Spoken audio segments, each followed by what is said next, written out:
way, we don't have a secure border, and we have people streaming over like it looks like the World War Z zombie apocalypse sometimes.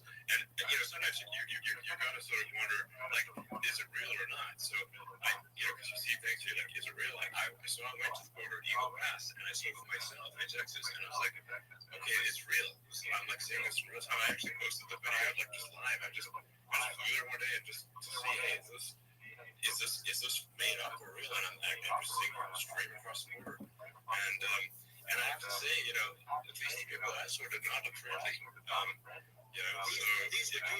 you look at my video and say, hey, these people look friendly, and they're looking super friendly. So these are people that Elon would not be the same man if he had to walk across the street and look these people in the eye. These are rough people. These are really rough people coming across. And I know rough people. And these are people that we don't want in our country. And the caravans are coming in, and they're putting, and who's doing this are the heads of the countries. And you would be doing it, and so would I. And everyone said, what a terrible thing to say. The fact is, it's brilliant for them because they're taking all of their bad people, really bad people. And I hate to say this, the reason the numbers are much bigger than you would think is they're also taking the non-productive people. Now, these aren't people that will kill you.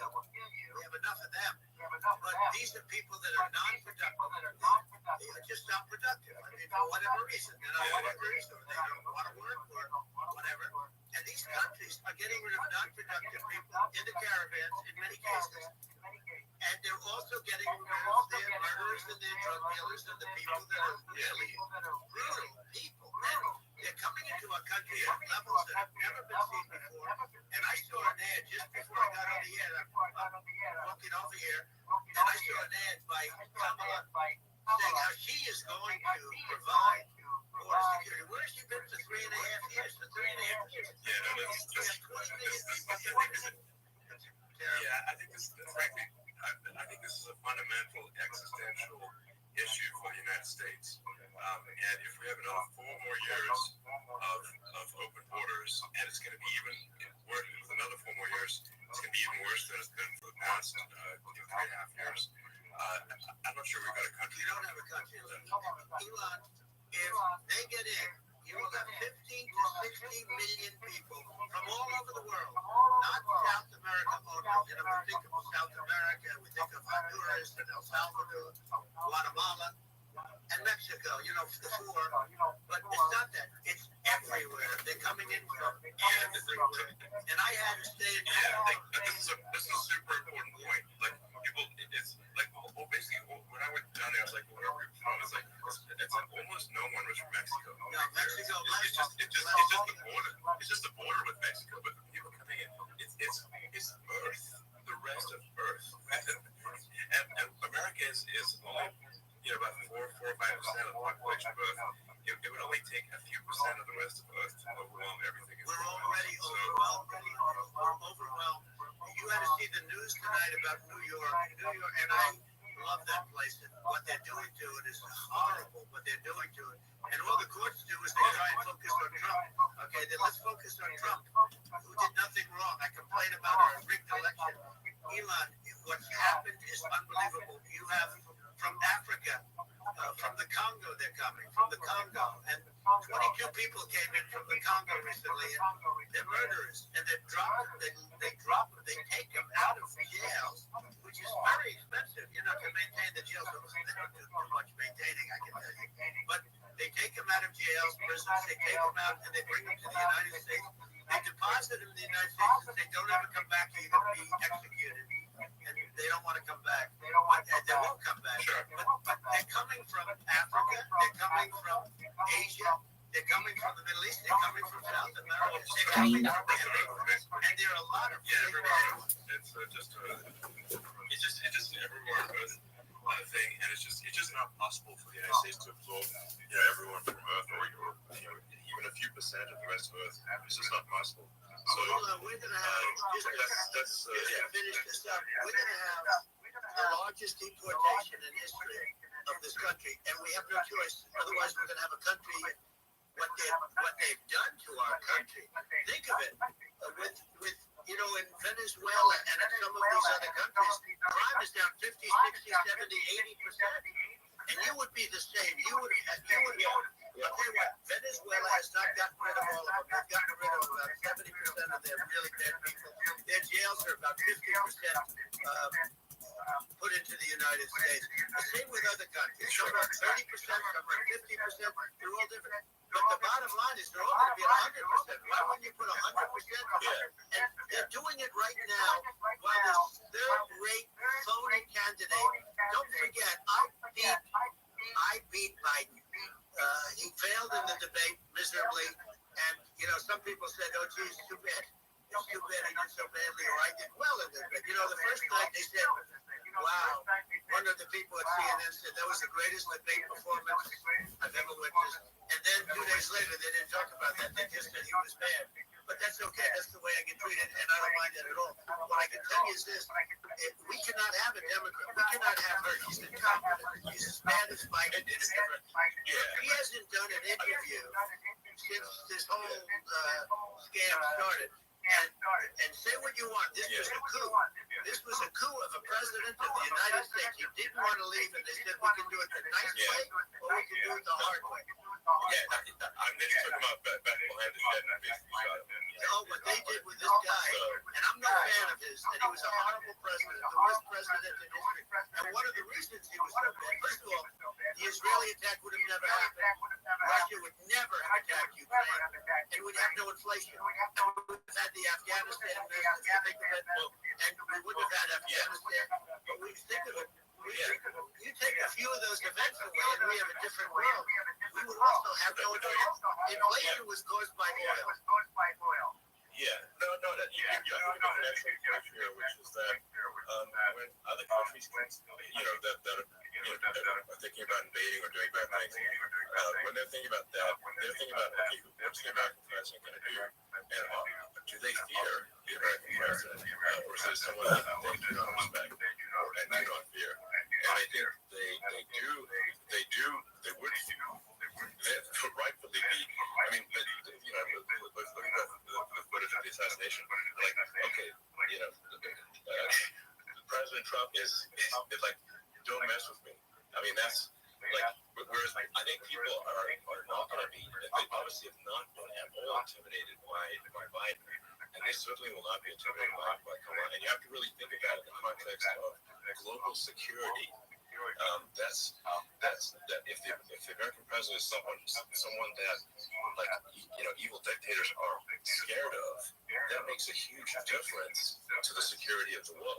So I had a good relationship with Putin, despite the Russia hoax that lasted for over 2 years. Just a hoax created by Hillary Clinton and Adam Schiff, some just bad people, just sick people, frankly. I mean, Schiff is a sick person. He's going to end up probably being a senator. It's hard to believe. The whole thing is hard to believe. But, they put our country in danger with that stuff, too. They actually, when they make up stories, then you have to fight your way out of it for a long time. But I know Putin very well. I got along with him very well. He respected me, and it's just one of those things that we would talk a lot about Ukraine. It was the apple of his eye. They said, don't ever do it. Don't ever do it. I shut down Nord Stream 2. That was the big oil pipeline, the biggest pipeline in the world going all over Europe. I shut it down. Biden came, and then they say, I love Russia. I was a friend of Putin, and I loved Russia. No, he actually said to me one time, he said, if you're my friend, I hate you as an enemy. I shut down his pipeline, the biggest pipeline. They were looking at that fund, and this pathetic president gets in there, and the first thing he did, one of the early things he did, is he shut down Keystone XL pipeline, which is our pipeline that would have employed 48,000 people, pipeline workers. Shut it down. That was, a massive job that Obama refused to allow. I allowed it in my first week because it was jobs and it moved on. And by the way, in a much more environmentally friendly way, underground. It's not a truck that catches on fire or a train that catches on fire. But think of it. He shut down the XL pipeline, the Keystone XL pipeline. He shuts that down, and he approves the Russian pipeline. Yeah, it doesn't make any sense. It's inconsistent. Certainly, I think it's just worth emphasizing to listeners the immense importance of whether the United States president is intimidating or not intimidating, and how much that matters to global security.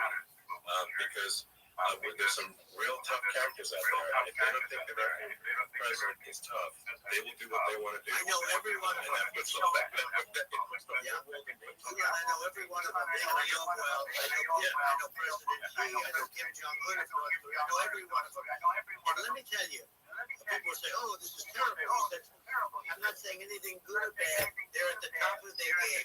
They're tough. They're smart. They're vicious. And they're going to protect their country, whether they love their country. They probably do. It's just a different form of love, but they're going to protect their country.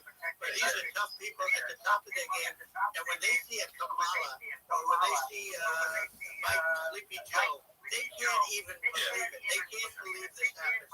All the stuff that you're seeing now, all the horror that you look at Israel, they're all waiting for an attack from Iran. Iran would not be attacking, believe me. You know, when I was there, I say it with respect, because I think we would have been good with Iran. I don't want to do anything bad to Iran, but they knew not to mess around. Iran was broke, because I told China, if you buy from Iran oil, it's all about the oil. That's where the money is. But if you buy oil from Iran, you're not going to do any business with the United States. And I meant this. And they said, we'll pass it. They didn't buy oil. Other countries likewise. You want to buy, you're not doing business with the United States. And they were at a point where they had no money for Hamas. They had no money for Hezbollah. They had no money for any of these instruments of terror.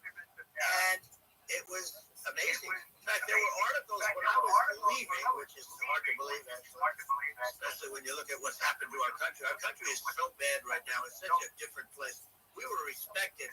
Think of it. 4 years ago, we were so respected to a point where I said, don't buy oil. They didn't buy oil. But they had no money. And Israel would have never been attacked.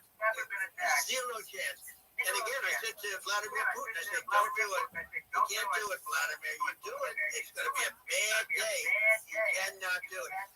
And I told him things that what I do, and he said, no way. And I said, way.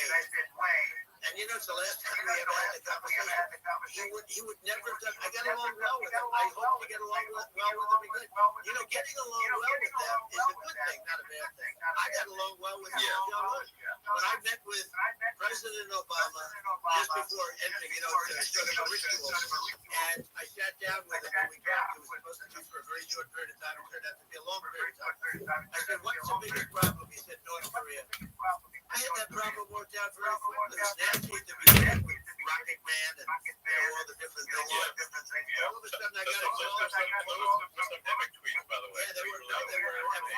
He said that he has a red button on his desk. I said, I have a red button on my desk too, but my red button is much bigger than my red button. And then I called him Rocket Man, a little Rocket Man. Anyway, that's the bottom line. All of a sudden, I got a call from him. And they said they want to meet me. And we met, as you remember, we met in Singapore. We met also in Vietnam. And I got along with them great. We were in no danger. But President Obama, he's going to end up in a war. A nuclear war with him. And he's got a lot of nuclear stuff. He's got plenty of nuclear. He can do plenty of damage.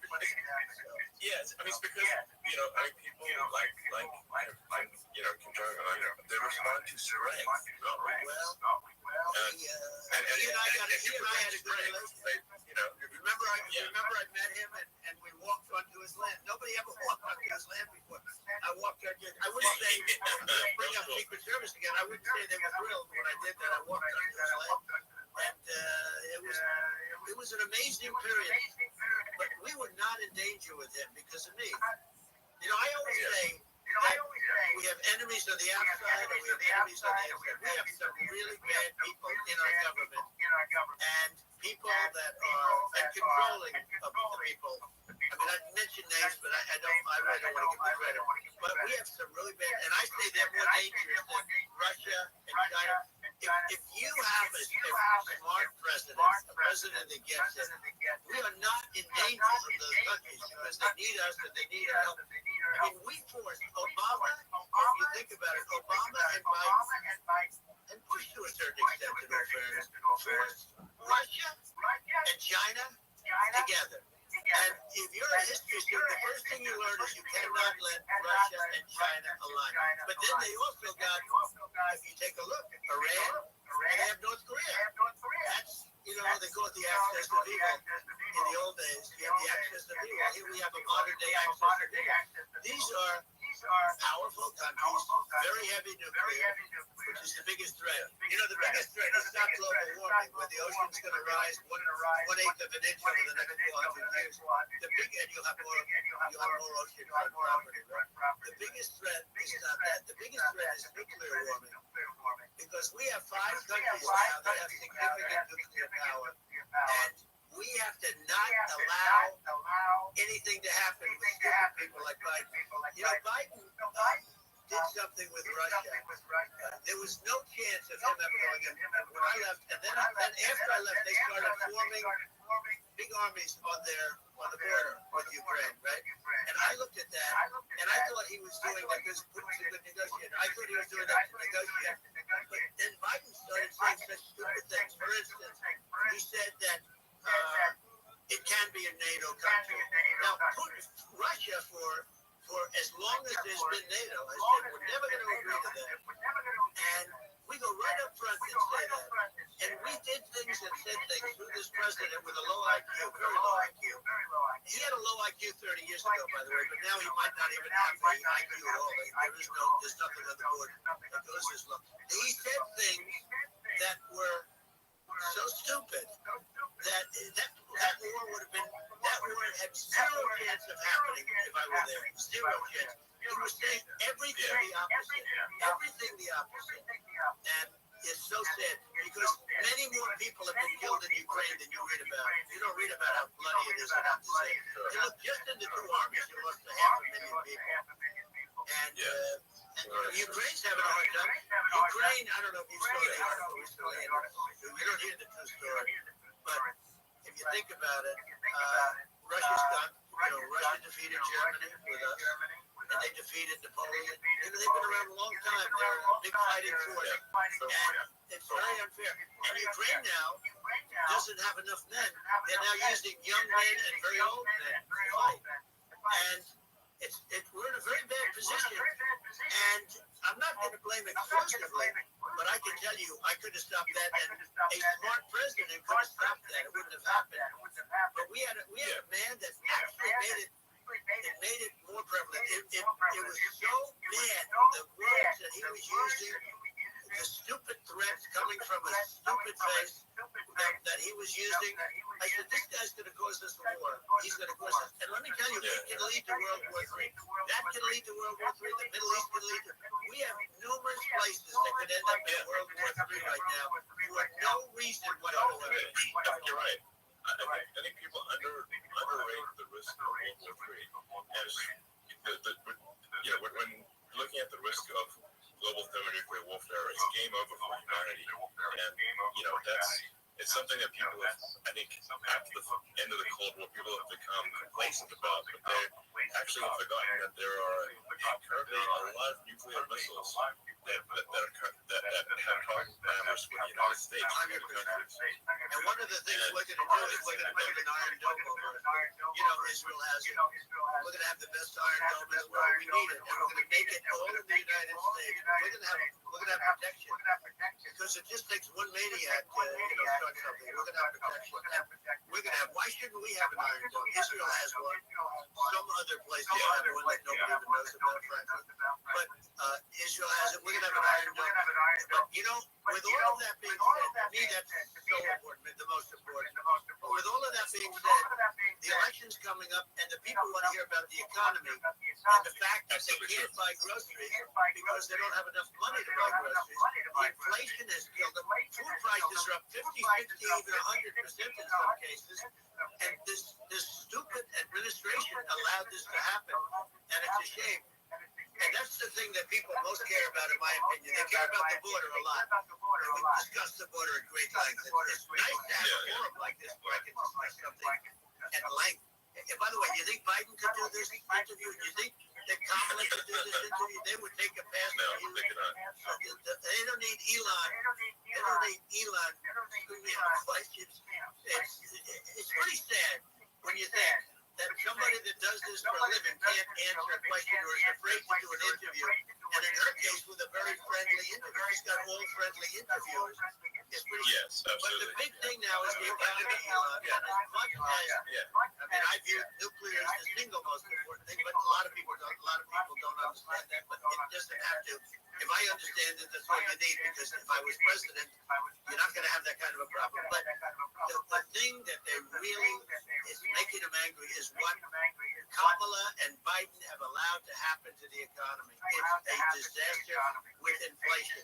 The inflation, it doesn't matter what you make. The inflation is eating you alive. If you're a worker or if you're a middle-income person, you can't afford. 4 years ago, 5 years ago, people were saving a lot of money. Today, they're using all their money and borrowing money just to live. It's a horrible thing that's happening. And we'll end that point there. A lot of people don't understand where inflation comes from.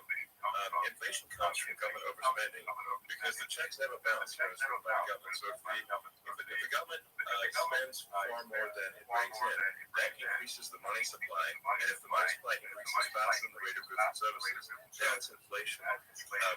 So really, we need to reduce our government spending, and we need to re-examine. I think we need like a government efficiency commission to say like, hey, well, where are we spending money that's sensible? Where is it not sensible? And we need to live within our means. We're currently adding, I think, $1 trillion to the deficit every 100 days. And the interest payments on the national debt would now exceed the defense budget. It's on the order of $1 trillion. And it keeps growing. I rebuilt our military, largely rebuilt our military, did a great job on it, which was so important. We had fighters that were, and bombers that were 70 years old, and we did a great job in that. By the way, we gave $85 million of it back to Afghanistan, if you can believe it. We gave them $85 million. They're one of the largest sellers of military equipment in the world. They're selling what we gave them. That was one of the most embarrassing days in the history of our country. But if you think about, let's go back to the economy. We have to bring energy prices down. Energy started it. The price of gasoline. Now, your cars don't require too much gasoline. You have a good, and you do make a great product, I have to say. I have to be honest with you. That doesn't mean everybody should have an electric car, but these are minor details. But your product is incredible. But the gasoline, Elon, is the cost of energy. Not only gasoline, it's the cost of heating your house and cooling your house. That has to come down. It's gone up 100%, 150, and 200%. And that has to come down. When that comes down, and we're going to drill, baby, drill. They stopped drilling, and then they went back to drilling because they went back to the Trump policy. But if they want, the day after they get into office, this country will go out of business because they're going to go to an energy policy that's not sustainable. Wind and different things. You're not going to have any. And I know you're a big fan of the AI. And I have to say that AI, and this is shocking to me, but AI requires twice the energy that the country already produces for everything. So we're going to have to build a lot of energy if our country will be competitive with China, because that's our primary competitor for this, on the AI. You're going to need a lot of electricity. You're going to need tremendous electricity, like almost double what we produce now for the whole country, if you can believe it. Sure. Just going back to this basic thing, which people try to make it sound complicated, it's not. But inflation is caused by government overspending. Would you agree that we need to take a look at government spending and have perhaps a government efficiency commission that just tries to make the spending sensible and so the country lives within its means, just like a person. The waste is incredible, and nobody negotiates prices. You used to have a lot of people making jets, and you end up with two companies, and they'll probably try and merge at some point. I went through it, like Air Force, just a thing like Air Force One. One of the first documents they asked me to sign in general, I'm sure when the police signed this document, what is it? Air Force One. That's with Boeing, which is basically two planes, two 747s. And the price was $5.7 billion for two planes. Now they're highly sophisticated. They're even nicer than your plane, okay? Much more sophisticated. They're very, I won't say what's on it, but they got a lot of stuff on it. Anyway, but it's 5.7. That's a crazy number. But I said, I'm not going to pay 5.7. I'm not going to do it. I said, who made the deal? Obama and his people. I said, well, then I know the deal's no good. I'm not going to do it. And over the course of about 4 weeks, by my saying I'm not going to do it, I got the price reduced by $1.6 billion for the exact same plane, other than we had a nicer paint job, if you want to know the truth. But for the exact same plane, I said to Boeing, man, you guys must make a lot of money if you can reduce the price by that.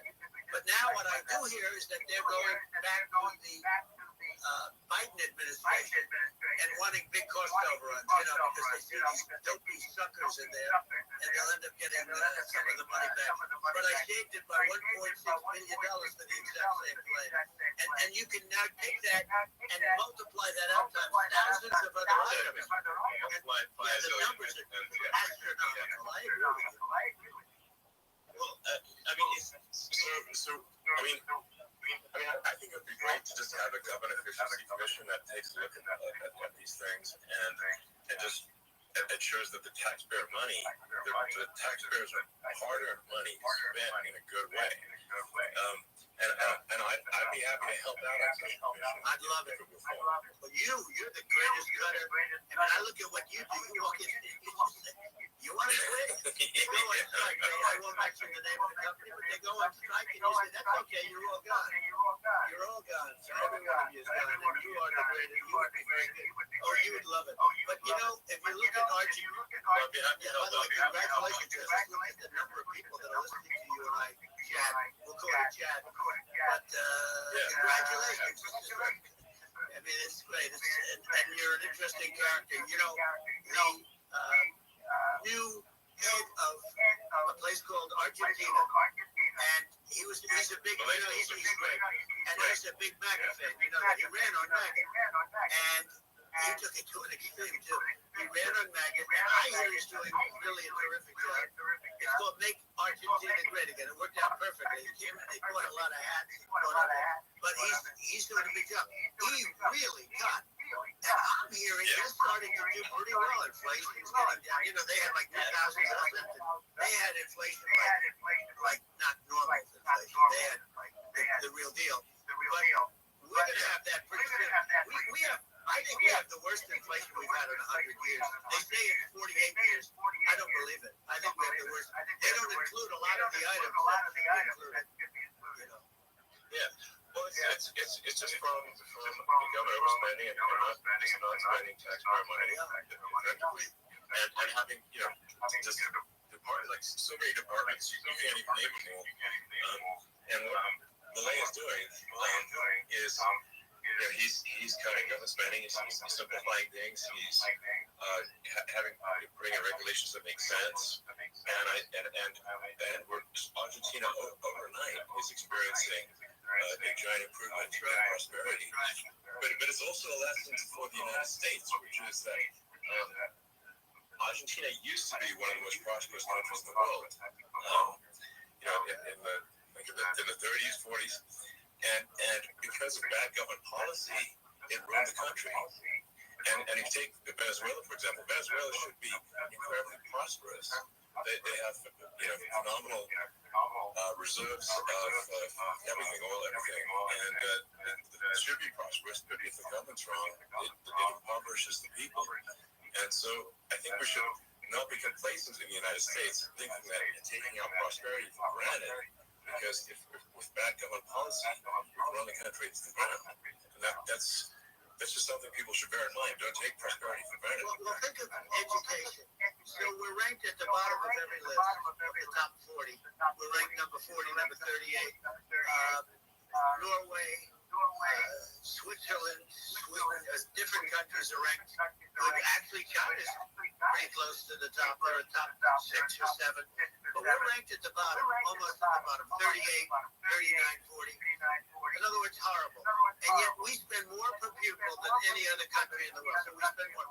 And what I'm going to do, one of the first acts, and this is where I need an Elon Musk. I need somebody that has a lot of strength and courage and smarts. I want to close up Department of Education, move education back to the states, where states like Iowa, states like Idaho, not every state will do great.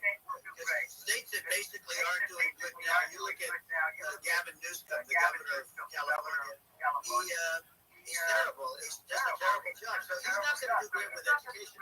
But of the 50, I would bet that 35 would do great. And 15 of them, or 20 of them, would be as good as Norway. Norway's considered great. You can name them. I mean, they're so good. Some of these countries are so good. But if you go into some of these really well-run states, we have states that don't know what debt is. We have states that have low taxes, no debt, everybody working. They're really well-run. So maybe they have certain advantages in terms of location, in terms of the land or the sun or the water and the whole thing. There are a lot of advantages to some people. But if you move education back to the 50, you'll have some that won't do well, but they'll actually be forced to do better because it'll be a pretty bad situation. But if you think about it, you'll have some of these states. I'll bet you'd have 30, 35 states. It'll be much better. And you know what it'll cost? Less than what it is in Washington. And these people don't care about students in these faraway states. It'd be unbelievable. I think you're making a good point in that if the states have to if each state has to compete against other states, then people will naturally move to states where it's better. Well, like California, as we said, it's a badly run state. I could go through it. I got so many friends that are in those states, even if they're Democrats. I hate to mention certain states, but Illinois is badly run with Pritzker. He's a real loser. But some of these places are just badly run. But it's almost going to force them to run better, and they will do good initially. But you're not going to do worse than you're doing right now. And I would say that the cost, you would cut your cost by 50 or 60%. And you have a little bit, you want to make sure they're teaching English as an example. Give us a little English. Sure, right. No, actually, you're doing cool.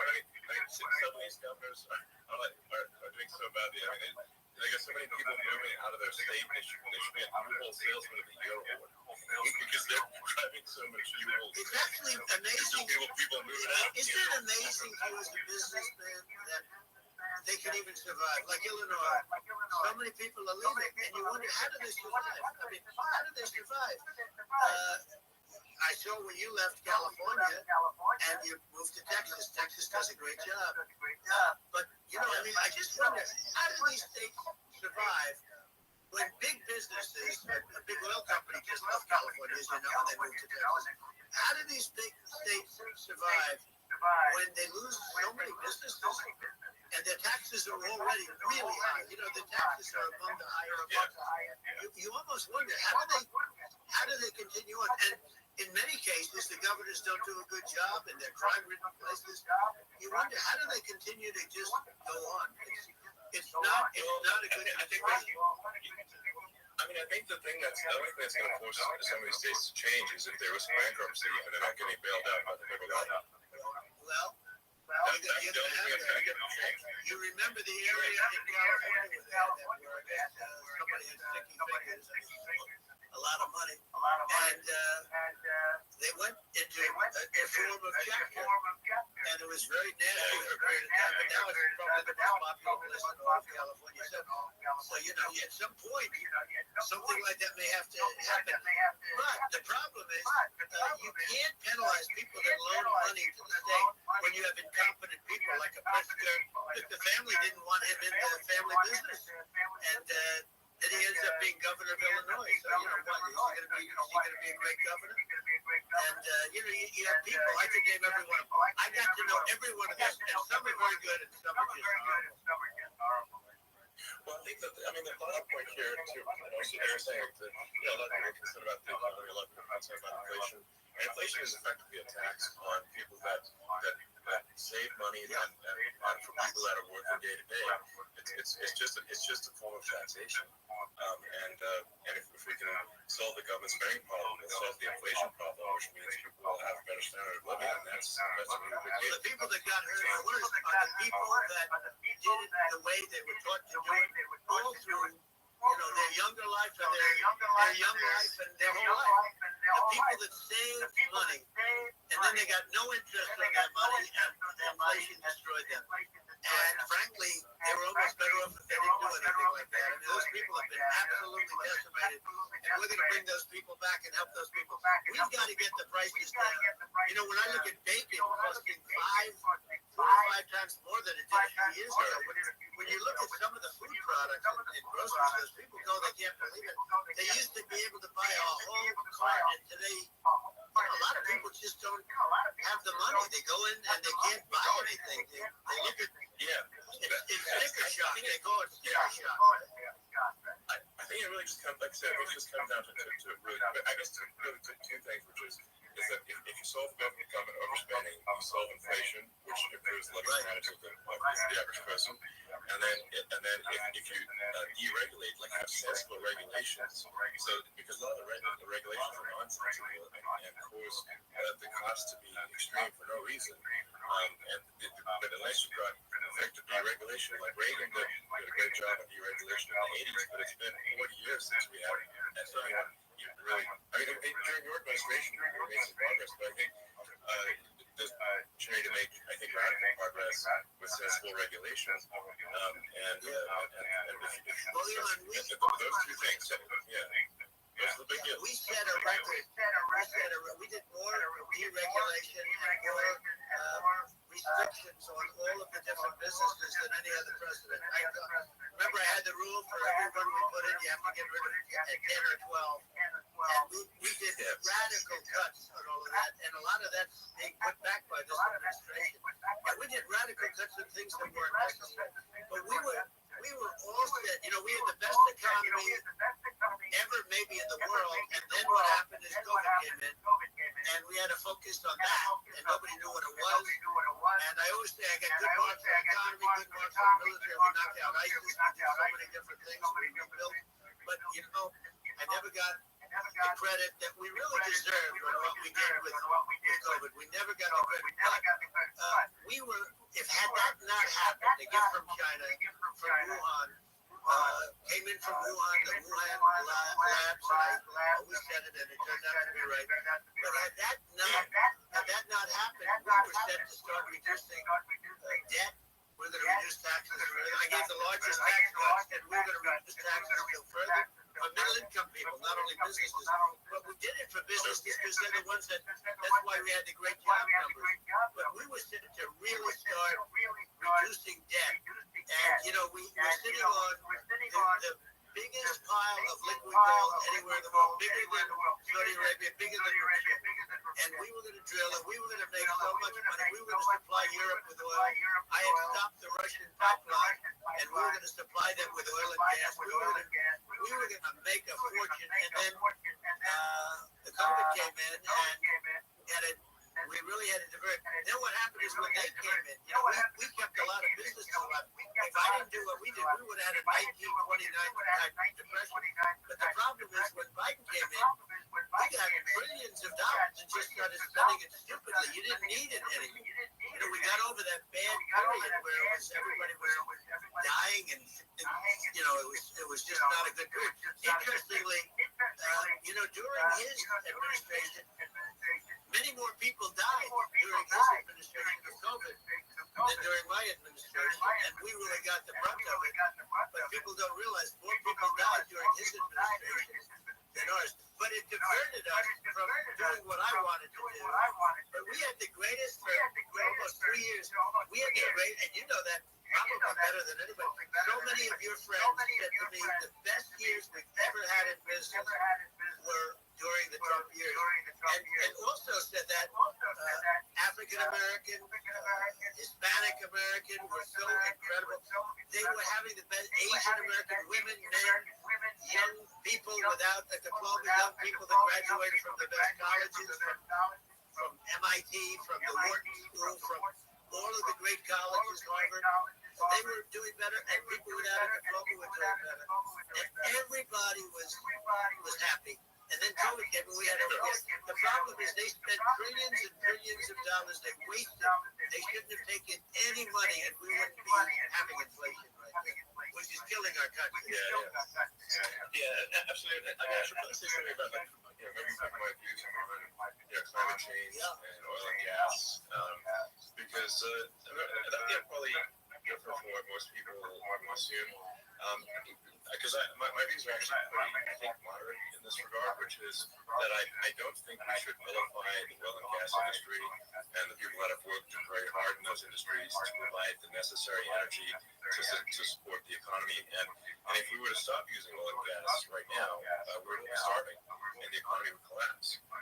So it's, I don't think it's right to sort of vilify the oil and gas industry.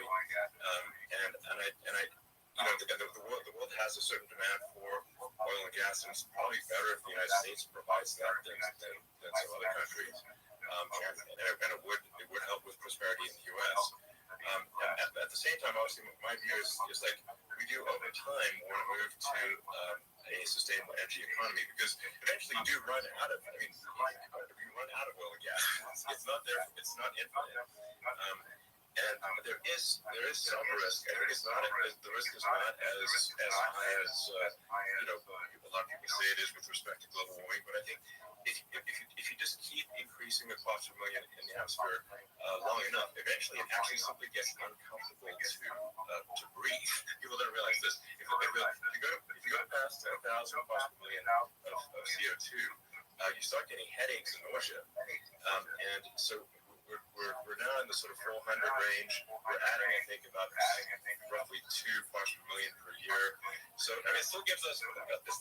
So what it means is like we still have quite a bit of time. But so it's not like we don't need to rush, and we don't need to stop farmers from farming, or prevent people from having steaks or basic stuff like that. Like leave the farmers alone.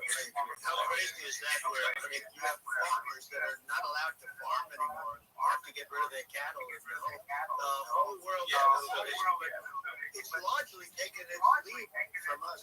I just say though, I've heard in terms of the fossil fuel, because even to create your electric car or create the electricity you need for the electric car, fossil fuel is what really creates that at the generating plants.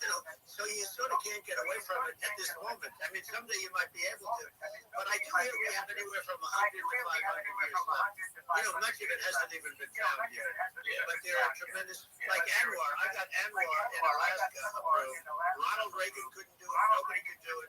Everybody tried. Nobody could do it. I got it approved. The first thing that Biden did was unimprove it and to get rid of it. He ended it. His secretary went in and she ended it. And what a disgrace. That's Anwar. That's bigger, or they think it could be bigger than Saudi Arabia in Alaska. Could be bigger than Saudi Arabia.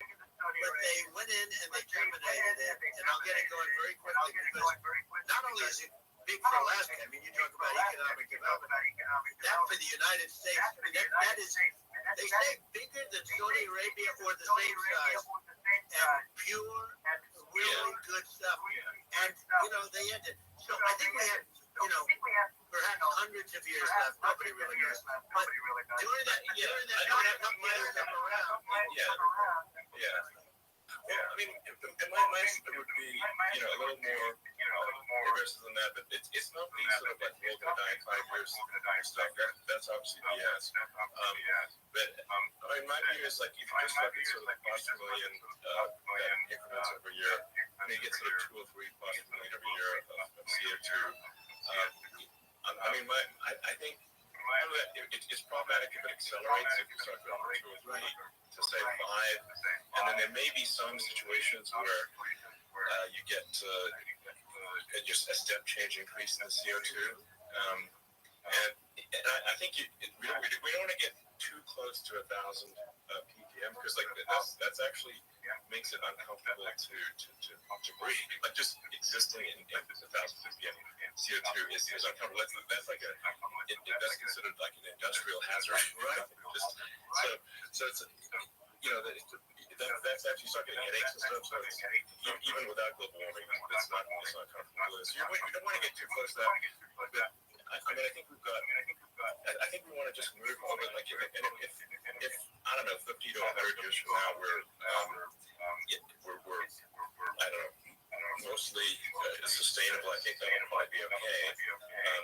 So it's not like the house is on fire immediately, but I think it is something we need to move towards. And on balance, it's probably better to move there faster than slower. Like I said, without vilifying the oil and gas industry and without causing hardship in the short term, I think this can be done. Without if people can still have a stake and they can still drive gasoline cars. It's okay. It's like it's not. I don't think we should vilify people for it, but I think we should just generally lean in the direction of sustainability. And I actually think solar is going to be the majority of this energy generation in the future, and it's certainly trending that way. And so you get the solar power, combine that with batteries, because obviously the sun doesn't shine at night, and then you use that to charge the electric cars, and you have a long-term sustainable solution.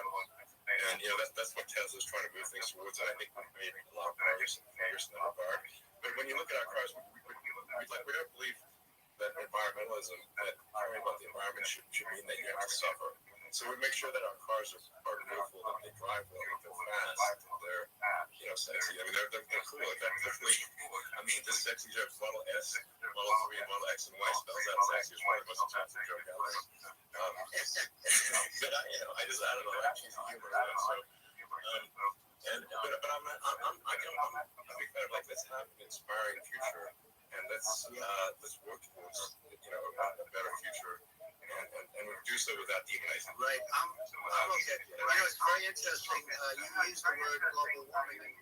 Today they use the word climate change because you have some places that go up. So they were getting themselves in a little trouble with the word global warming because not every place is warming. Some places are going the opposite direction. But I'm sort of waiting for you to come up with solar panels on the roofs of your cars and on the trunks of the cars. It just seems like something that at some point you will come up with. I'm sure you'll be the first. But it would seem that a solar panel on the roofs, on flat surfaces might be good. Yeah. At least in certain areas of the country where you have or the world where you have the sun. But I would think, and I have no idea because that's not my world, but I would think that this would be something that would be interesting. But the one thing that I don't understand is that people talk about global warming or they talk about climate change, but they never talk about nuclear warming. And to me, that's an immediate problem because you have, as I said, 5 countries where you have major nuclear, and probably some others are getting there, and that's very dangerous. That's where you need a strong American president because you don't want to have this proliferation. But you have 5 countries and getting where China is much less than us right now, but they're going to catch us sooner than people think. They're way lower. Russia and us are number 1, and we're sort of tied. And China is far behind, but they're developing at a level that you're not surprised to hear very fast. They'll end up catching up, maybe even surpassing. But to me, the biggest problem is not climate change. It's not. And everything's a problem, but to me the big problem is the nuclear power. The power of nuclear is so great. And when I talk about I'll prevent World War III, I will. But the truth is that you have to, because this is no longer army tanks going back and forth and shooting at each other. This is a level of destruction and power that nobody's ever seen before. Yeah, actually, there's the bad side of nuclear, which is nuclear war, very bad side, but there's also, I think, nuclear electricity generation is underrated. You're right. And it's actually, people have this fear of nuclear nuclear electricity generation, but it's actually one of the safest forms of electricity generation. It's just a huge misunderstanding.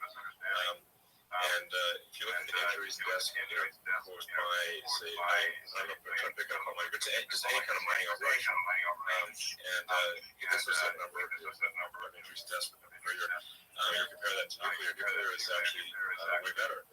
So it's underrated as a resource, and I think it's something that's worth reconsidering. But there's so much regulation that people can't get it done. So that, maybe they'll have to change the name. There are some areas like when you see what happened in the branding. Rebranded. You have to give a name it after you or something.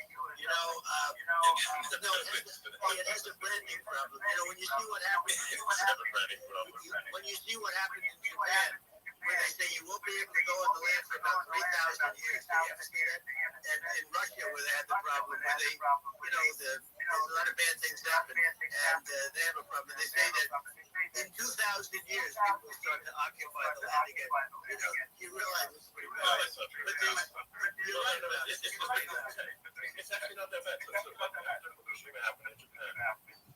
Like, people were asking me in California, are we worried about like a nuclear cloud coming from Japan? I'm like, no, that's crazy. It's actually it's not even dangerous in Fukushima. I actually flew there and ate locally grown vegetables on TV in Peru. And I donated a solar water treatment, a solar power system for a water treatment plant. And but you haven't been failing so well lately. No, it's fine. It's like Hiroshima and Nagasaki were bombed, but now they're full cities again. So it's something that it's not as scary as people think, basically. But let's see. I mean, there's some other topics we should touch on. The welfare, I think, we need to be concerned about what they've done to this country. Obviously. Yeah. Well, we just won the big case in Florida.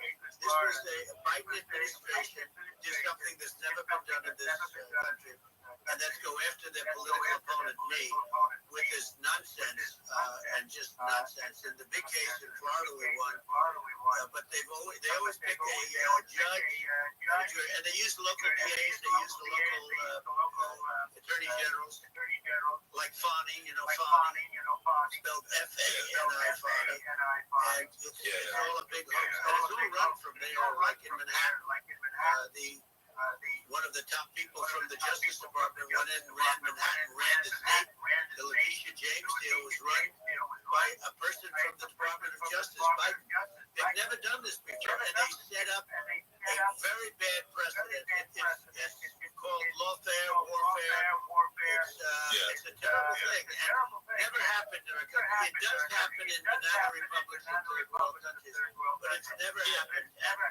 The incredible thing is it actually drove my numbers up because people see, fortunately I have a platform like you, or, in all fairness, like a conversation like this, where I can talk about it and people understand. I mean, you fight for election integrity and you end up getting indicted because you're fighting for election integrity. And when the day comes that you can't fight for election integrity, you don't have a country anymore. So what happens is they went after their political opponent, me. Now, Biden says, close to vegetable stage, in my opinion. Okay, I looked at him today on the beach, and I said, why would anybody allow him? The guy could barely walk. Why would anybody allow him? Does he have a political advisor that thinks this looks good? He thinks this looks good because it looks so bad, and it's ridiculous. I mean, and he's been doing it for a long time. You can't lift the chair. The chair weighs about 3 ounces. It's meant for children and old people to lift. And he can't lift it. The whole thing is crazy. It's truly like we just don't have a president. You don't have a president. And she's going to be worse than him because he is a San Francisco liberal who destroyed San Francisco, and then as Attorney General, she destroyed California. You talk about location, and we're talking about the sun and the water and all. There's nothing better than California. She has destroyed that. She was the original DA. She was the original in San Francisco. She was the original Attorney General of California.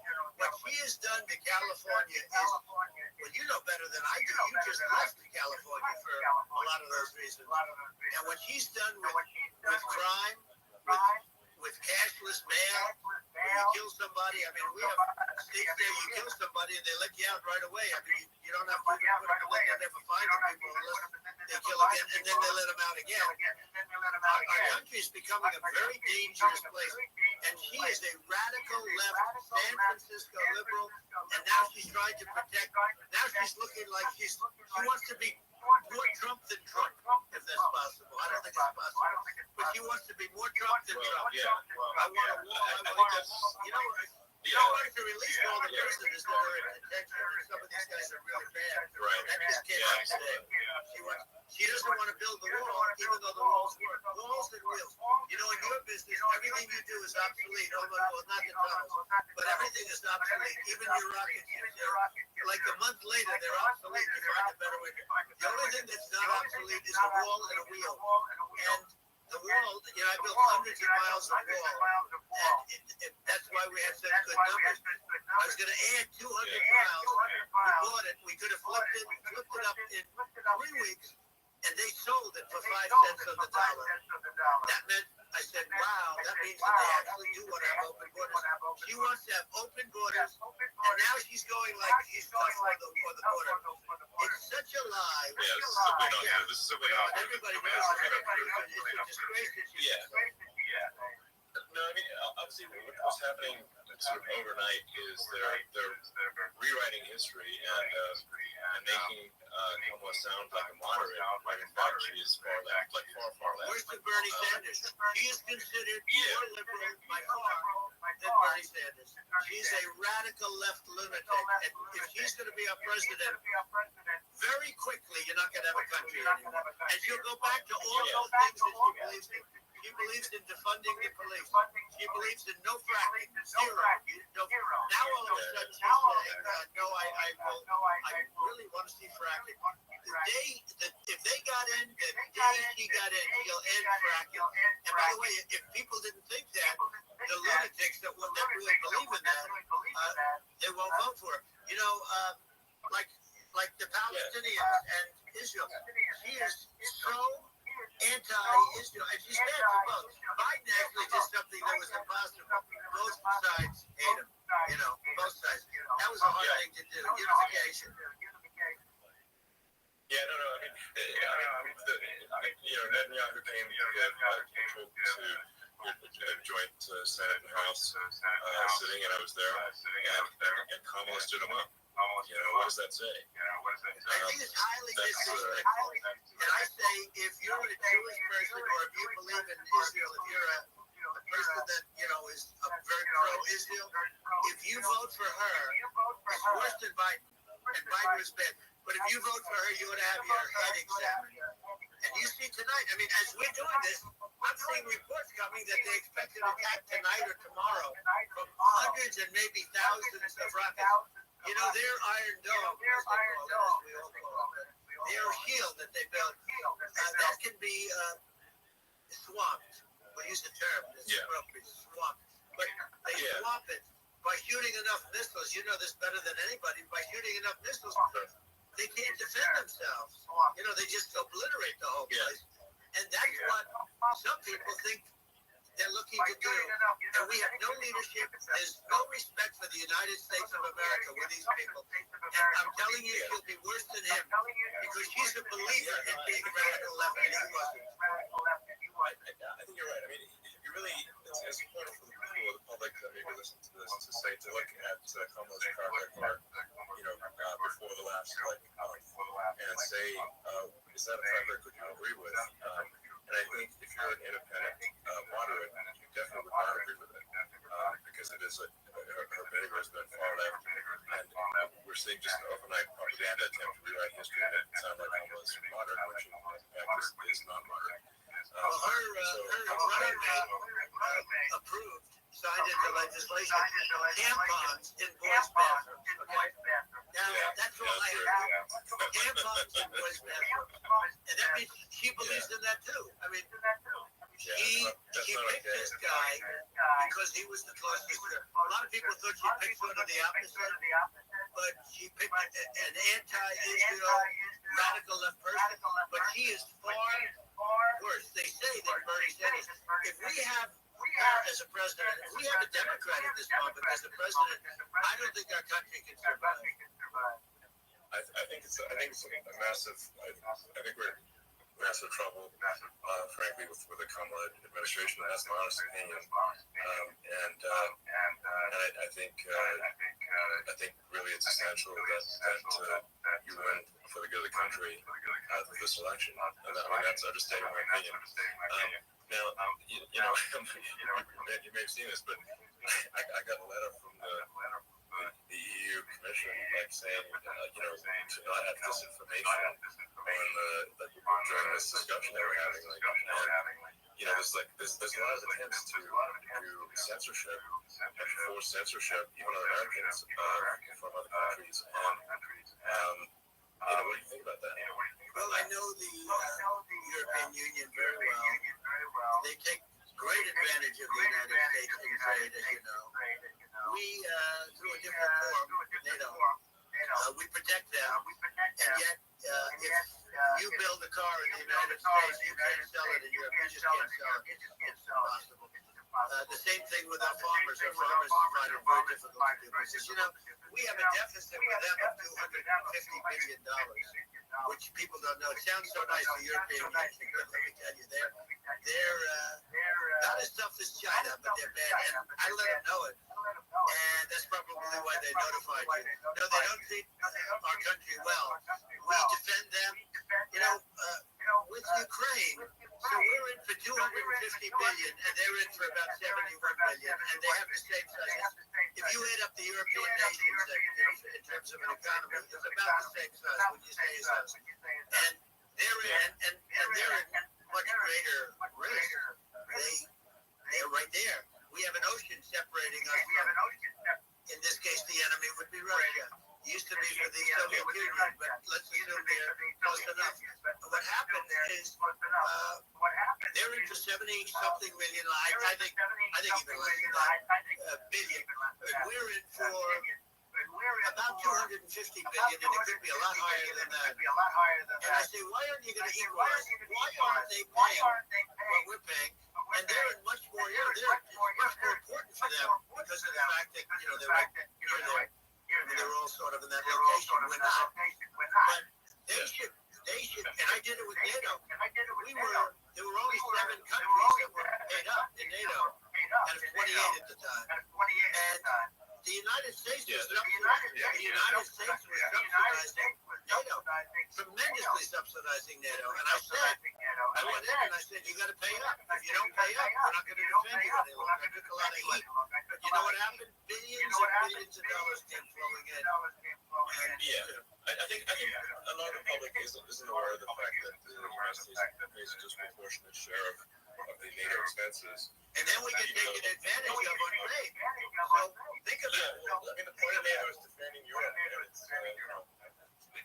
It's like, then, okay, well, why is the United States paying disproportionately more to defend Europe than Europe? That doesn't make sense. That's unfair. And that is an appropriate thing to do. But when you talk about cutting and savings and everything else, I mean, honestly, look, there's nobody that feels worse about the Ukraine situation than I do, because I know it would have never happened. I know Zelensky. He was very honorable to me, because when they went with the Russia hoax, and they said I had a phone call with him, he said it was a perfect phone call. It was a great phone call. He could have grandstanded it. Said, he was very threatening. He said, no, it was a very nice phone call. I called him up to congratulate him on his win, and you end up getting impeached, because these people are lunatics. I was talking about the difference from the people within and the enemies from the outside. In many cases, the people from within are more dangerous for our country than the Russians and the Chinas. If you have a smart president, you're not going to have a problem with them. You can do things. Now, they've taken advantage of us. You're going to do things with the right person. Yeah, well, I think it's obvious noticed that you're a believer and an advocate of free speech because during your first term as president, you were attacked relentlessly every day, often very unfairly with false attacks, and you didn't try to shut down media. You didn't try to inhibit their freedom of speech, and I think that says a lot. Well, the good thing is that you and I have, and some people, very few, we can get the word out. Although sometimes it's hard because they don't want to print it. Like we're having a great conversation right now. Kamala wouldn't have this conversation. She can't because it's not smart. She's not a smart person, by the way. She can't have this conversation. And Biden, we don't even have to talk about it. I mean, he couldn't have this conversation. He would have given up on the first half of the question. He would have walked out. He would have said, where am I? Where am I going? So anyway, but no, he wouldn't have this. Not a lot of people would have this conversation. But, we cover a lot of territory. But the beauty is that we can have a conversation. I'm able to get it out without because I get treated This is a really big point. You can actually have a conversation with you. Yeah, it's nice, isn't it? And you can't have a conversation with Vladimir Putin. It's like it's impossible. This is like talking to an NPC. But think of it. We need a man or a person who's unbelievably sharp in order to stop all the nuclear danger and all the dangers that I'm talking about. And I got along with all this. I got along with Kim Jong-un. We had dinner, we had everything. And he really liked me, and I got along with him. By the way, he's the absolute boss over there. A lot of people say, let me tell you, I saw things that you don't want to know about. He's the boss. But we had a good relationship. And he doesn't like Biden. He considers him a stupid man. He said, he's a stupid man. Well, at least he speaks his mind. But, in this country, you're not sort of allowed to say it, but I guess you are. You should be allowed to say it. But we need smart people, and we need people that have an ability to lead. And he doesn't have that ability. Can you imagine, now you know Karen very well. Can you imagine her and him negotiating war? Even standing together, the whole concept is ridiculous. She is terrible. She's terrible. But she's getting through. I saw a picture of her on Time Magazine today. She looks like the most beautiful actress ever to live. It was a drawing. And actually, she looked very much like a great first lady, Melania.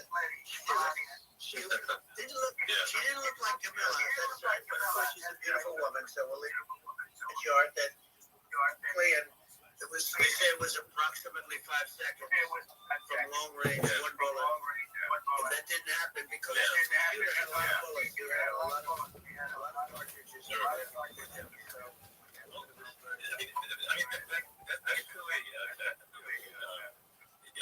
He was very confident in taking that shot to stop the attempted assassination.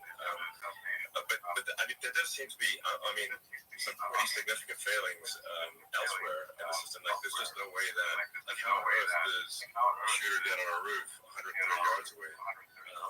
That seems crazy. I think most people are wondering how that on earth did such a thing happen.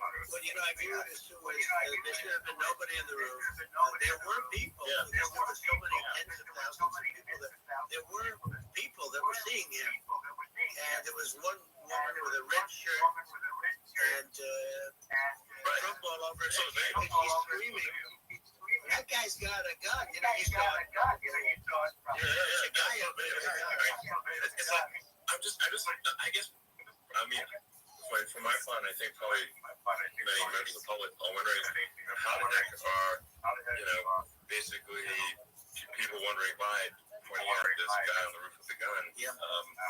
And they're seeing it, but somehow it's not being addressed. That just seems crazy. Well, they're going to learn from this. The communication between the local police who sort of had an idea, and then ultimately a man lifted himself up to the roof, could barely do it because he was pulling himself up. And he saw the man with the gun. The man with the gun pointed the gun at him.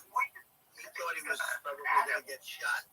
But, he was like pulling himself up. And because of that, he couldn't get to his gun. And he fell down, actually very badly hurt his leg, his ankle. And he hurt very badly. But he fell down. And he from what I understand, he did say there's a guy up there with a gun, and the shooting started very quickly after that. I think it forced the shooter to go maybe quicker. You're supposed to be a very good shot. Yeah. My sons, Don and Eric, they can't believe what happened, but they said from 130 yards, a bad shot will hit that target almost every time.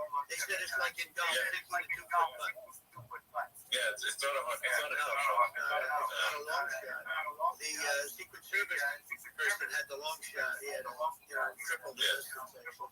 So, it was a terrible thing. Look, it's hard. I have to say this about the Secret Service. When I went down, and I went down based on I think they're screaming, but other people also, because people saw this happen. You had so many people. One of the miracles was that nobody ran.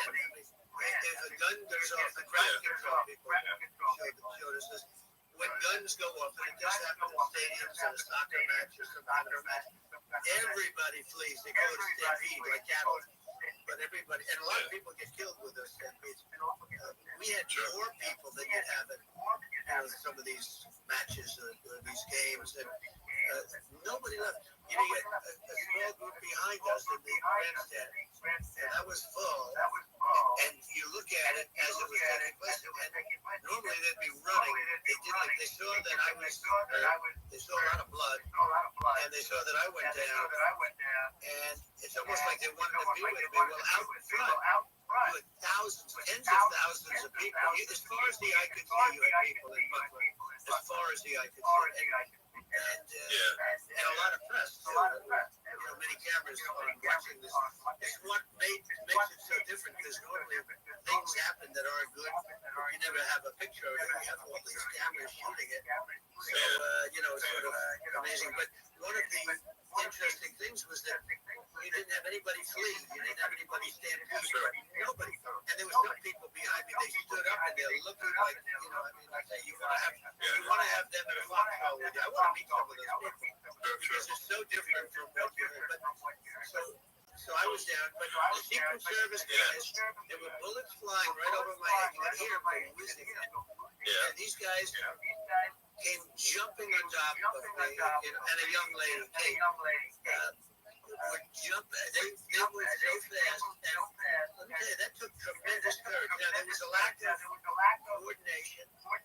There was, obviously everybody understands that somebody that probably should have been covered. And, I think that's like, looking at the aerial views, that building would be like the number one spot, personally, right? It's like if you were to pick, like, what is the favorite?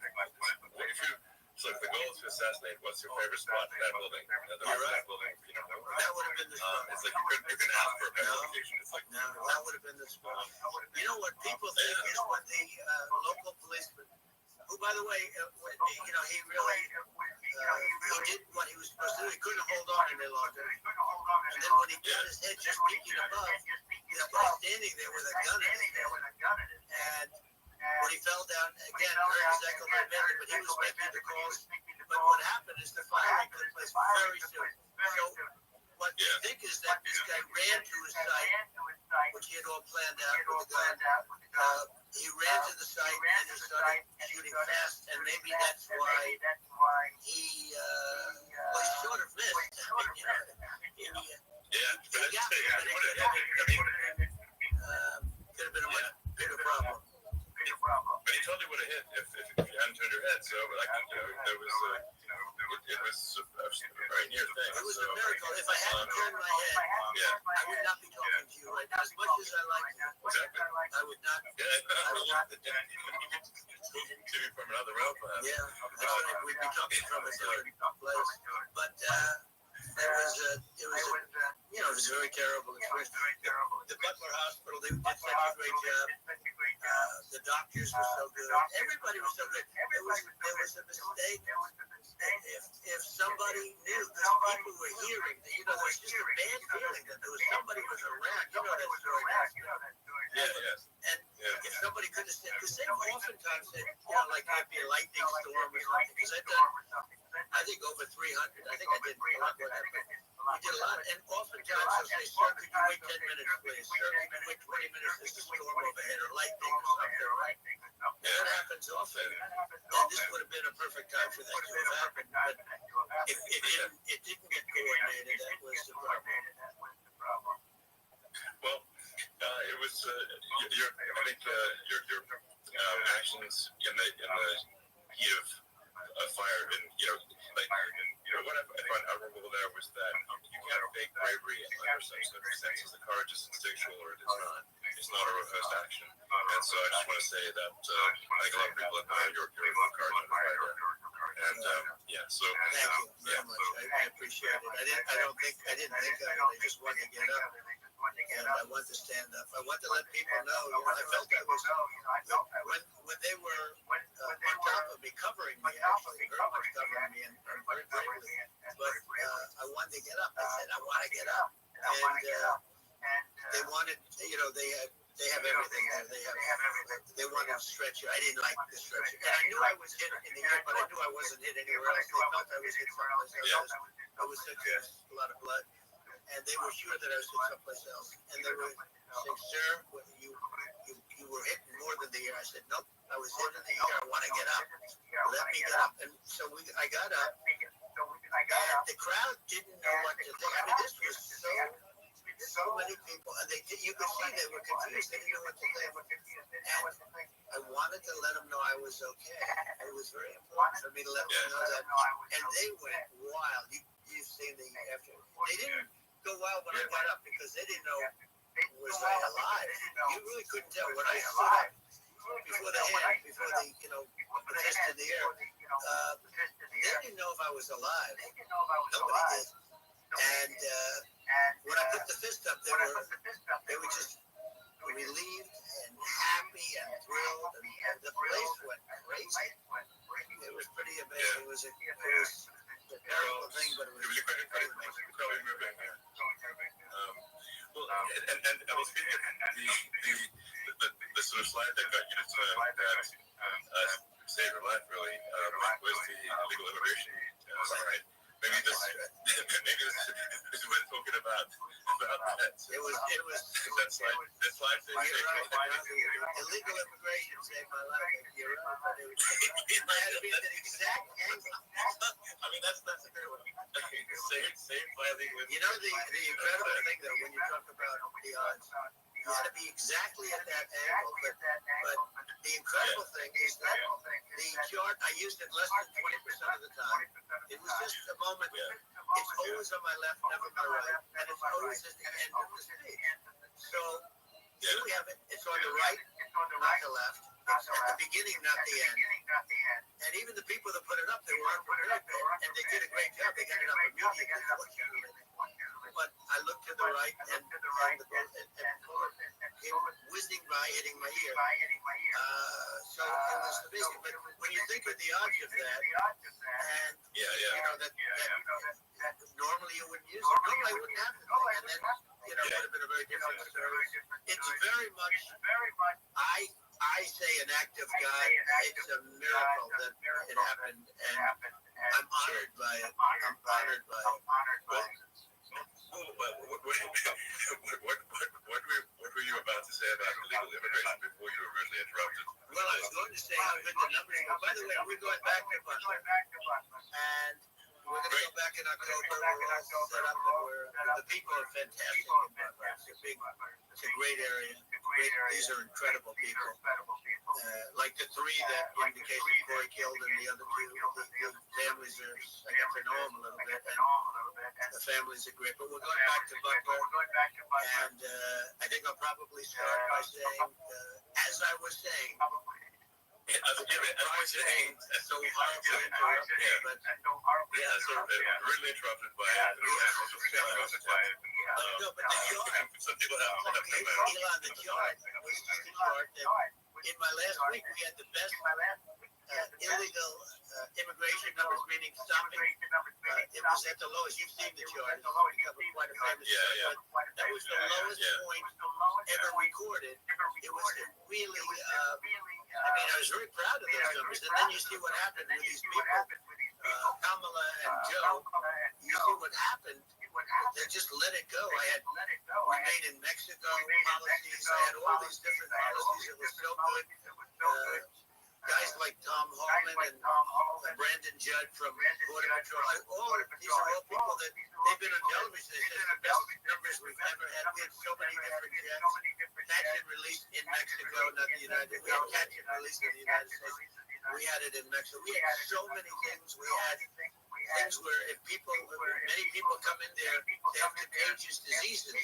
We had everything passed. If you have a contagious disease, I'm sorry, but we cannot allow you into the country. So we're setting literally records, and all I was doing is showing that, and I use it sometimes. Sure. And in this case, I'm glad I used it. I can tell you that. But they were fantastic numbers. But I'm going to sleep with that chart always. I'll be sleeping with that chart. That chart was very important. Very important for a lot of reasons. I mean, would it be accurate to say that you're supportive of legal immigration, but we also need to shut down illegal immigration, and especially unvetted illegal immigration, because and that's not the same as saying that everyone who is illegal immigrant is bad. In fact, I think most people who are illegal immigrants are actually good, but you can't tell the difference unless there's a solid vetting of who comes across the border.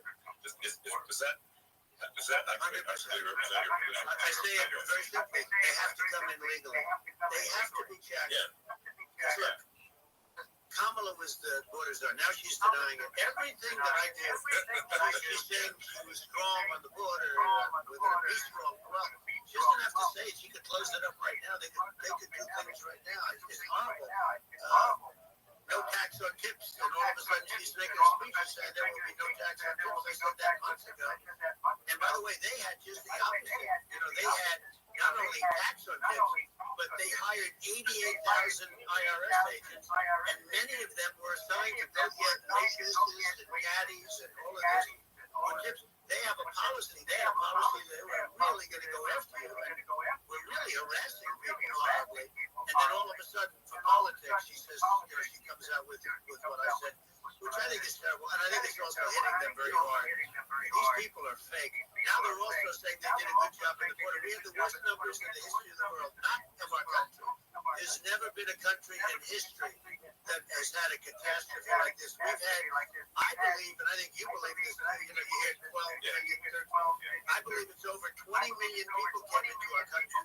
Money coming from jails, from prisons, from mental institutions, or a bigger version of that is insane asylums, and many are terrorists. And I'll tell you what, they're coming not just from South America, they're coming from Africa, they're coming from all over the world, they're coming from Asia, they're coming from the Middle East, they're coming from countries that are stupidly and horribly bombing Israel October 7th.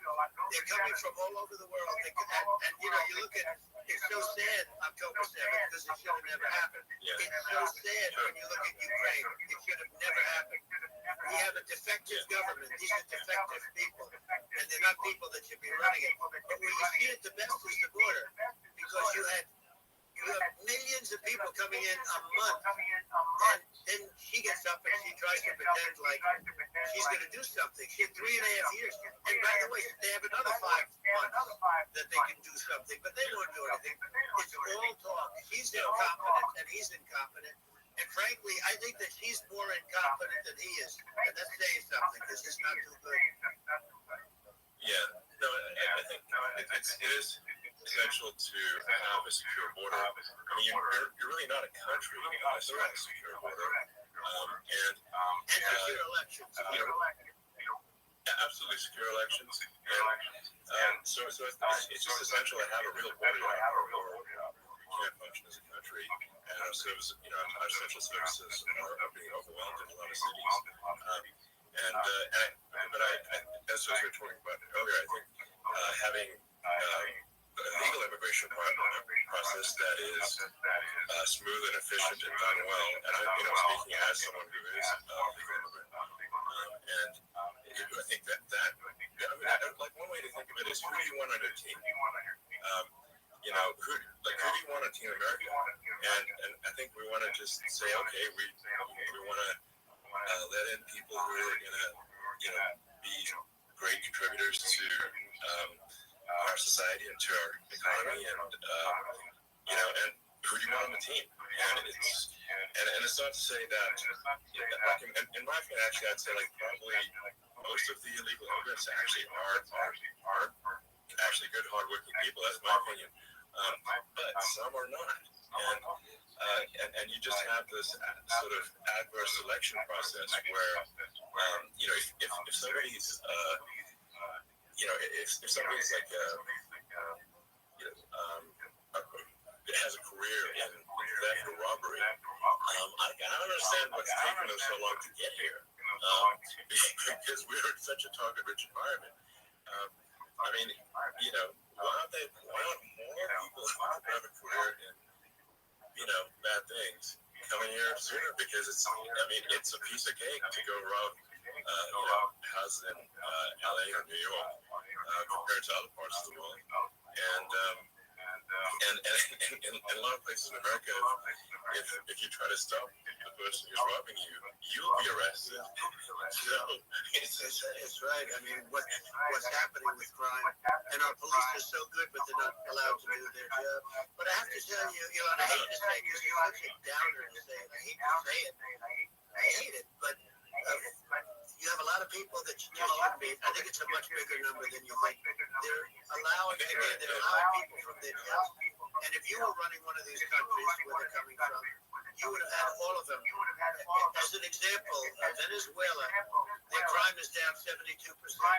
They're taking their drug dealers, they're taking, frankly, their prisoners, they're emptying out their prisons, they're taking their criminals, their murderers, their rapists, and they're delivering them into... That's what happened. Yeah, well, they did. On a much smaller scale. Much smaller scale. But this is a massive scale, because this is being done worldwide. But here's what's happening. Crime all over the world is down. Wait till you see the numbers that we have. This is migrant crime. This is crime that's going to be... And I saw it today in New York where somebody was knifed with a raped the girlfriend of a man that stood there watching in New York in one of the shelters and started pulling out the knives, and bad things happen today. But this is happening every day. These are rough people. These are people that are in jail for murder and all sorts of things.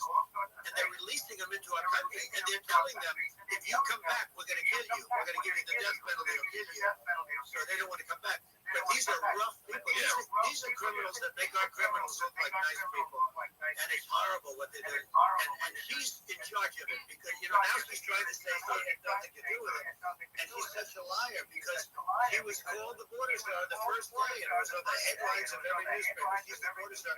And she never even went there. She went to one location which had nothing to do with where the problem is. She went in and out. Yes, she was getting a lot of pressure. Had nothing to do with the problem.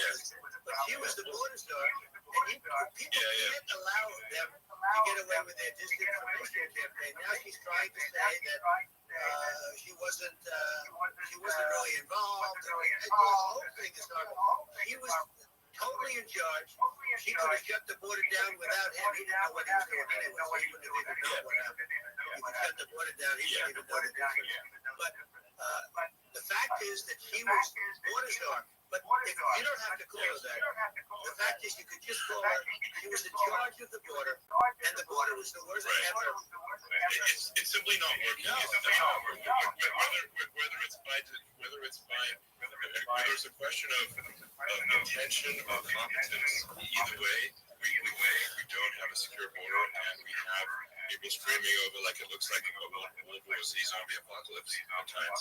And sometimes you got to sort of wonder, is it real or not? So because you see things, you're like, is it real? I went to the border at Eagle Pass, and I saw it for myself in Texas, and I was like, okay, it's real. I'm seeing this in real time. I actually posted the video just live. I just flew there one day and just to see, hey, is this made up or real? And I'm just seeing people stream across the border. And I have to say, these people I saw did not look friendly.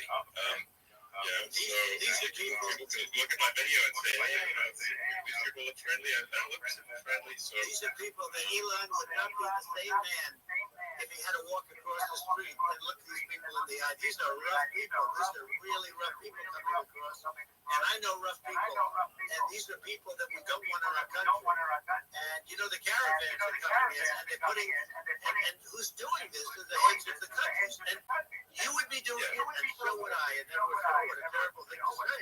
The fact is, it's brilliant for them because they're taking all of their bad people, really bad people. And I hate to say this, the reason the numbers are much bigger than you would think is they're also taking their non-productive people. Now, these aren't people that will kill you. We have enough of them. But these are people that are non-productive.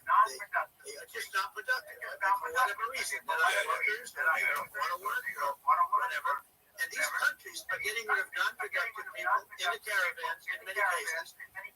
And they're also getting rid of their drug dealers and the people that are really brutal people. And they're coming into our country at levels that have never been seen before.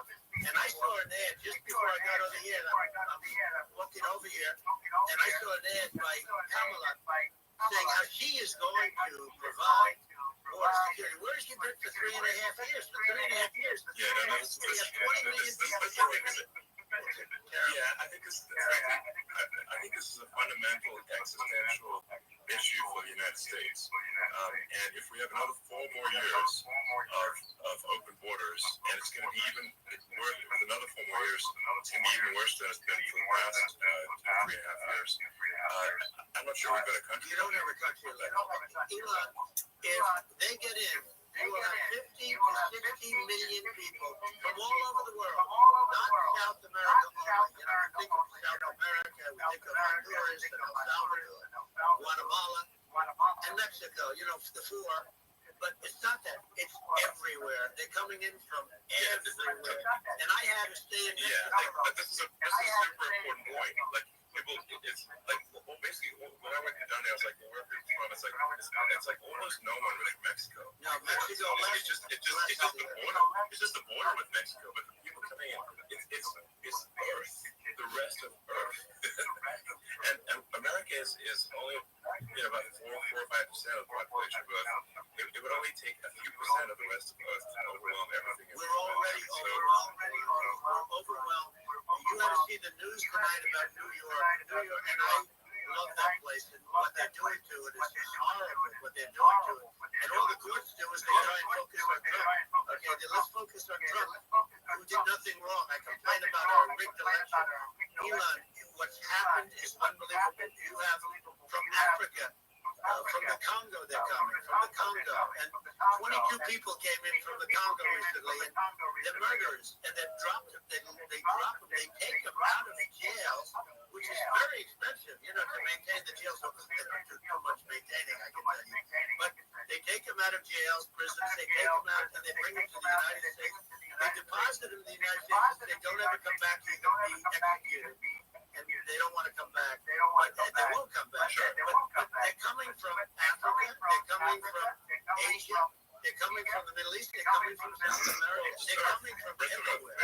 And there are a lot of really bad ones. It's just everywhere on Earth kind of thing, and it's just not possible for the United States to absorb everyone from Earth or even a few percent of the rest of Earth. It's just not possible. So we're going to have finish this up. We're going to have the largest deportation in history of this country, and we have no choice. Otherwise, we're going to have a country. What they've done to our country. Think of it. With in Venezuela and in some of these other countries, crime is down 50, 60, 70, 80%. And you would be the same. You would. I'll tell you what, Venezuela has not gotten rid of all of them. They've gotten rid of about 70% of their really bad people. Their jails are about 50% put into the United States. The same with other countries. Some are 30%, some are 50%. They're all different. But the bottom line is they're all going to be at 100%. Why wouldn't you put 100% on it? And they're doing it right now while this third-rate phony candidate. Don't forget, I beat Biden. He failed in the debate miserably. And, some people said, oh, gee, it's too bad.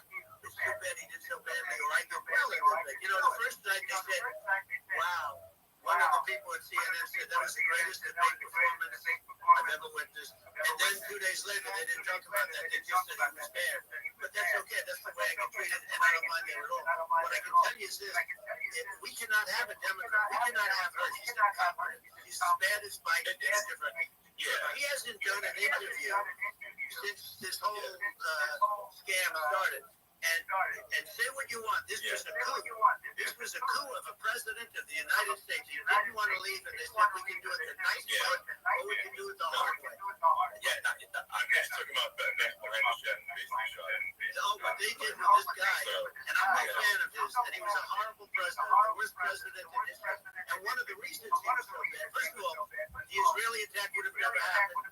Russia would never have attacked Ukraine, and we'd have no inflation, and we wouldn't have had the Afghanistan message, you think of it, and we wouldn't have had Afghanistan. But we think of it, we take a few of those events away, and we have a different world. We would also have no inflation was caused by oil. You're making an excellent point there, which is that when other countries, that are thinking about invading or doing bad things, when they're thinking about that, they're thinking about, okay, what's the American president going to do? And do they fear the American president, or is there someone they do not respect and do not fear? And I think they would rightfully be. I mean, let's look at the footage of the assassination. Like, okay, President Trump is like, don't mess with me. I mean, that's like, whereas I think people are not going to be, and they obviously have not been at all intimidated by Biden. And they certainly will not be intimidated by Kamala. And you have to really think about it in the context of global security. That's that if the American president is someone that evil dictators are scared of, that makes a huge difference to the security of the world. So I had a good relationship with Putin, despite the Russia hoax that lasted for over 2 years. Just a hoax created by Hillary Clinton and Adam Schiff, some just bad people, just sick people, frankly. I mean, Schiff is a sick person. He's going to end up probably being a senator. It's hard to believe. The whole thing is hard to believe. But, they put our country in danger with that stuff, too. They actually, when they make up stories, and you have to fight your way out of it for a long time. But I know Putin very well. I got along with him very well.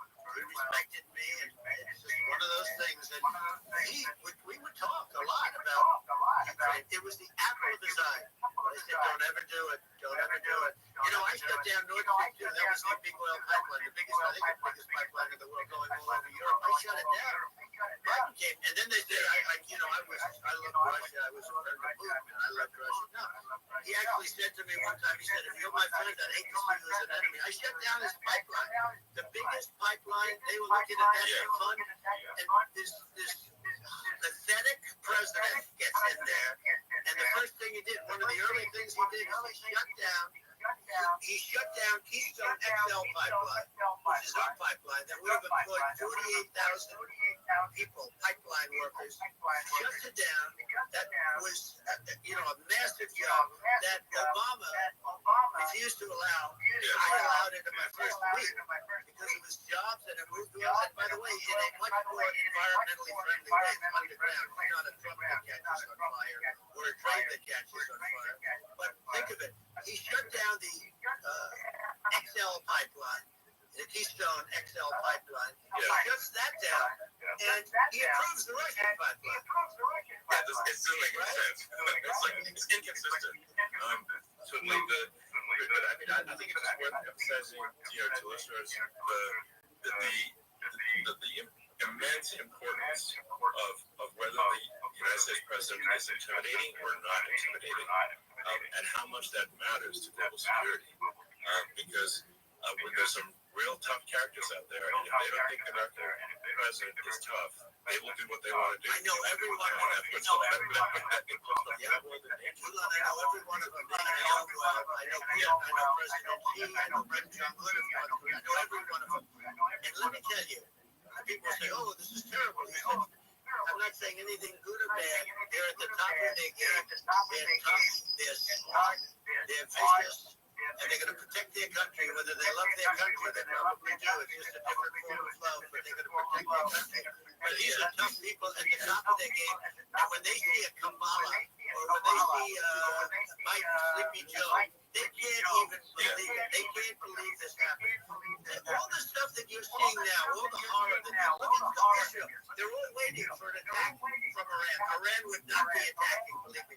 You know, when I was there, I say it with respect, because I think we would have been good with Iran. I don't want to do anything bad to Iran, but they knew not to mess around. Iran was broke, because I told China, if you buy from Iran oil, it's all about the oil, that's where the money is.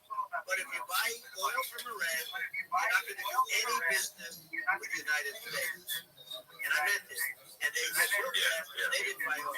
Other countries likewise. If you want to buy, you're not doing business with the United States. And they were at a point where they had no money for Hamas, they had no money for Hezbollah, they had no money for any of these things for terror. And it was amazing. In fact, there were articles when I was leaving, which is hard to believe, especially when you look at what's happened to our country. Our country is so bad right now. It's such a different place. We were respected. Think of it. 4 years ago, we were so respected. Is this Andy Dick? I said, don't buy oil. They didn't buy oil. But they had no money. And Israel would have never been attacked. Zero chance. And again, I said to Vladimir Putin, I said, don't do it. You can't do it, Vladimir. You do it, it's going to be a bad day. You cannot do it. And I told him things that what I do, and he said, no way. And I said, way. And you know, It is Andy Dick. He would never go. I got along well with There him. are 31 people watching this. Andy's. I got along well with him. When I met with President Obama just before entering, you know, to sort of a ritual, and I sat down with him and we talked for a very short period of time, but there has to be a long period of time. I said, what's the biggest problem? He said, North Korea. I had that problem worked out very well. It was nasty at the beginning, Rocket Man, and, you know, all the different things. But all of a sudden, I got a call. He said that he has a red button. I have a red button on my desk. My red button is much bigger than my red button works. And then I called him the Rocket Man. Anyway, here's the bottom line. All of a sudden, I got a call. And they said they wanted me. We met, as you remember, we met in Singapore. We met also in Vietnam. And got along with him great. No danger. But President Obama told me we got to end up in a war. A nuclear war with him. And he's got a lot of nuclear stuff. He's got plenty of nuclear. He can do plenty of damage. Yes, I mean, it's because, you know, people like they respond to strength, you know. Well, And he and I had a good relationship. You know, Remember I met him and we walked onto his land. Nobody ever walked onto his land before.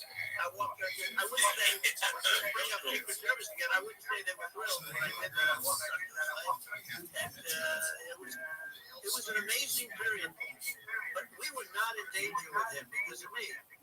You know, I always say that we have enemies on the outside and we have enemies on the inside. We have some really bad people in our government and people that are controlling of the people. I mean, I mentioned names, but I don't want to give them credit. But we have some really bad, and I say they're more dangerous than Russia and China. If you have a smart president, a president that gets it, we are not in danger of those countries because they need us and they need us. I mean, we forced Obama, if you think about it, Obama and Biden, and Bush to a certain extent, to go forced Russia and China together. And if you're a history student, the first thing you learn is you cannot let Russia and China align. But then they also got, if you take a look, Iran and North Korea. That's, you know, it's called the access to evil. In the old days, you had the access to evil. Here we have a modern day access to evil. These are powerful countries, very heavy nuclear. The biggest threat. You know, the biggest threat is not global warming, when the ocean's going to rise 1/8 of an inch over the next 400 years. You'll have more ocean dropping. The biggest threat is not that. The biggest threat is nuclear warming. Because we have 5 countries now that have significant nuclear power, and we have to not allow anything to happen with stupid people like Biden. Biden did something with Russia. There was no chance of them ever going in. And when I left, and then after I left, they started forming big armies on the border with Ukraine, right? And I looked at that, and I thought he was doing that good negotiation. I thought he was doing that to negotiate. But then Biden started saying such stupid things. For instance, he said that it can be a NATO country. Now, Russia, for as long as there's been NATO, I said, we're never going to agree to that. And we go right up front and say that. And we did things and said things through this president with a low IQ, very low IQ. He had a low IQ 30 years ago, by the way. But now Doug, he might not even have Andy Dick, get your shit together. There's nothing on the board. He said things that were so stupid that war would have been, that war had zero chance of happening if I were there. Zero chance. He was saying everything the opposite.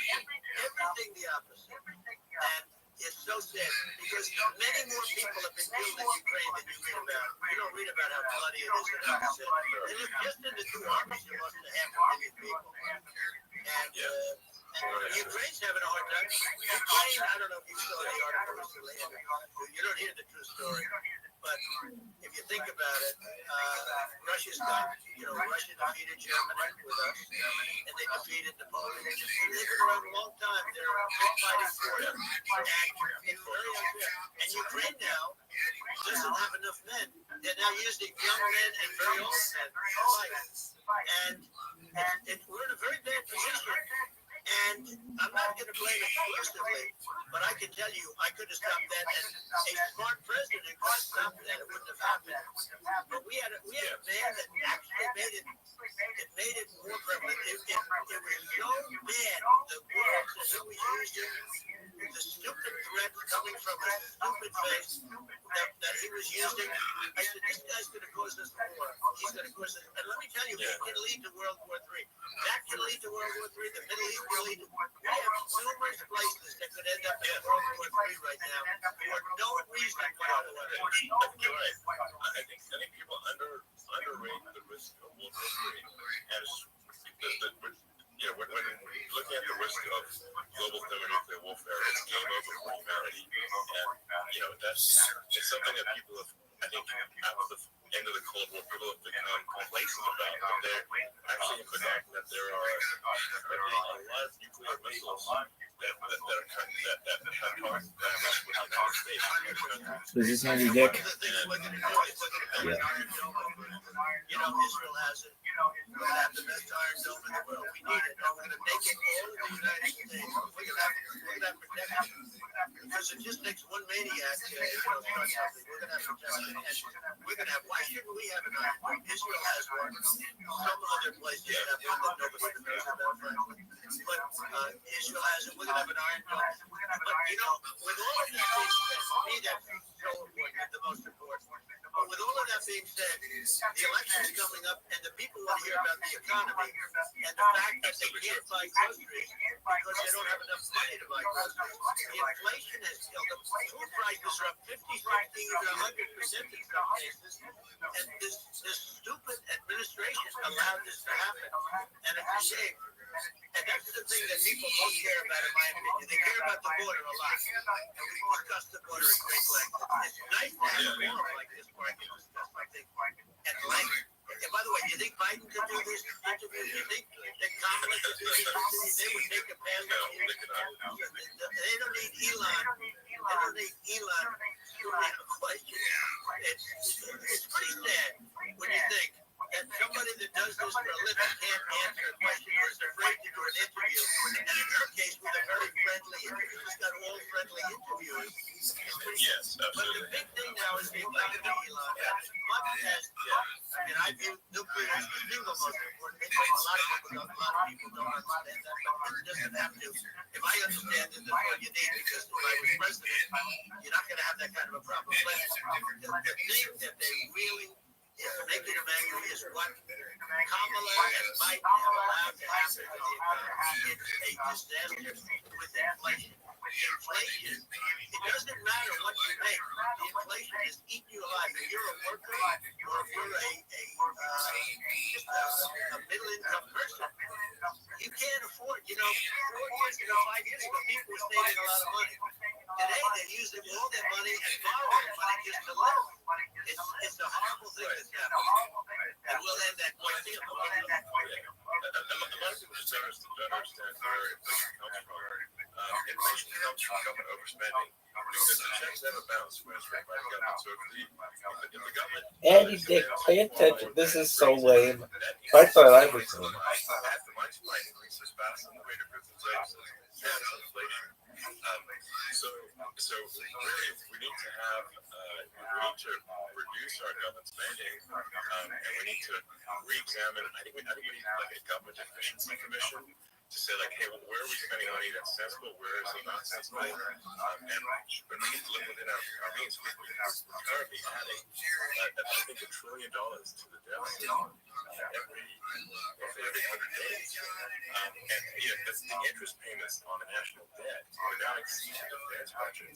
It's on the order of $1 trillion. Interest. And it keeps I rebuilt our military, largely rebuilt our military, did a great job on it. It was so important. We had fighters that were, and bombers that were 70 years old. And we did a great job on it. Then we gave 85 million of it back to Afghanistan, if you can believe it. We gave them 85 million. They're one of the largest sellers of military equipment. They're selling what we gave them. That was one of the most embarrassing days in the history of our country. But if you think about, let's go back to the economy. We have to bring energy prices down. Energy started it. The price of gasoline. Your cars don't require you. You have a good, and you do make a great product. That doesn't mean everybody should have an electric car, but these are minor details. But your product is so good. But the gasoline, the cost of energy, not only gasoline, the cost of heating the house, that has to come down. It's gone up 100%, 150%, 200%. And that has to come down. And that comes down, and we're going to do a little baby drill. They stopped drilling, and then they went back to drilling because they went back to the Trump policy. But if they won, the day after they get into office, this country will go out of business because they're going to go to an energy policy that's not sustainable. Wind and different things.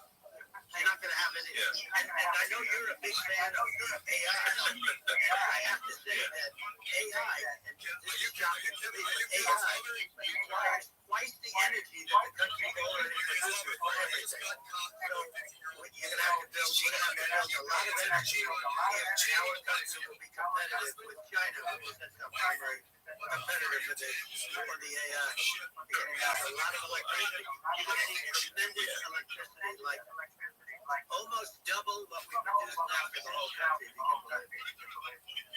Sure. That's the basic thing which people try to make it sound complicated. Inflation is caused by government spending. Would you agree that we need to look at government spending and have perhaps a government administration that just tries to make the spending sensible and so the country doesn't always means just like a person. Nobody negotiates prices. You used to have a lot of people making checks, and you end up with two companies, and they'll probably try to I mean, I went through it. Like Air Force, just a thing like Air Force One. One of the first documents they asked me, what is it? Air Force One. That's with Boeing. It's basically two planes, 747. And the price was $1.7 billion for two planes. Now they're highly sophisticated. They're even nicer than your plane, okay? But much more sophisticated. I won't say what's on it. But it's 5.7. And they raised it. But I said, I'm not going to pay 5.7. I'm not going to do it. I said, who made the deal? Obama. I said, well, then I know the deal's not good. I'm I'm not going to do it. And over a course of about 4 weeks, by my saying I'm not going to do it, I got the price reduced by $1.6 billion for the exact same plane, other than we had a great but for the exact same plane. I saved one, and I said to Boeing, man, you guys must make a lot of money. You can reduce the price by that. But now what I do hear is that they're going back to the Biden administration and running big cost overruns, because they see just doping structures are there, and they'll end up getting some of the money back. But I saved it by $1.6 billion for the exact same plane. And you can now take that and multiply that out by thousands of other items. The numbers are astronomical. I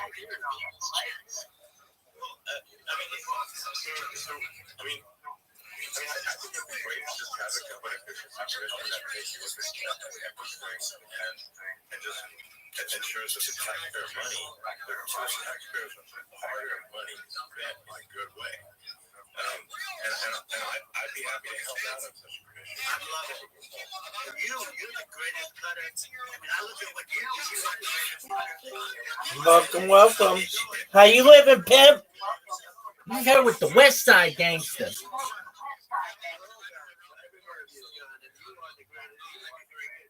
You would love it. But if you look at Archie, by the way, congratulations on the number of people that are listening to you and I chat, recorded chat. But congratulations. I mean, it's great. And you're an interesting character. The new head of a place called Argentina, and he's a big, he's great, and he's a big MAGA fan. You know that he ran on MAGA, and he took it to an extreme too. He ran on MAGA, and I hear he's doing really a terrific job. It's going to make Argentina great again. It worked out perfectly. They bought a lot of hats, but he's doing a good job. He really got. And up here, he's starting to do pretty well. Inflation is getting down. They had like 10,000. They had inflation like not normal inflation. They had the real deal. But we're going to have that pretty soon. I think we have the worst inflation we've had in 100 years. They say in 48 years. I don't believe it. I think we have the worst. They don't include a lot of the items that should be included. Yeah. Well, it's just from government overspending and just not spending taxpayer money effectively, and having just department like so many departments you can't even name them all. And what Millet is doing is he's cutting government spending. He's simplifying things. He's bringing regulations that make sense. And we're Argentina overnight is experiencing a giant improvement in prosperity. But it's also a lesson for the United States, which is that Argentina used to be one of the most prosperous countries in the world. In the 30s, 40s, and because of bad government policy, it ruined the country. And if you take Venezuela, for example, Venezuela should be incredibly prosperous. They have phenomenal reserves of everything, oil, everything, and it should be prosperous. But if the government's wrong, it impoverishes the people. And so I think we should not be complacent in the United States, thinking that taking out prosperity for granted, because if with bad government policy, we can run the country into the ground. And that's just something people should bear in mind. Don't take prosperity for granted. Well, think of education. So we're ranked at the bottom of every list of the top 40. We're ranked number 40, number 38.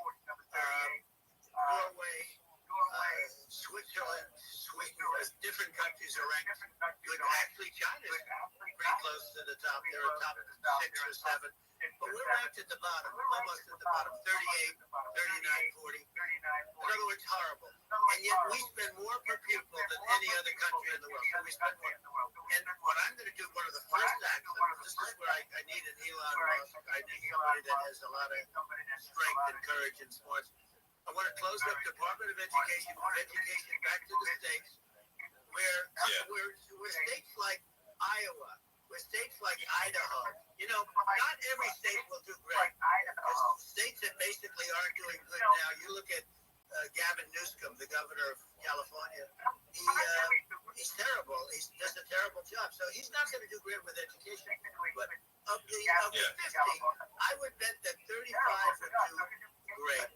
And 15 of them, or 20 of them, would be as good as Norway. Norway's considered great. You can name them. I mean, they're so good. Some of these countries are so good. But if you go into some of these really well-run states, we have states that don't know what debt is. We have states that have low taxes, no debt, everybody working. They're really well-run. And maybe they have certain advantages in terms of location, in terms of, the land or the sun and the water and the whole thing. There are a lot of advantages to some people. But if you move education back to the 50, you'll have some that won't do well, but you'll actually be forced to do better because it'll be a pretty bad situation. Yeah, if you think about it, you'll have some of these states. I'll bet you'd have 30, 35 states. It'll be much better. And you know what it'll cost? Less than what it is in Washington. These people don't care about these, faraway states. It'd be unbelievable. I think you're making a good point in that if the states have to if each state has to compete against other states, then people will naturally move to states where it's better. Well, like California, as we said, it's a badly run state. I could go through. I got so many friends that are in those states, even if they're Democrats. I hate to mention certain states, but Illinois is badly run with Pritzker. He's a real loser. But some of these places are just badly run. But it's almost going to force them to run better, and they won't do good initially. But you're not going to do worse than you're doing right now. And I would say that the cost, you would cut your cost by 50 or 60%. And you have a little bit of it. You want to make sure they're teaching English as an example. Give us a little English.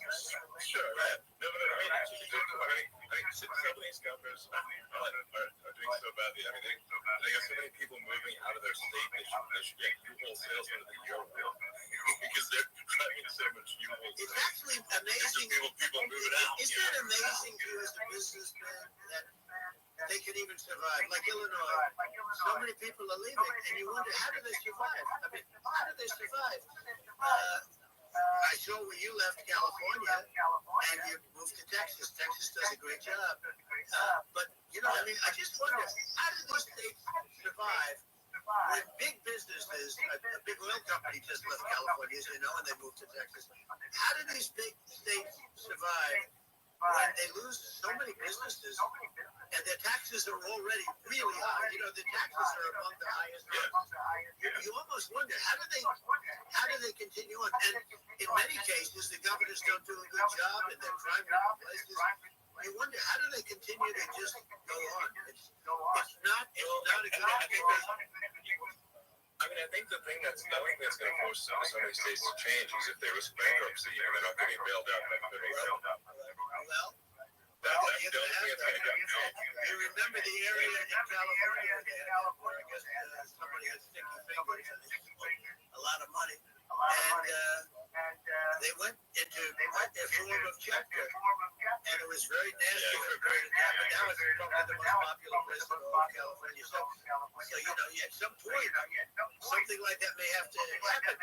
But the problem is, you can't penalize people that loan money to the state when you have incompetent people like a Pritzker. The family didn't want him in the family business, and he ends up being governor of Illinois. So, is he going to be a great governor? And, you have people, I can name every one of them. I got to know every one of them, and some are very good and some are just horrible. Well, I think that, the logic point here, too, as you're saying, a lot of people concerned about the economy, a lot of people concerned about inflation. Inflation is effectively a tax on people that save money and for people that are working day to day.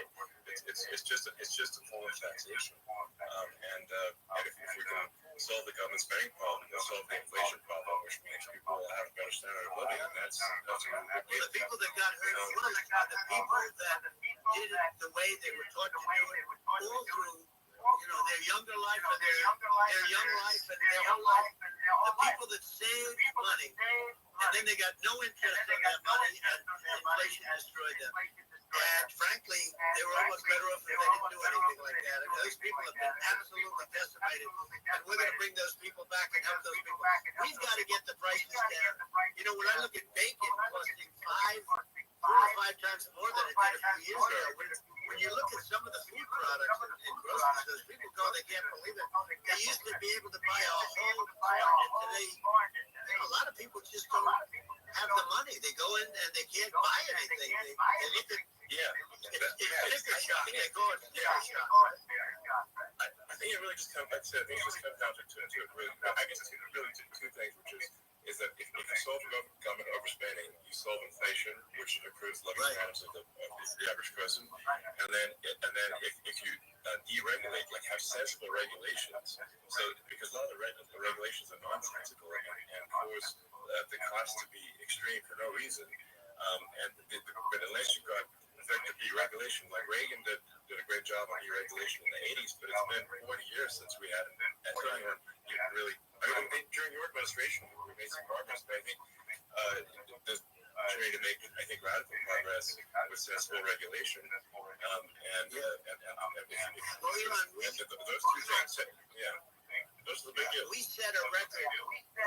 We did more deregulation and more restrictions on all of the different businesses than any other president. Remember, I had the rule for everyone we put in, you have to get rid of 10 or 12. And we did radical cuts for all of that, and a lot of that is being put back by this administration. And we did radical cuts for things that weren't necessary. But we were all set. You know, we had the best economy ever maybe in the world, and then what happened is COVID came in, and we had to focus on that, and nobody knew what it was. And I always say I got good marks on economy, good marks on military. We knocked out ISIS, and we did so many different things, and we rebuilt.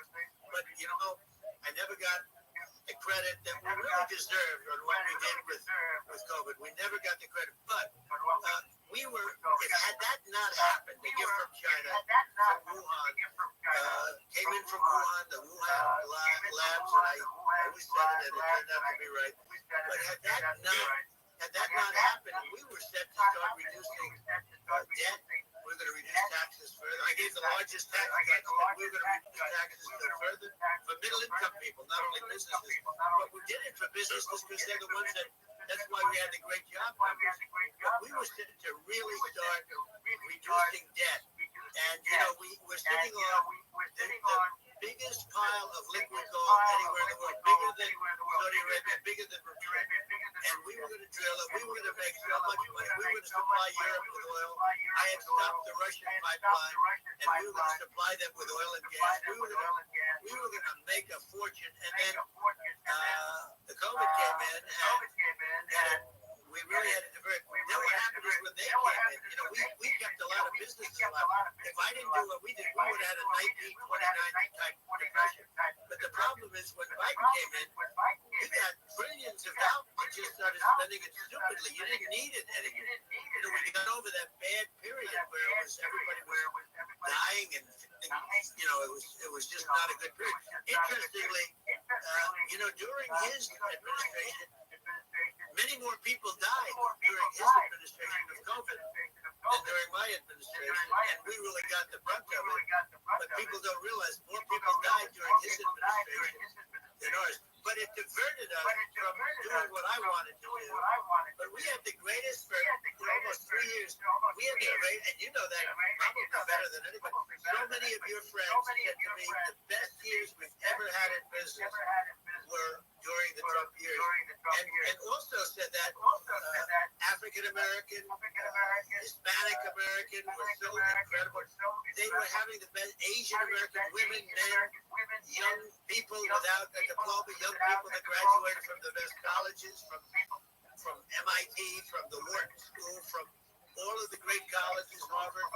They were doing better, and people without a diploma were doing better. And everybody was happy. And then COVID came, and we had the problem is they spent trillions and trillions of dollars. They wasted. They shouldn't have taken any money, and we wouldn't be having inflation right now, which is killing our country. Yeah, absolutely. I mean, let's say something about, like, you know, maybe my views on, you know, climate change and oil and gas, because and that probably differ from what most people would assume. Because my views are actually pretty, I think, moderate in this regard, which is that I don't think we should vilify the oil and gas industry and the people that have worked very hard in those industries to provide the necessary energy to support the economy. And if we were to stop using oil and gas right now, we would be starving and the economy would collapse. So it's, I don't think it's right to sort of vilify the oil and gas industry. And the world has a certain demand for oil and gas, and it's probably better if the United States provides that than some other countries. And it would help with prosperity in the U.S. And at the same time, obviously, my view is like we do over time want to move to a sustainable energy economy, because eventually you do run out of. I mean, you run out of oil and gas. It's not there. It's not infinite. And there is some risk. I think it's not. The risk is not as high as a lot of people say it is with respect to global warming. But I think if you just keep increasing the parts per million in the atmosphere long enough, eventually it actually simply gets uncomfortable to breathe. People don't realize this. If you go past 1,000 parts per million of CO2, you start getting headaches and nausea. And so we're now in the sort of 400 range. We're adding, I think, about roughly 2 parts per million per year. So, I mean, it still gives us, so what it means is like we still have quite a bit of time. But so there's not like we don't need to rush, and we don't need to stop farmers from farming or prevent people from having steaks or basic stuff like that. Like leave the farmers alone. How crazy is that? Where you have farmers that are not allowed to farm anymore, have to get rid of their cattle, and the whole world is a little crazy. But it's largely taken its lead from us. I just say though, I've heard in terms of the fossil fuel, because even to create your electric car and create the electricity needed for the electric car, fossil fuel is what really creates that at the generating plant. So you sort of can't get away from it at this moment. I mean, someday you might be able to. But I do hear we have anywhere from 100 to 500 years left. Much of it hasn't even been found yet. But there are tremendous, like Anwar. I got Anwar in Alaska approved. Ronald Reagan couldn't do it. Nobody could do it. Everybody tried it. Nobody could do it. I got it approved. The first thing that Biden did was unapprove it, to get rid of it. He ended it. His secretary went in and she ended it. And what a disgrace. That's Anwar. That's bigger, or they think it could be bigger than Saudi Arabia in Alaska. Could be bigger than Saudi Arabia. But they went in and they terminated it. And I'll get it going very quickly, because not only is it big for Alaska, I mean, you talk about economic development. That for the United States, I mean, that is, they say bigger than Saudi Arabia or the same size. And pure, really good stuff. And, they ended. So I think we have, perhaps hundreds of years left. Nobody really knows. But during that time, something might come around. Yeah. Well, I mean, my estimate would be, a little more aggressive than that, but it's not the sort of like world will die in 5 years stuff. That's obviously BS. But I mean, my view is like if you just look at sort of like parts per million increments every year, you get sort of 2 or 3 parts per million every year of CO2.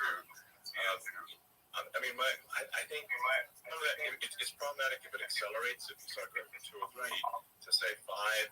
And then there may be some situations where you get just a step change increase in the CO2. And I think we don't want to get too close to 1,000 ppm, because like that's actually makes it uncomfortable to breathe. Like just existing in 1,000 ppm CO2 is uncomfortable. That's considered like an industrial hazard, right?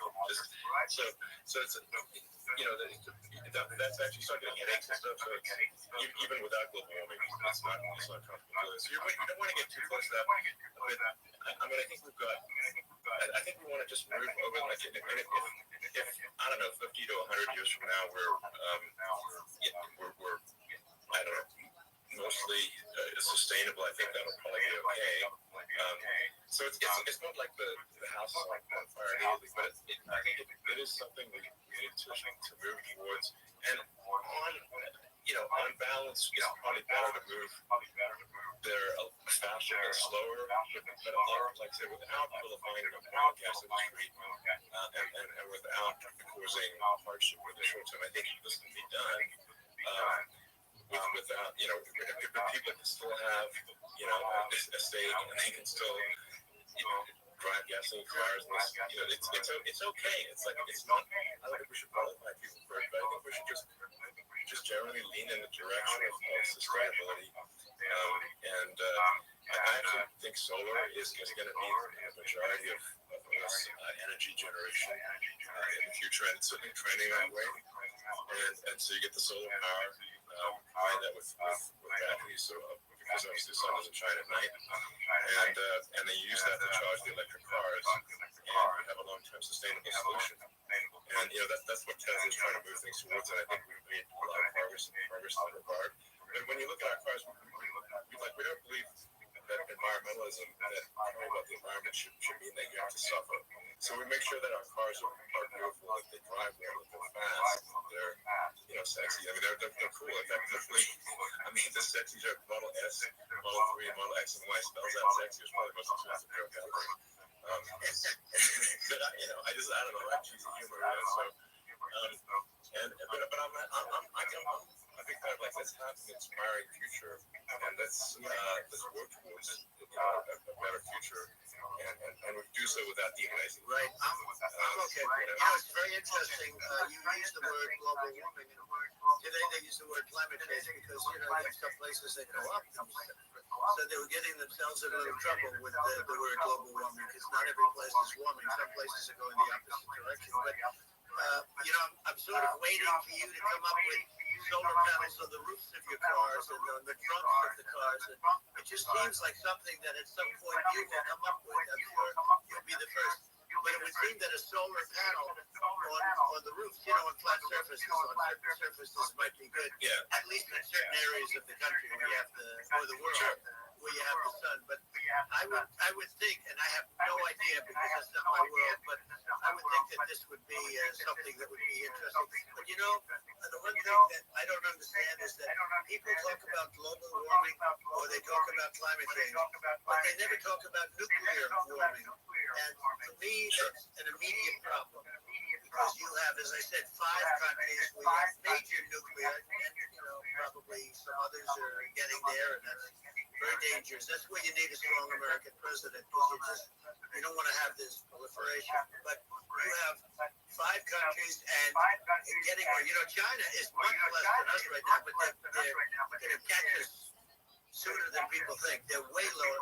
Russia and us are number 1, and we're sort of tied. And China is far behind, but they're developing at a level that you're not surprised to hear very fast. They'll end up catching up, maybe even faster. But to me, the biggest problem is not climate change. It's not.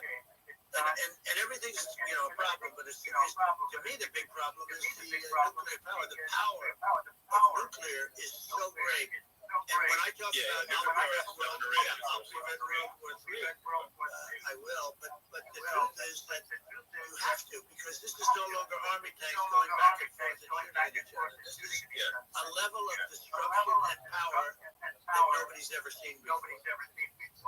Yeah, actually, there's the bad side of nuclear, which is nuclear warfare does, right? But there's also, I think, nuclear electricity generation is underrated. You're right.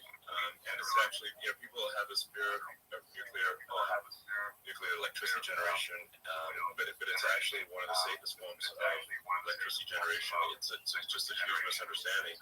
And if you look at the injuries and deaths, caused by, say, I'm trying to pick a coal mine, just any kind of mining operation. And there's a certain number of injuries and deaths per year. You compare that to nuclear. Nuclear is actually way better. So it's underrated as an electricity source, and I think it's something that's worth reconsidering. But there's so much regulation that people can't get it done. So that maybe they'll have to change the name. There are some areas like when you see what happened to the bad branding. We'll have to rebrand it. We'll have to give it we'll name it after you or something. No, it has a branding problem. When you see what happened, when you see what happened in Japan, where they say you won't be able to go in the land for about 3,000 years, and Russia, where they had the problem, where they, there's a lot of bad things happen, and they have a problem. They say that in 2,000 years, people will start to occupy the land again. You realize it's pretty bad. But you're right about it. It's actually not that bad. So like after Fukushima happened in Japan, like people were asking me in California, are we worried about like a nuclear conflict in Japan? I'm like, no, that's crazy. It's actually not even dangerous in Fukushima. I actually flew there and ate locally grown vegetables on TV in Peruvian. And I donated a solar water treatment, a solar power system for a water treatment plant. And but you haven't been feeling so well lately. No, but I mean, it's fine. It's like Hiroshima and Nagasaki were bombed, but now they're like full cities again. So it's really not something that so it's not as scary as people think. Let's see. I mean, there's some other topics we can touch on. The warfare. I think we need to be concerned about what they've done to this country. Obviously. Yeah. But we just won the big case in Florida.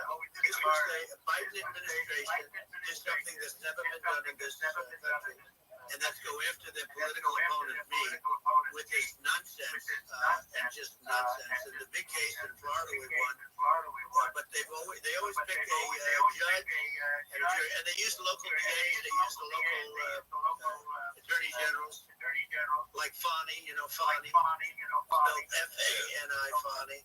And it's all a big hoax. And it's all run from there, like in Manhattan. One of the top people from the Justice Department went in and ran Manhattan, ran the state. The Letitia James deal was run by a person from the Department of Justice. They've never done this before. And they set up a very bad precedent. It's called lawfare, warfare. It's a terrible thing. It never happened in our country. It does happen in banana republics and third world countries, but it's never happened. And the incredible thing is it actually drove my numbers up because people see, fortunately I have a platform like you, or, in all fairness, like a conversation like this, where I can talk about it and people understand that you fight for election integrity and you end up getting indicted because you're fighting for election integrity. And when the day comes and you can't fight for election integrity, you don't have a country anymore. So what happens is they went after their political opponent, me.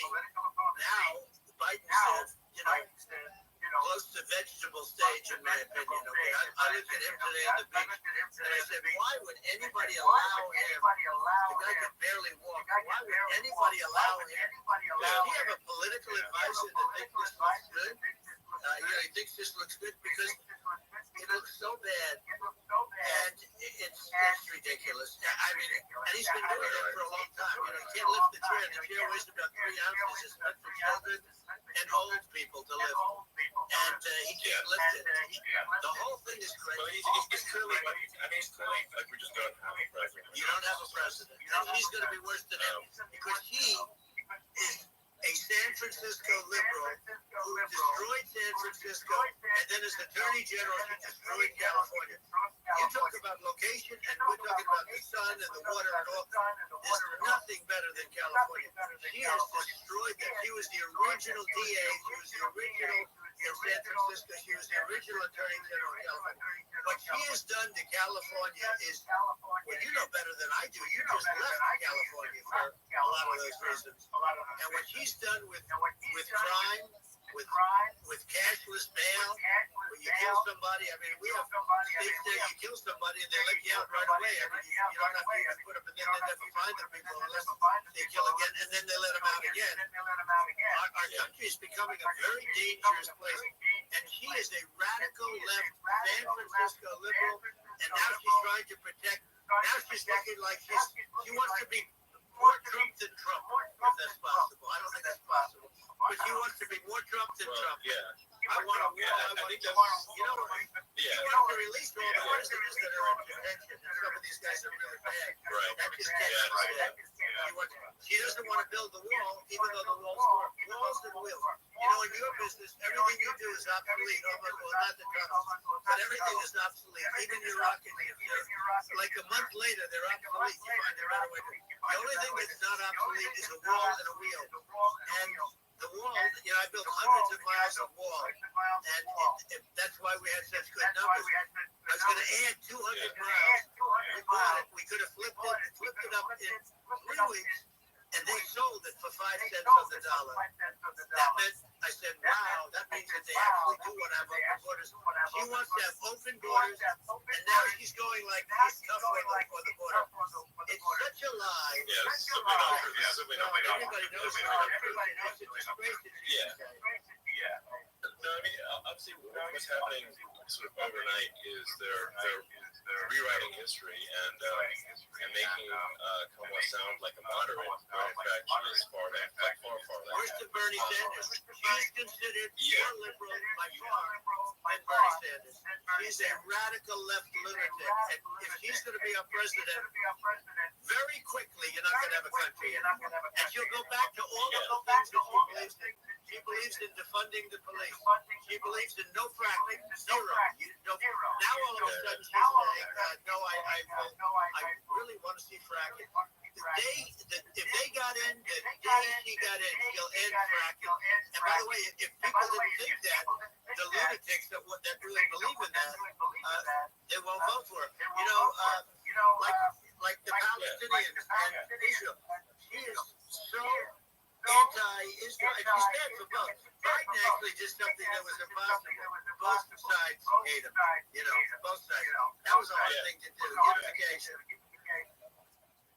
Yeah, no. I mean, Netanyahu came to a joint Senate and House sitting, and I was there, and Kamala stood him up. What does that say? I think it's highly disrespectful. And I say, if you're a Jewish person or if you believe in Israel, if you're a person that, is very pro-Israel, if you vote for her, it's worse than Biden. And Biden was bad. But if you vote for her, you ought to have your head examined. And you see tonight, I mean, as we're doing this, I'm seeing reports coming that they expect an attack tonight or tomorrow. Hundreds and maybe thousands of rockets. You know, their Iron Dome, their shield that they built, that can be swamped. We'll use the term. Swamped. But they swamp it. By shooting enough missiles, you know this better than anybody, by shooting enough missiles, they can't defend themselves. They just obliterate the whole place. And that's what some people think they're looking to do. And we have no leadership. There's no respect for the United States of America with these people. And I'm telling you, she'll be worse than him. Because she's a believer in being radical left, and he wasn't. I think you're right. I mean, you really, it's important for the public that maybe listen to this to look at Kamala's track record, before the last month, and say, is that a track record you agree with? And I think if you're an independent moderate, you definitely would not agree with it, because it is her behavior has been far left, and we're seeing just an overnight propaganda attempt to rewrite history and it sounds like Kamala's moderate, which in fact is not moderate. Her running mate approved, signed into legislation, tampons in boys' bathrooms. Okay? Now, that's all I have to hear. Tampons in boys' bathrooms. And that means she believes in that too. I mean, she picked this guy because he was the closest to it. A lot of people thought she picked one of the opposite, but she picked an anti-Israel, radical left person. But he is far worse, they say, than Bernie Sanders. If we have her as a president, if we have a Democrat at this moment as a president, I don't think our country can survive. I think it's a massive. I think we're in massive trouble, frankly, with the Kamala administration. And that's my honest opinion. And I think really it's essential that you win for the good of the country this election. And I mean that's understating my opinion. Now, you know, you may have seen this, but I got a letter from the EU Commission, like saying, you know, to not have disinformation on during this discussion that we're having, like, and you know, there's a lot of attempts to do censorship and to force censorship, even on Americans from other countries, and you know, what do you think about that? Well, I know the European Union very well. They take great advantage of the United States in trade, as you know. We, through a different form, NATO, we protect them, and yet, if you build a car in the United States, you can't sell it in Europe. You just can't sell it. It's impossible. The same thing with our farmers. Our farmers find it very difficult to do business. You know, we have a deficit with them of $250 billion, which people don't know. It sounds so nice, the European Union, but let me tell you, they're not as tough as China, but they're bad, and I let them know it. And that's probably why they notified you. No, they don't treat our country well. We defend them. You know, with Ukraine, so we're in for $250 billion, and they're in for about $71 billion, and they have the same size. If you add up the European nations, you know, in terms of an economy, it's about the same size when you say so. And they're in much greater risk.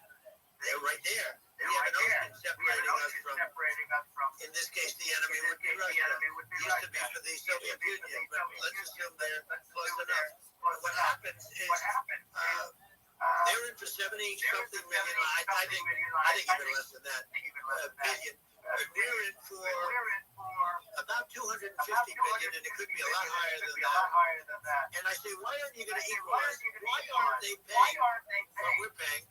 And they're much more, they're much more important for them because of the fact that, you know, they're right, you know, they're all sort of in that location. We're not. But they should, and I did it with NATO. There were only 7 countries that were paid up in NATO, and 28 at the time. And the United States was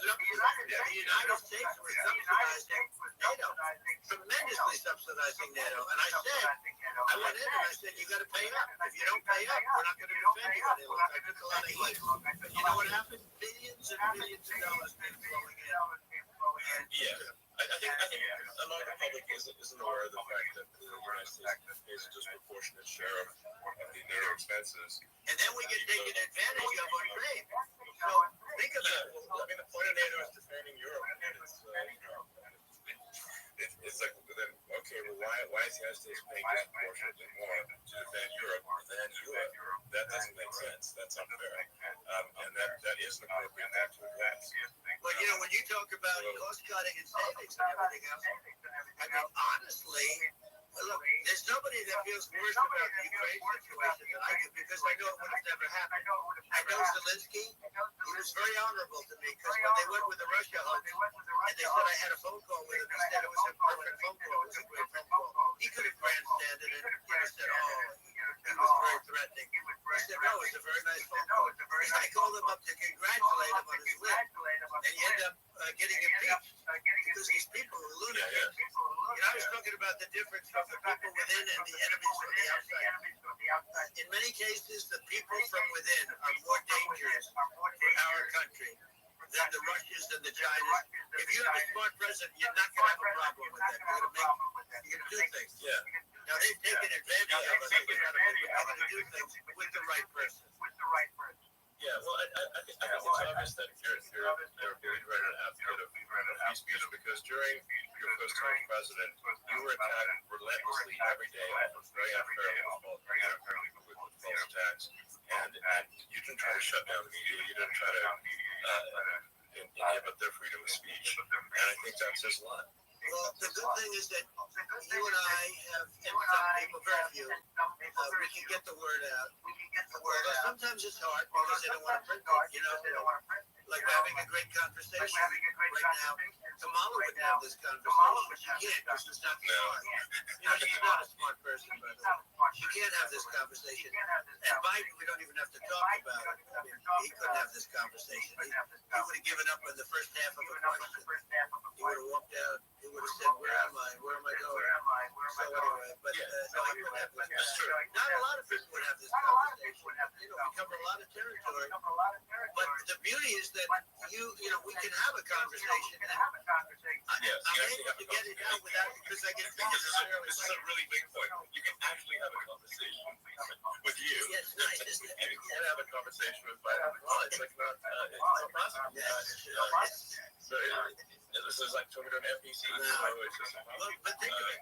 We need a man or a person who's unbelievably sharp in order to stop all the nuclear danger, all the dangers that I'm talking about. And I got along with all this. You know, I got along with Kim Jong-un. We had dinner, we had everything. And he really liked me, and I got along with him really well. By the way, he's the absolute boss over there. You know, a lot of people say, oh, you think let me tell you, I saw things that you don't want to know about. He is the boss.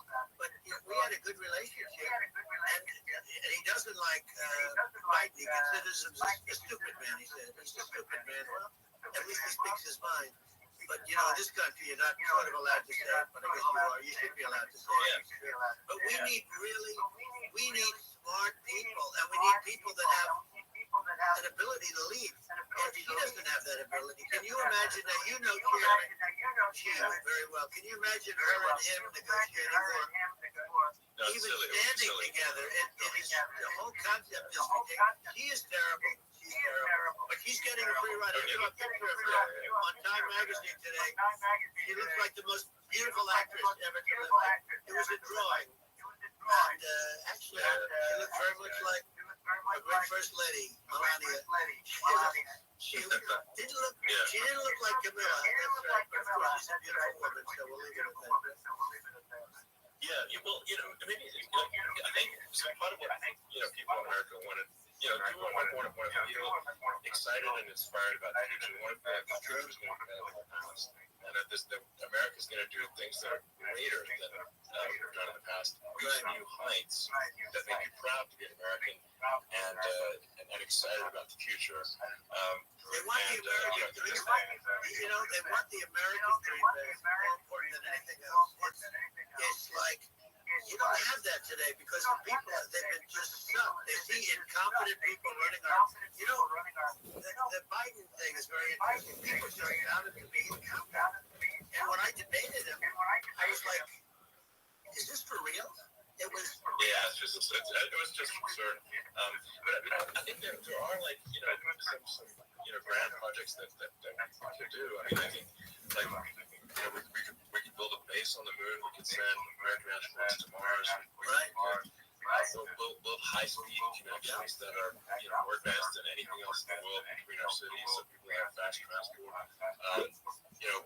It's possible to solve traffic with tunnels. We've already made great progress in Vegas doing that, and just do things that are exciting and inspiring and make the future feel like it's better than the past. Well, I saw what you did, and I'll tell you, it was amazing. I got to see. I took a big glimpse at it, and it's incredible. It's incredible, and you can do that all over. It's deep. Yeah. You don't even need much structure. Assuming you're in the right area. No, it's just straightforward. It's amazing. So, I think we could do some things that like China's got incredible high-speed rail between its cities, but I think it's actually possible with tunnels if with deregulation, with an ability to actually, where it's like legal to actually do the tunnels, then you could have high-speed tunnels that are actually better than anything else in the world for high-speed transport between cities. And that would be something that, Americans could say, wow, okay, we've got something that's cooler than anyone else in the world. That's the kind of thing that makes you proud to be And much safer than surface trains, where there's a danger there, with people, with crazy people. It's much safer, much better. And, it's sad because I've seen some of the greatest trains. I find it fascinating. And I've seen the systems and how they work. The bullet trains, they call them, I guess. And they go unbelievably fast, unbelievably comfortable, with no problems. And we don't have anything like that in this country, not even close. And it doesn't make sense to me. Doesn't make sense. Yeah, I think also there's, I'm kind of hopping on the excess regulation, but I think something that Yo. what people can generally understand is that what happens with those regulations. How you doing, Katai designer? You living like a pimp? Well, hey, do you know what Discord is?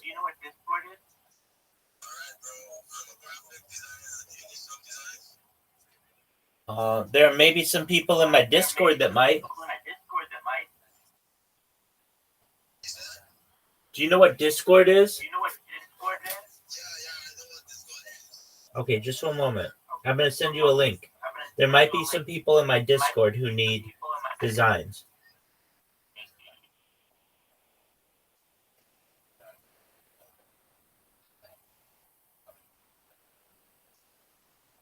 How you living, pimp?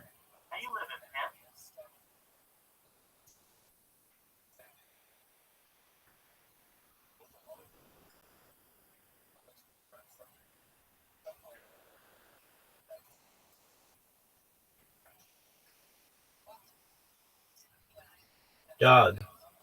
Check your direct messages. I just hooked you up.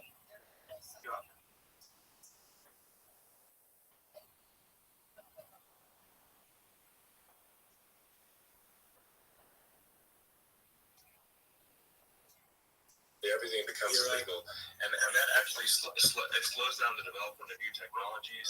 I mean, if you take the sort of like I think there's room for some reform at the FDA for improving the speed with which we approve drugs that could help save lives and improve people's lives. I worked very hard on that. Gangsta. It's the lowest number ever, and we got therapeutics approved in the FDA that people can't even believe the speed, but I took them on. I don't think they like me too much, but I got things approved in the FDA at numbers that they wouldn't believe. And, it's a very bureaucratic group. Actually, it's a fine group of people in many cases. I got to know a lot of them, but I was pushing them really hard for Regeneron, for so many different things that were really pretty amazing. But the FDA takes too long. It's 12 years to get a product approved. I got it down to 4, and I got some things done very quickly, but it's really something that is going to have to be worked on because it takes too long. It just takes too long. Yeah, it just takes too long, and you end up in the same with the approval, but it takes years instead of something that could actually take months, and that improves people's lives. I think, I just wanted to hop on this point that there has to be an active process for reducing rules and regulations, because otherwise they just keep building up every year, and you get hardening of the arteries, and eventually everything's illegal or takes forever, and then we just ossify as a society. We can't make any progress, and that's a really big deal. Just getting back to the FDA for 1 second, I got something that's called right to try. This is where you can go in, and if you're terminally ill, you can use a space age, medicine or whatever it may be. We have the best doctors, the best labs in the world. We really do. But people would go to other countries to use this product, even if they thought it worked, because it's going for the FDA. I got it approved.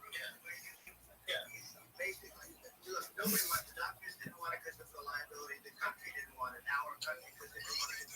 These are people terminally ill. The insurance companies didn't want it, and the pharmaceutical companies. Nobody wanted it. I got everybody into a room, and we came up with an agreement that you won't get sued. And also, they didn't want it on their record. If somebody's terminally ill and they die after taking a drug, they didn't want that on their record. So we sent a separate list. If somebody was still count as a negative. Okay.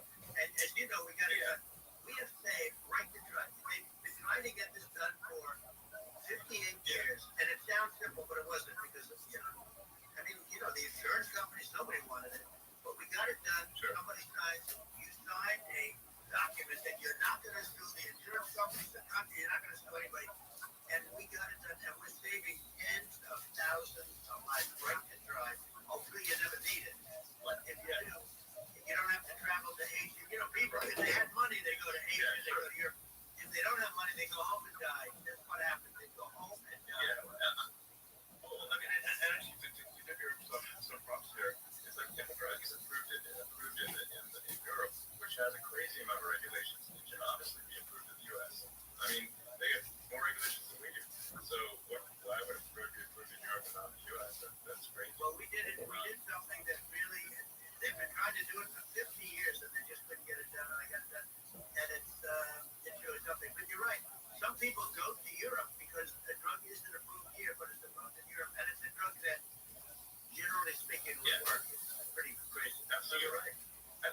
So as long as people are properly informed of the pros and cons, and like these are the risks, this is the risk, and like you make your own decision.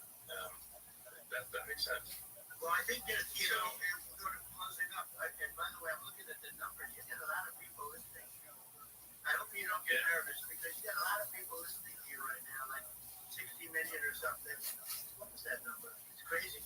It's amazing how you can see that right away. What is the number?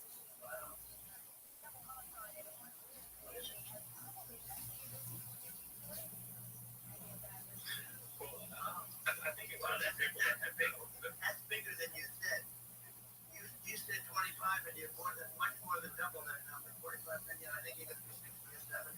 And I guess over a period of time. I mean, I congratulate you. Do I get paid for this or not? Well, I think actually there's a number of people that will hear this conversation over the next few days to weeks. It's going to be 100. That's what they say. Yeah, that's good. Well, look, it's an honor. I just asked this: are you better off now, or were you better off when I was president? Nobody's better off now. We put out polls on that, and nobody's better off now. Inflation has killed it, and they also feel very unsafe. You look at what's going on with a lot of different things. You look at the riots we had in colleges over. I mean, it's ridiculous, but all of the riots, they just feel unsafe.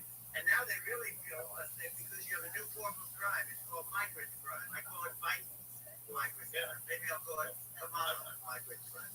But, I mean, with all these things, I was trying to encourage into the ground truth by just asking people. And my mom lives in New York. I was like, Mom, and any of her friends, been attacked or assaulted? She said, yeah, 3 of her friends, 3 separate infants were assaulted just in recent months, just walking around the streets of New York.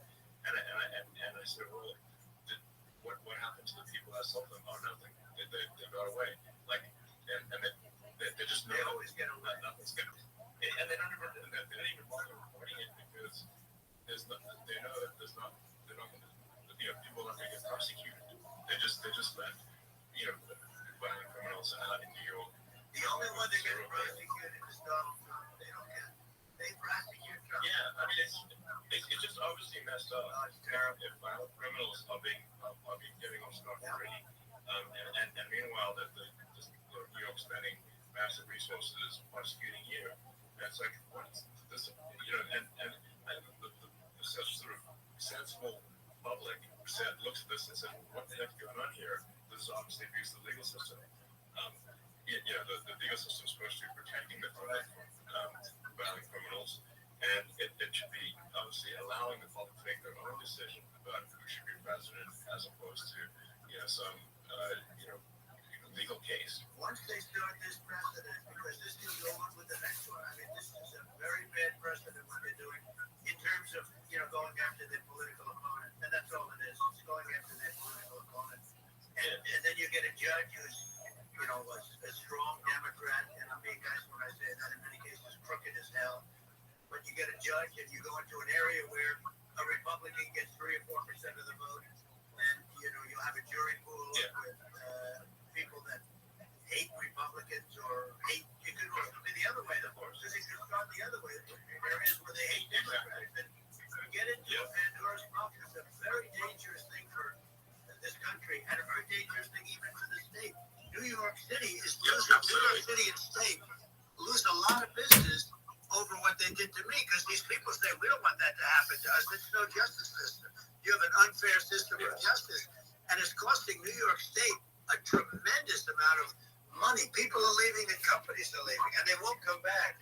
So, all of that stuff is important. But the economy now is the big thing, and we can turn that economy up so fast, and people are going to be back again. We're going to get rid of because there's a lot of right, absolutely. So, and I want to congratulate you. You've done an amazing job.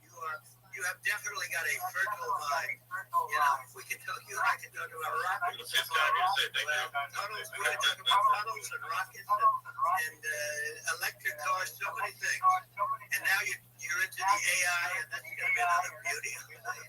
So it's an amazing thing you've done, Elon. It's an amazing thing, and I congratulate you.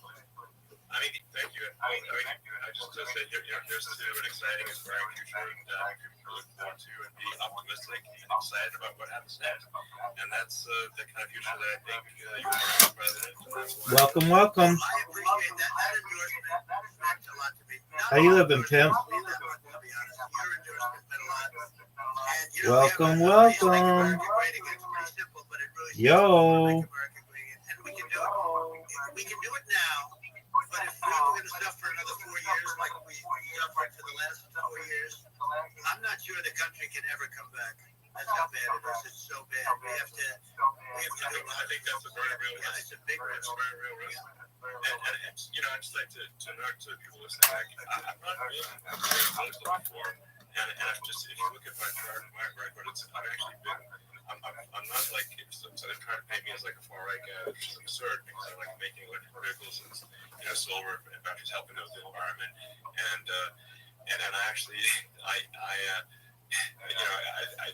supported Obama. I stood in line for 6 hours to shake Obama's hand when he was running for president, and so it's not like I'm like some sort of dyed-in-the-wool long-term Republican. I'm actually, I call myself, historically a moderate Democrat, but now I feel like we're really at a critical juncture for the country, and I think a lot of people thought, the Biden administration would be a moderate administration, but it's not, and obviously we're just going to see an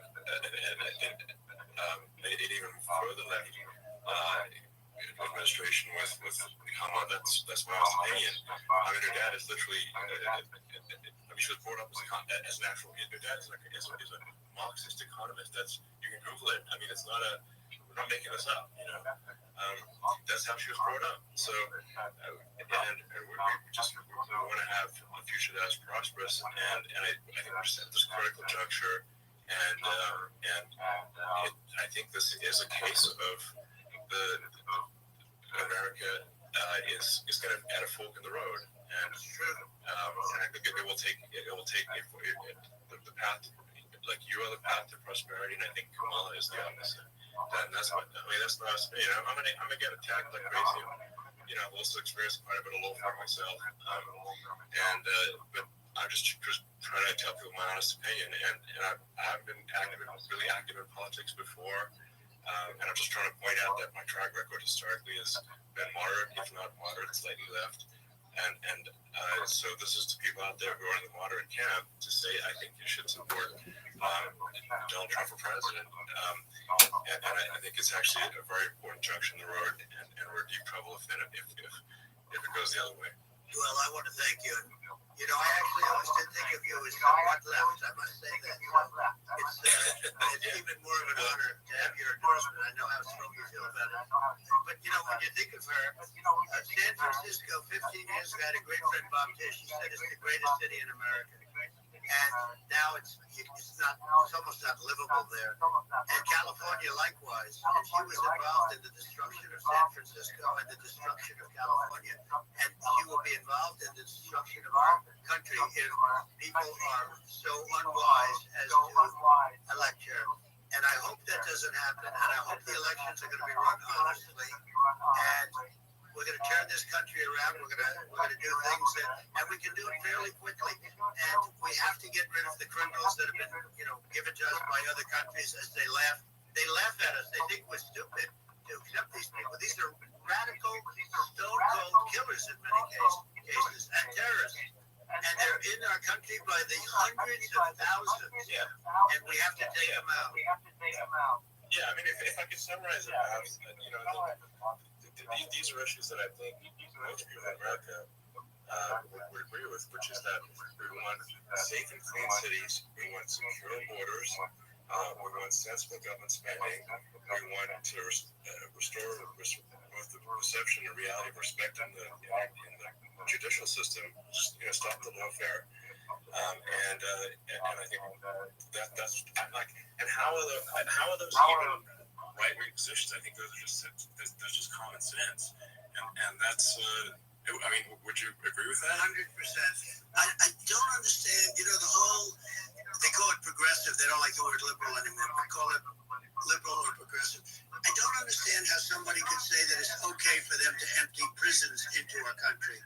And again, I told you, their crime rates all over the world are going way down, which makes sense. In fact, the next time what we'll do is if something happens with this election, which would be a horror show, we'll meet the next time in Venezuela because it'll be a far safer place to meet than our country, okay? So we'll go, you and I will go and we'll have a meeting and dinner in Venezuela because that's what's happening. Their crime rate's coming down and our crime rate's going through the roof, and it's so simple. And you haven't seen anything yet because these people have come into our country and they're just getting acclimated. And they don't know about being politically correct law enforcement or lack of law enforcement. And our police, I have to just end with this, we have great police, we have great law enforcement, but they're not allowed to do their job. They have to be able to do their job without being destroyed. Absolutely, and it's also demoralizing if you're a police officer risking your life to arrest violent criminals who could kill you and do kill you sometimes, and then you arrest the violent criminal, and then the DA doesn't prosecute and just let the guy out. Well, then, why should a police officer risk their life to arrest a violent felon? Well, even worse, nothing's going to happen. Even worse, they prosecute the police officer. They go after it and they prosecute the police officer, and they take away his pension, they take away his job, he loses his family, he loses his house. Well, I thought it was very telling, like incredibly telling, that when that was a case where sort of a gang of thugs beat up some police officers. I think it was in Times Square in New York, and then nothing happened to those guys. They were let out with zero bail, and I think much of them were given free tickets to California.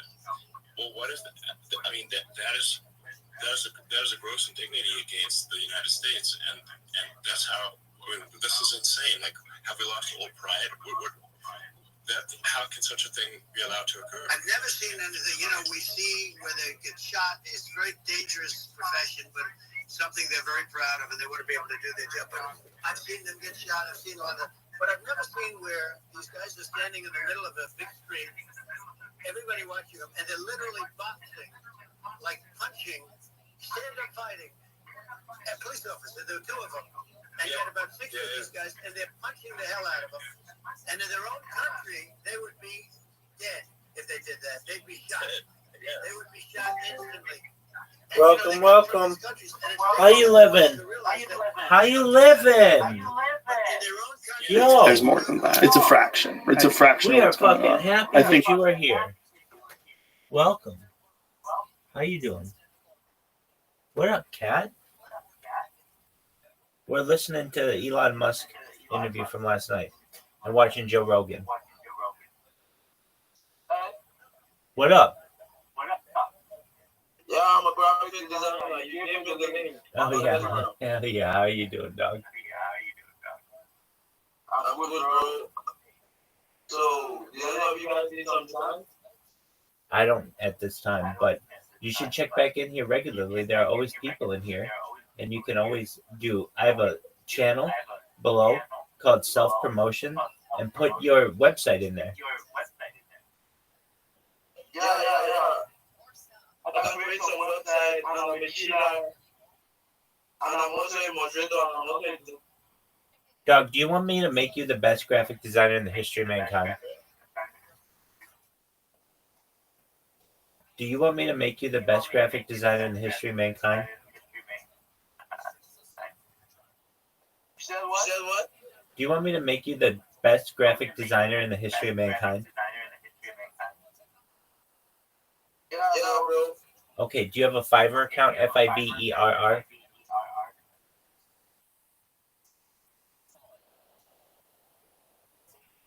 You want a Fiverr account? Fiverr. Yeah, I need that. Okay, so go create one. I'm here. And when you're done, tell me when you're done.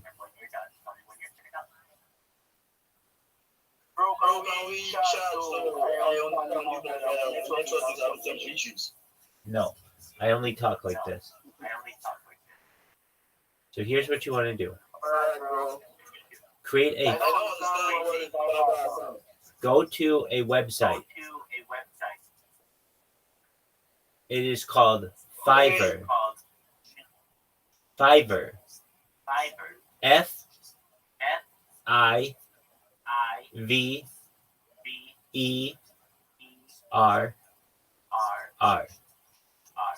It's 5, the number 5, well, like spelled out FIVE with 2 R's at the end. Okay, you want me to create a Fiverr account? Yes. Oh, bro. So if I do that, what then? Then people will pay you to be a graphic designer for them.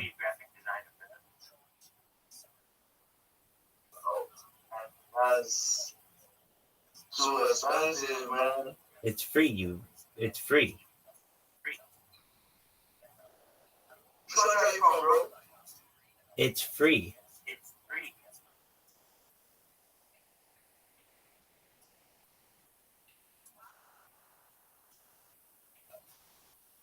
I don't know how to do that.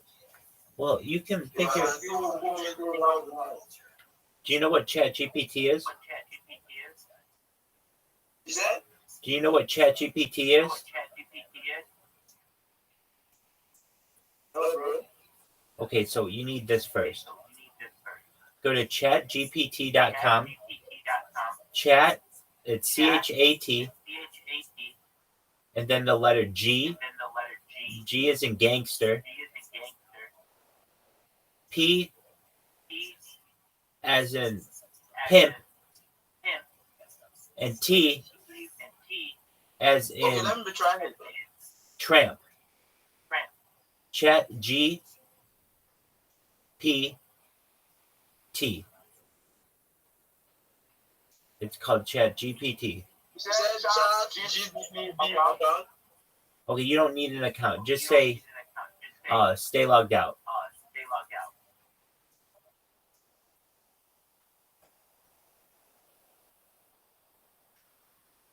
Okay, did it stay logged out?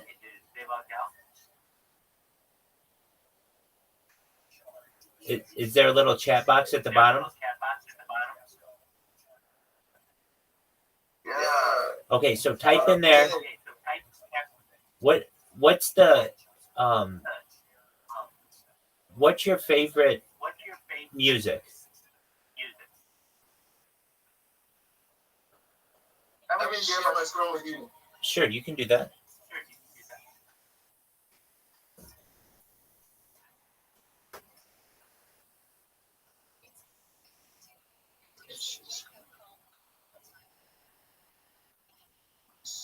Something about this? Are you sharing your screen? I can't tell what you're showing me. Oh, hold on. Okay, now I can see you. Now I can see you. Okay, I'm looking at you.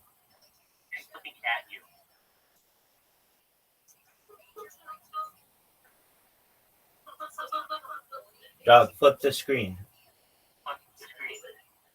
That's what I'm trying to do, bro. Okay. If anything, just turn your hand.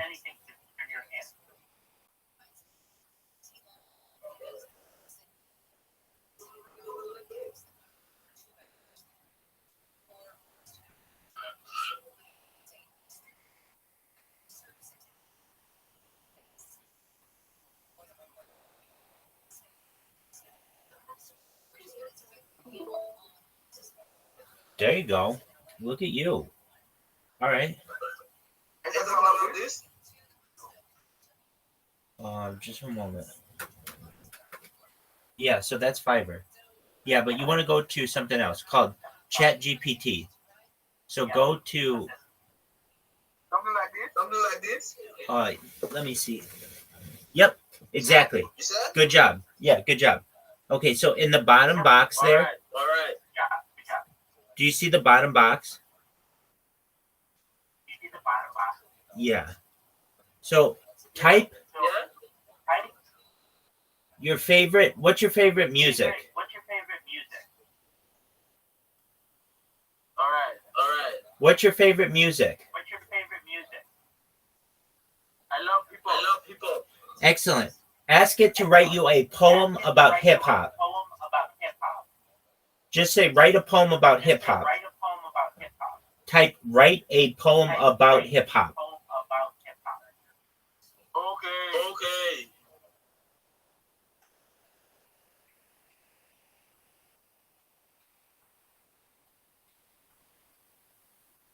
This is going to change your life.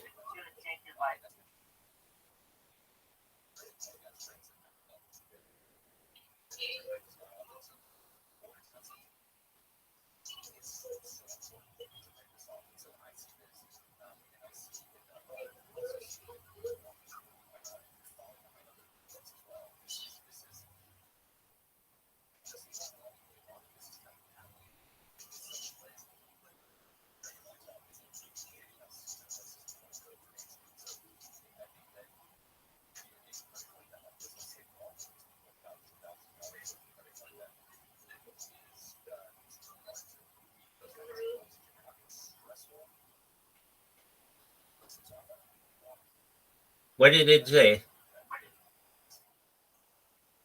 Look at it. That's great to hear. Hip hop can be incredible. No, that's not what you want. You want to say, write a poem about hip hop. Just that. Just write a poem about hip hop. Oh my God. Oh, hold on. Okay, in the bottom there, write a poem about hip hop. Write a poem about hip hop. No, you just wrote write. Type the words, write a poem about hip hop.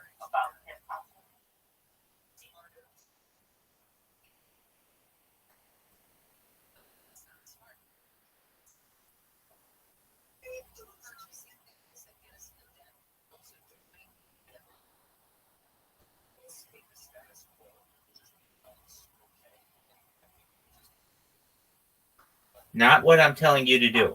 I'm telling you right now to, in the text box, type, write a poem about hip hop.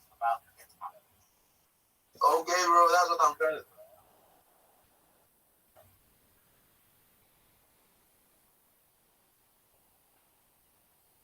That's too long.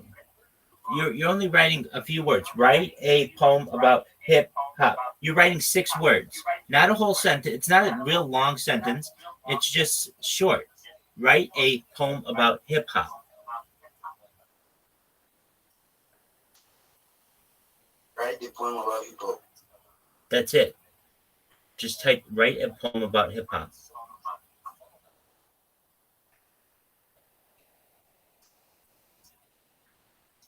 WRITE.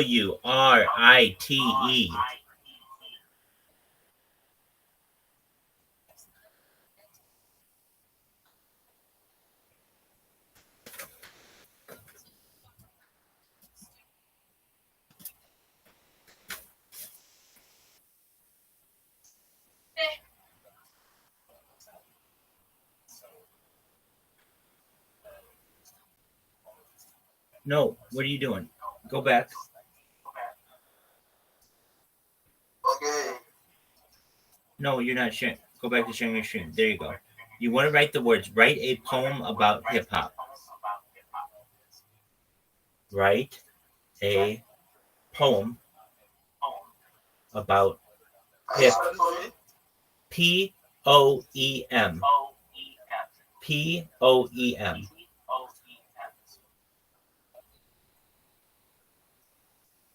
About ABOUT. Hip. HIP. Hop is HOP. That is?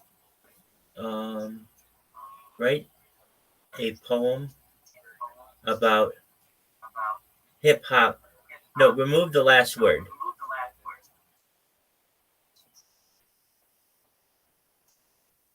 Okay, that is? Yeah, there you go. Write a poem about hip hop. Yep. Now hit the arrow. I decided. Yep. Yes.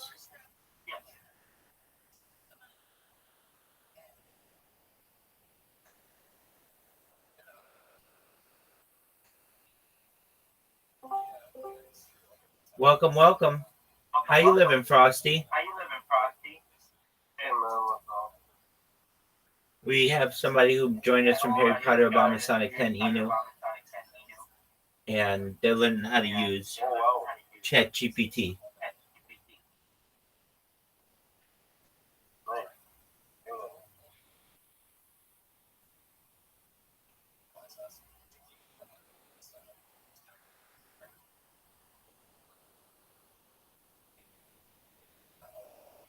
Cat, I'm watching Guinness leave my phone. oh, very cool. Cat, do you see how good that poem is? Yeah, bro, I'm in it. There you go. So you use that to make your profile on Fiverr. Fiverr's free. So don't say it costs money because it's free.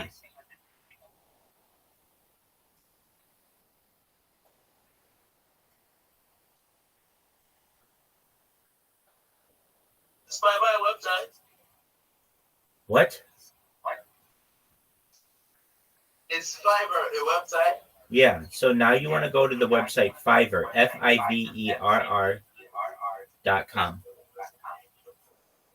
FIV what? FIVERR.com.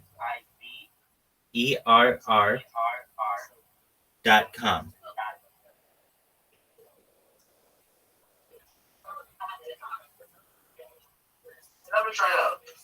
All right.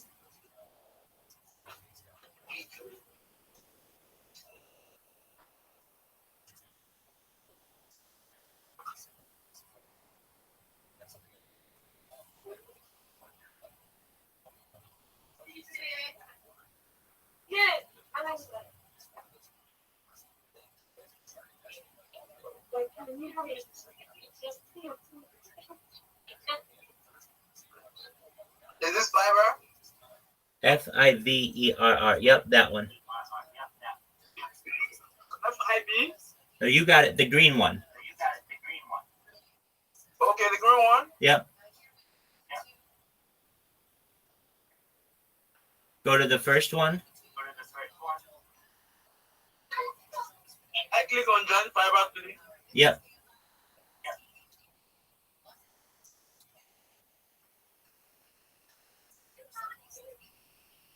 That's the website. Is it? Yep. And you sign up. All right.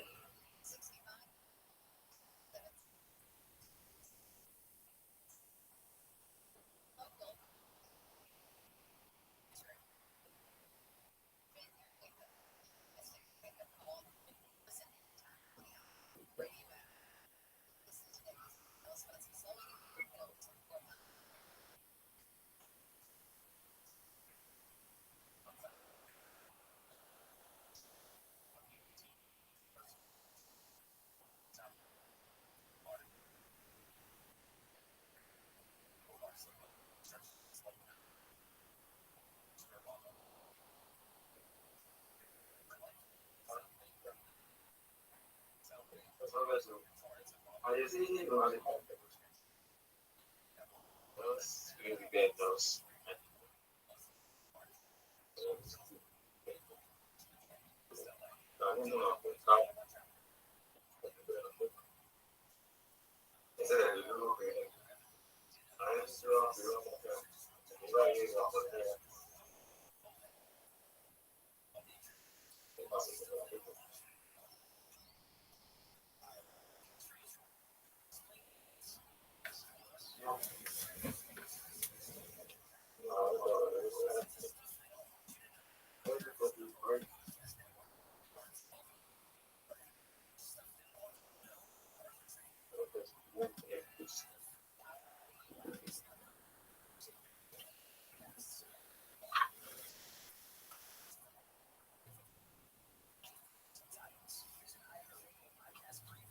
see my screen? I can see your screen now. I couldn't before when you had your private stuff, but that's okay. Now I can see your screen. Yeah, I can see your screen.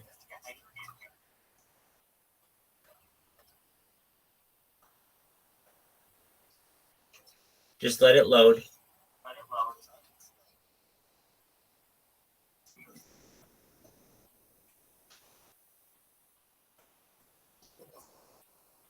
What does it say in the corner?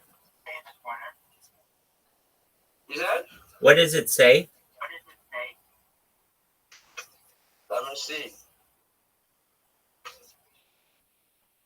This window will be closed automatically. Oh, you can close that window. All right, bro. You're okay. There you go. Okay, go back to Fiverr. First one. Yeah. Go back to the first one, Fiverr. Yeah, I'm here right now. I know. Click the first one. Click the. Okay. Okay. Now it says. No, click at X. You got it? Click the X. I should click it. Click the X. Go to Fiverr. Go to the first one. This? Yes. Yes, go to the first one. Okay. Okay. Can you see? So continue with your Google account. No. Log in. Log in. Go in the upper right corner and log in. Log in. Okay. Yeah, download the app. Okay, that's fine. Just download the download the app.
Okay, good job.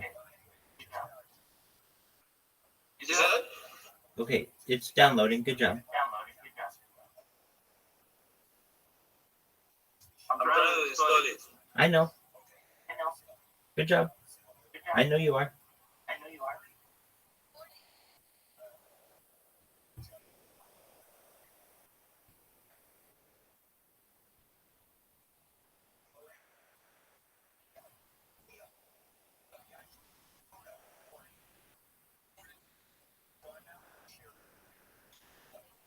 Okay.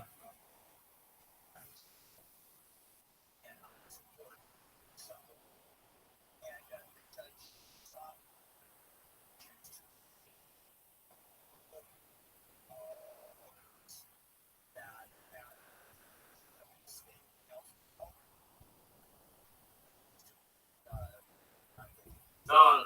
Have you seen it? I see it. Yeah. So go to graphic design. You said? Go to graphic design. Go to graphic design.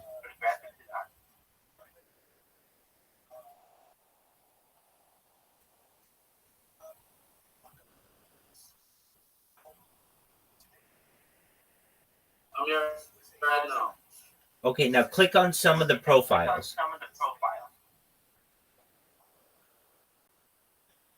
Read them.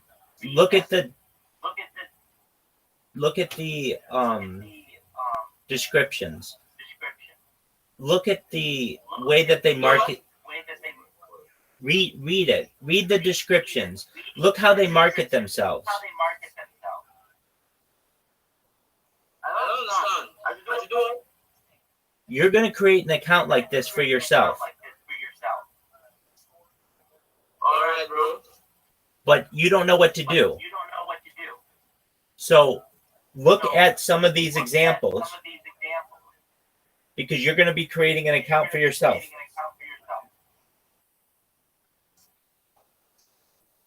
Is what I'm making sense? Is what I'm saying making sense to you? I understand you, bro. All right, so just look at 25 different profiles. Get a good idea of what these profiles for designers are, and then you create your own.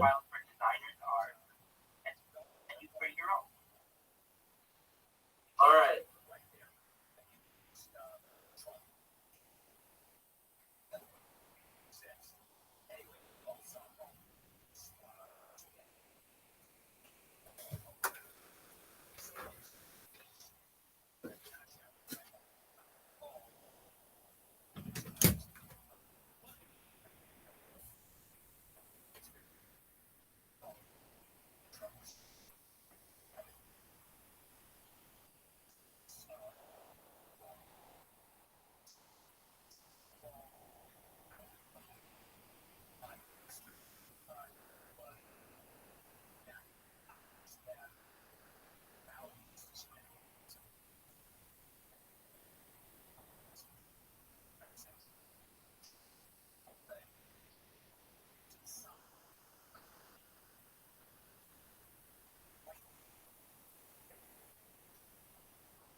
Bro, like seriously, I don't understand anything about this.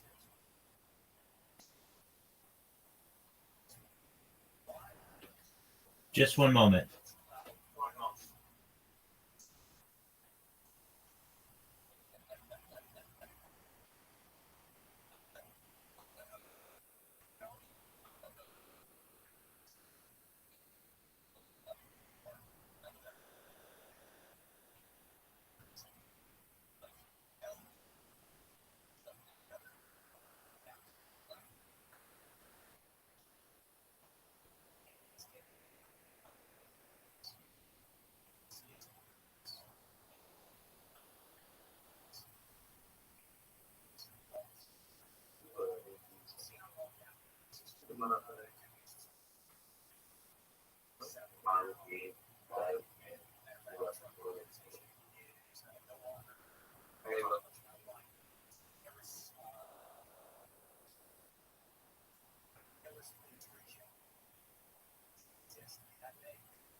Do, dog. So you don't know what to do? You don't know what to do? Yeah, bro, I'm confused. Okay, This is my first time. I understand. Let me ask you a question. Are you 18? I'm 25 years old. Excellent. Okay, perfect. So then, what you want to do is you're going to be creating your own account. Okay, you're a graphic designer, but you're not going to make any money going from Telegram to Discord telling people that you're a graphic designer. It takes too much time.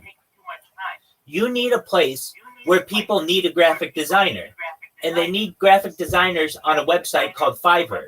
So what you do is you create an account for yourself, and you say, hey, my name is Kat. I am a graphic designer. I can do banners. I can do your profile. I can do anything that you need. Here's how you contact me. Here's my social media. Here's some examples of my work. But you don't have that right now. So, Katai, I want you to get that. And so the way that you get that is you create an account on Fiverr, and one step at a time, you make a username, you make a description, you put your banner in there, you put your profile picture, and then you put your social media in there, and you build your profile. Does this make sense?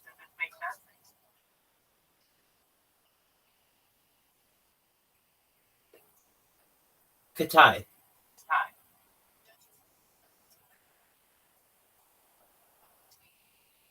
Katai, does this make sense? Can you hear me?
Never met the terror birds. Why is that? Yeah. If it's 10,000 years ago, how could It they say says the that? research regarding the possibility of humans living aside them says that there are no way. So I don't know. Oh, I don't believe that. A researcher said it. Yeah, you don't know, bitch. There's no way you know what happened 10,000 years ago. If they lived 10,000 years ago and we lived 10,000 years ago, it's open to speculation. For it's sure. open. There's this one says between 53 million and 18,000 years ago. So Oh, it's a how huge weird. window. What a fucking window. Like, they don't know.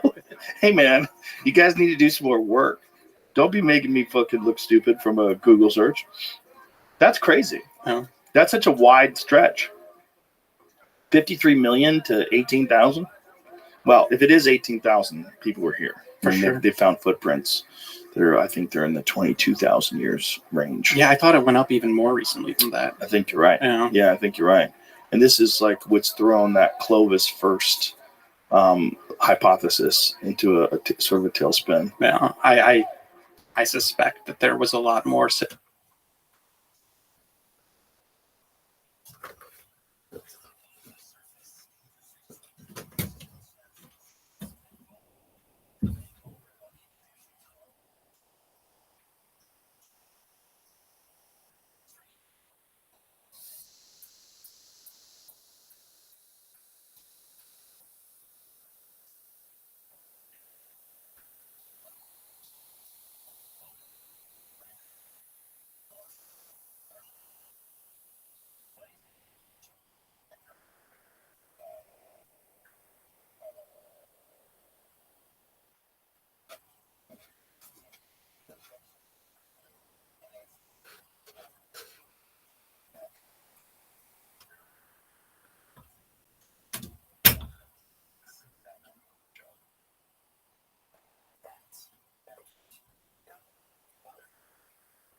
and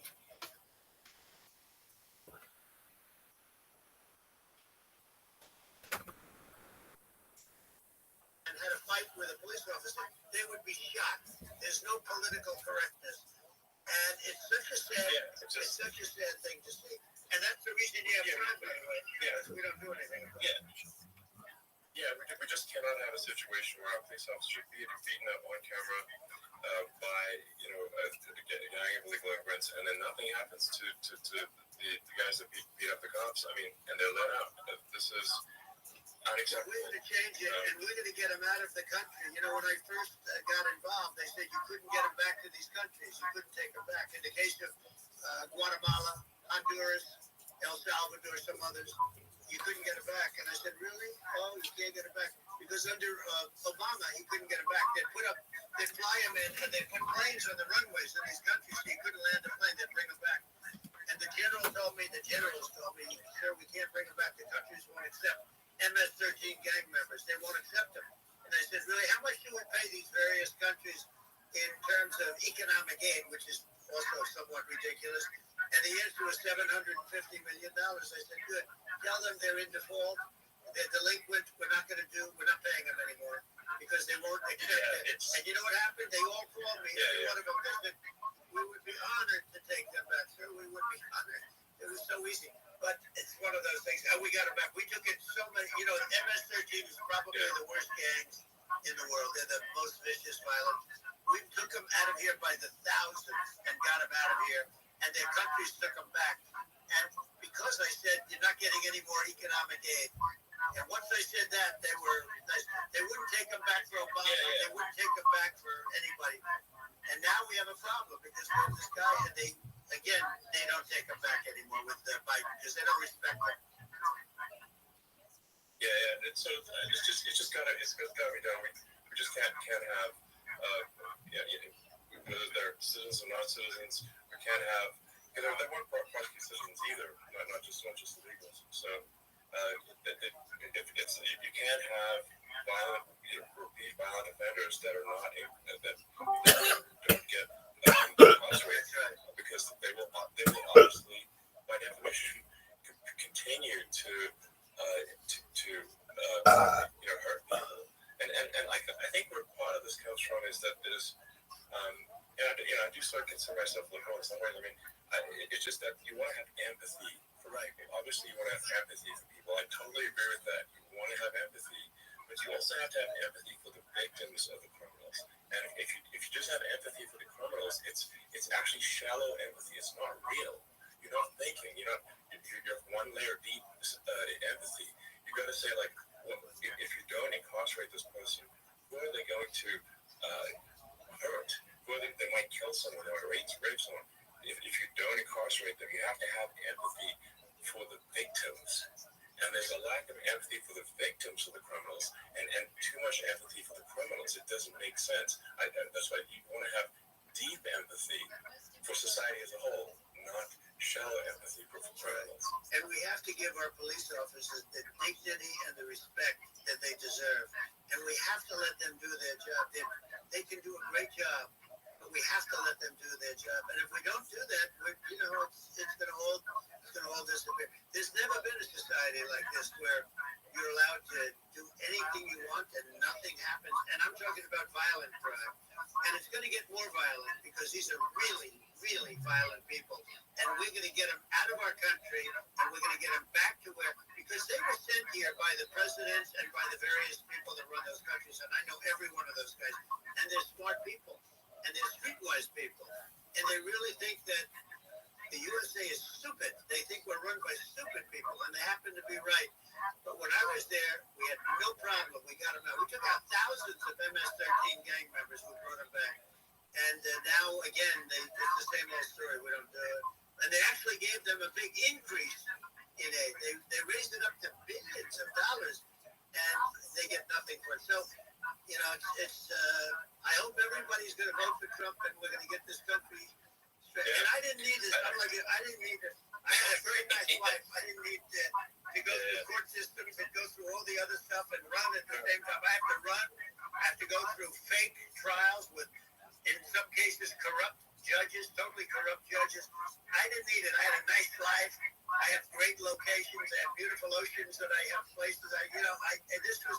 But I felt it was important that if I had to do it over again, you probably think I'm crazy for doing it, actually. But if I had to do it over again, I would have done it over again because this is so much more important than me or my life. We're going to save this country. This country is going down. And these people are bad people that we're running against, and they're liars. They make statements. They do things that are so bad. They say they're going to make a strong border. They say they've been great on the border, and they've been the worst in history. They say they're going to stop crime. The facts speak for themselves. It's so incredible. It's got to become a point where people start to bother reporting crime in a lot of Right. because they don't know nothing's going to happen. That's what I hear anecdotally from people all the time. So, it's just, my values are essential to people out there. Like, the things I think are important for the future is like, we've got to have safe cities, we've got to have secure borders, we've got to have sensible spending, and we've got to have deregulation. And so we can have a prosperous future. And then we want to have some exciting, sort of moonshot projects that people can get fired up about. And, that's the future I'm looking for. And, I'm pro-environment, but I'm not against, I'm not like, I don't think we should build by the oil and gas industry because they're keeping civilization going right now. And better do that. We want to move, at a reasonable speed towards a sustainable energy economy. Those are my values. And I think, and so, I mean, that's why I'm supporting you for president. Well, I appreciate it. We're going to give incentive to companies to come into our country, not to leave our country. We're going to be giving tremendous incentives. We want companies to build here, not to build in other locations. And we want to create jobs. Yo, Pimp, how are you? Again, it's about the American dream. You don't hear about the American dream anymore, Elon. You hear the American dream in the truth. Okay, well, you don't have to subscribe. It's free.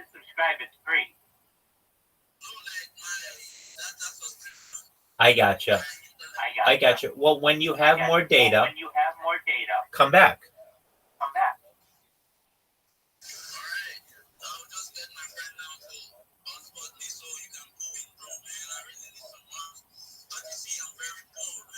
I understand. I mean, I'm giving you a way that you can support yourself.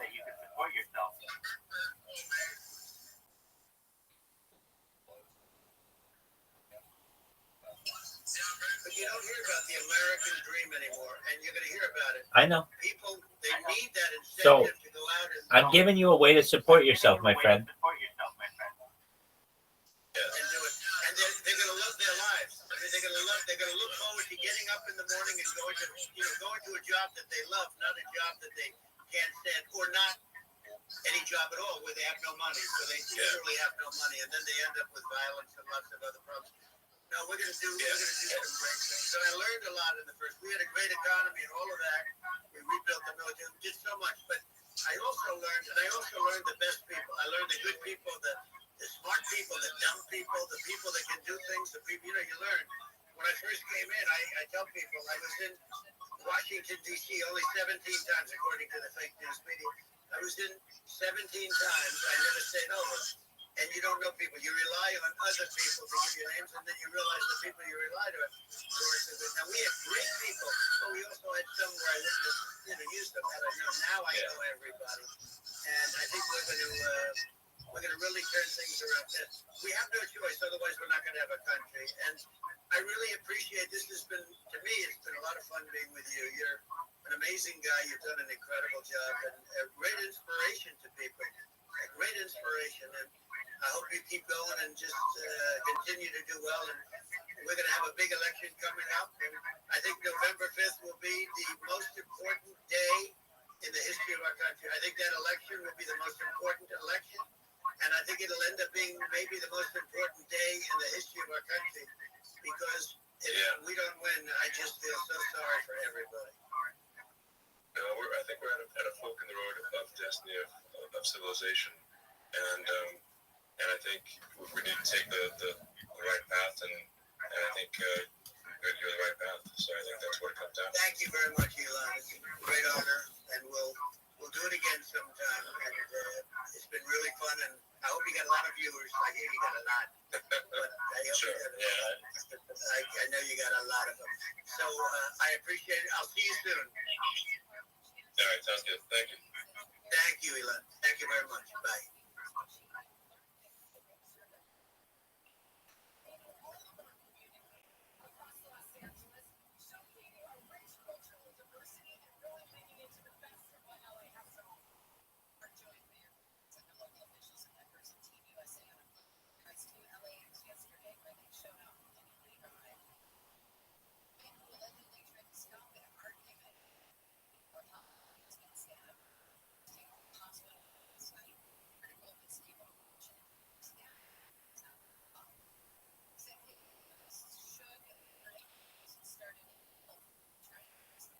Can it up.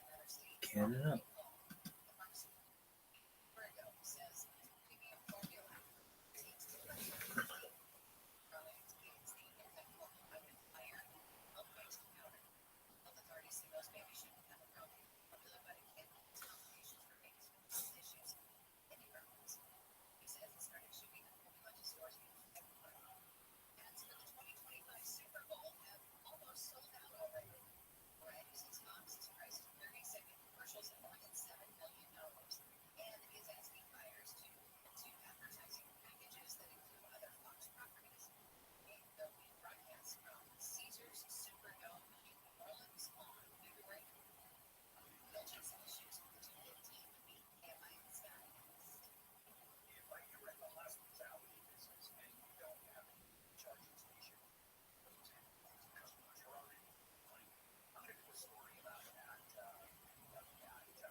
Intelligent and also stupid.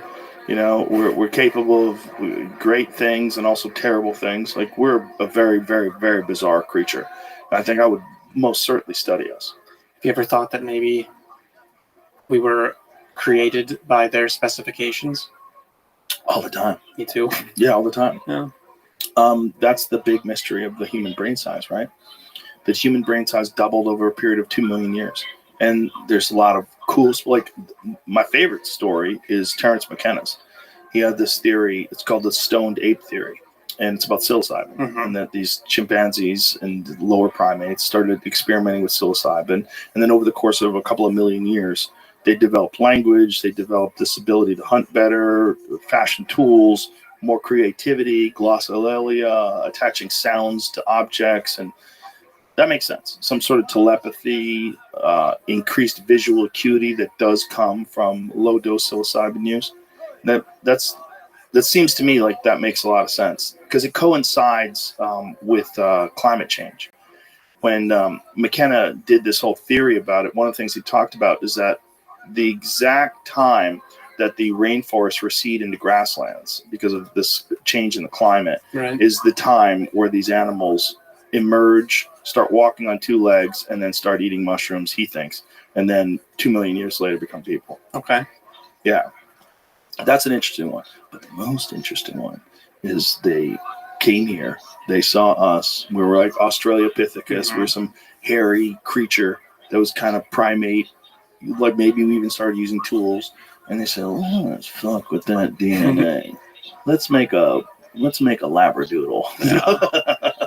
I don't think people think big enough in regards to that kind of thing. Because, like, if we had the technology to do what alleged aliens do, we would be doing all sorts of crazy stuff all the time. 100%. And I don't know. If we could introduce intelligent life into a planet, if there was life on a planet, and we could introduce our DNA into these lower primates and make them more like us, you don't think we would do it? Yes. 100%, right? Yeah, for sure. Yeah, I mean, we monkey with all kinds of things all the time.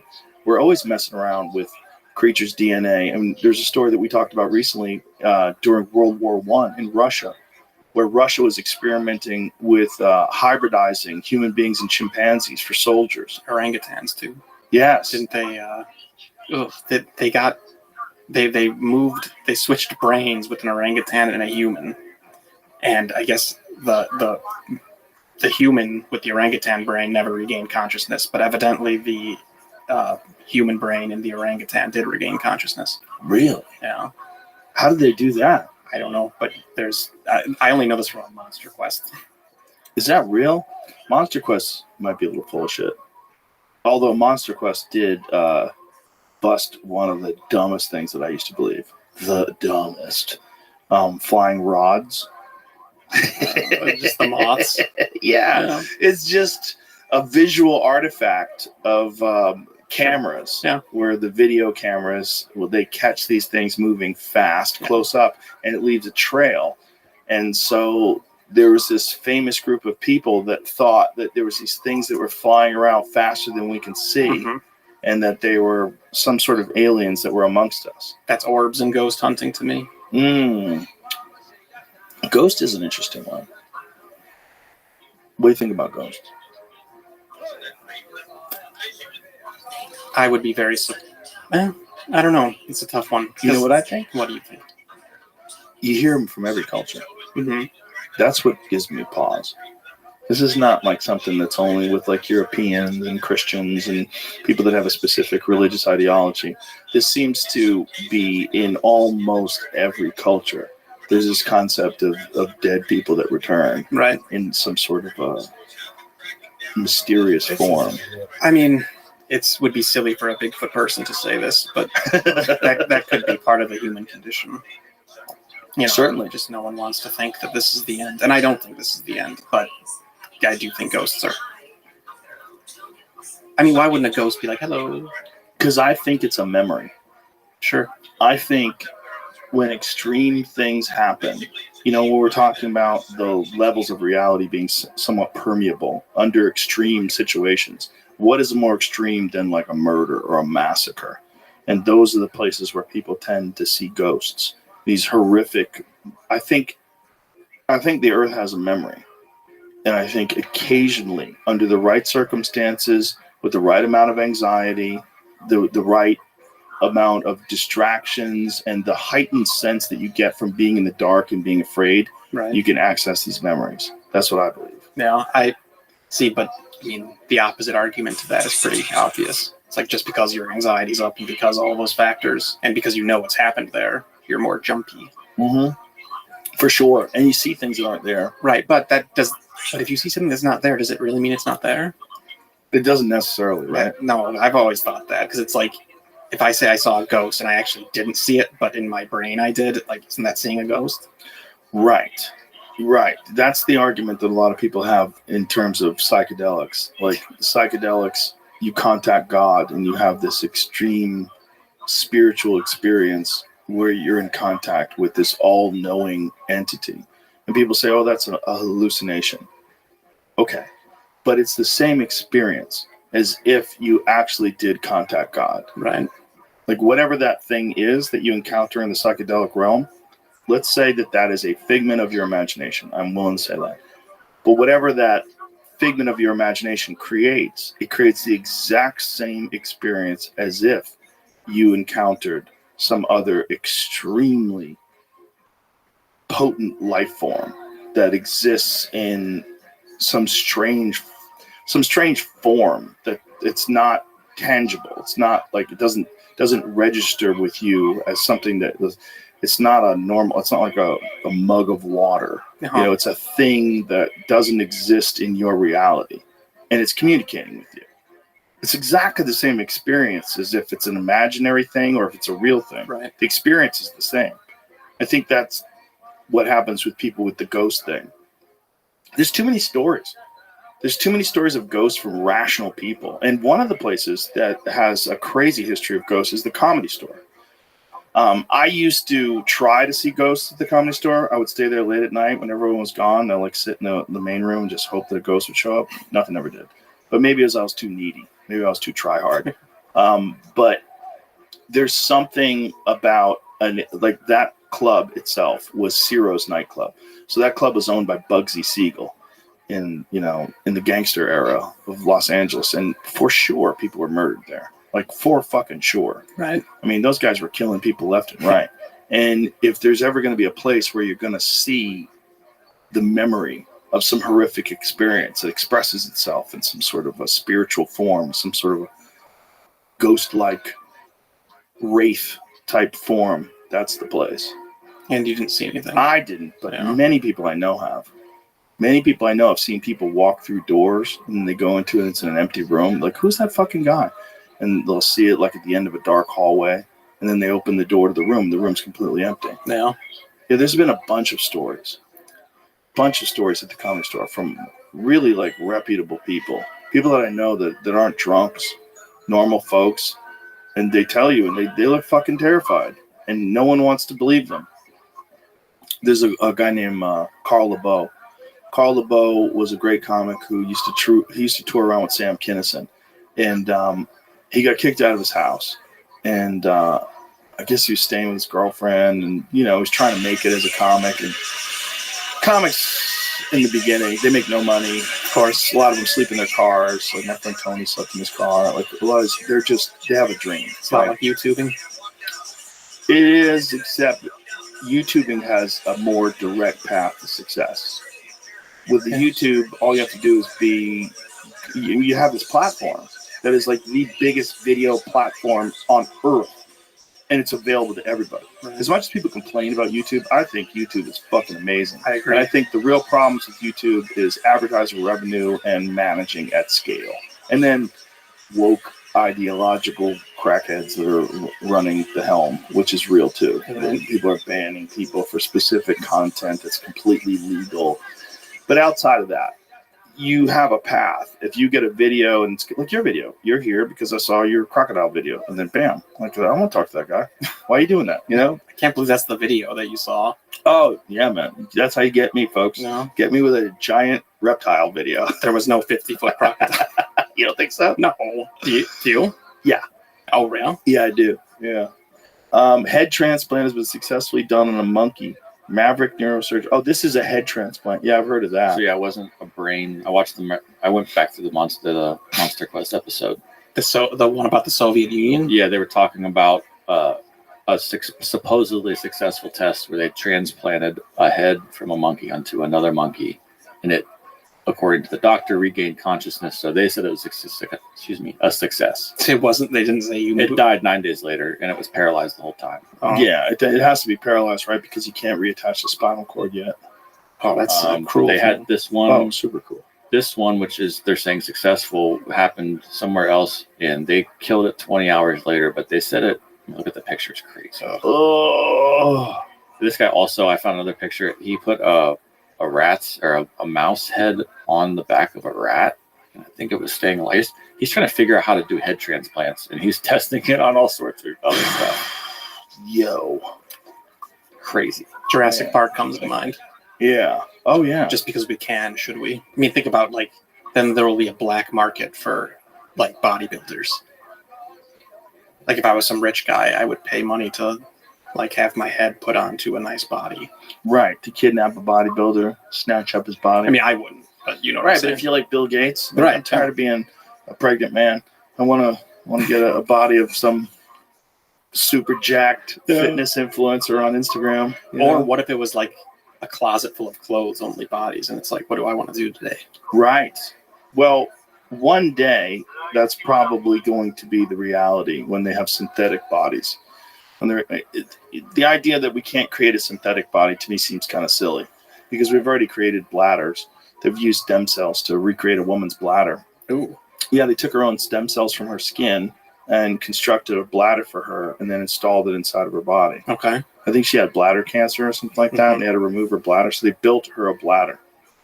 That's nice. Yeah, pretty sweet. Yeah. Right? It's also your own stem cells, so your body's not going to reject it. Mm-hmm. And, you know, they're looking at animals that regenerate. Like there's certain reptiles that, you know, amphibians, they chop their legs off, they grow new legs.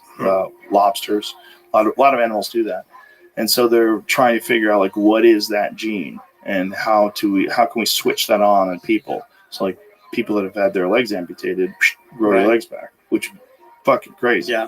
Yeah. I think that's coming. They What were was it saying? about to do it to a guy in Russia, but he backed out after he got married and had a kid. Oh, Good for him. They apparently had done it to corpses successfully, they say. corpses. And this guy was down to do it. Well, makes sense. I mean, even though he's paralyzed, he has another option. You know, that with Neuralink and a lot of these new technologies, they think that they're going to be able to send signals to your limbs and allow your limbs to bypass the severed spinal cord. Sure. Which is, That's amazing. all of it's crazy. Yeah. But when you talk about Jurassic Park, are you aware of the Mammoth Project? Yeah. Did they manage to get the DNA? Yes, Okay. they're growing a mammoth. Like, it's actually happening. And when it does happen, we're gonna Oh, is this the we're gonna Japanese figure one? out a way to visit it. No, these are American people. Oh, okay. I believe so. I haven't met the guys yet. I don't know their nationality. I'm assuming, but they're out of Dallas, right? Oh. I think the thing was in New York. Whatever. Whatever they're doing, they're gonna bring back a mammoth. That's cool. It's wild. Yeah. I would I love mean- to see a mammoth. But how far do you go with that? Do you bring back a saber-toothed cat? What about an American lion, which was, you know, big as a fucking horse? Yeah. North American lion, a lot of people don't know, is larger than the lions that are in Africa. Yeah, they're 2/3 larger. Crazy. Yeah, that's And that was right here. yeah, it's right here. I have I don't know if you know this, but I did a video on the lions of Savo. Oh, And- I haven't seen that. Yeah, and then that's the first video of mine that ever got traction of any kind. That's the Ghost in the Darkness story. Yep, Ghost and the Darkness. I thought Yeah. it was Ghosts in the Darkness for the last time. It's not.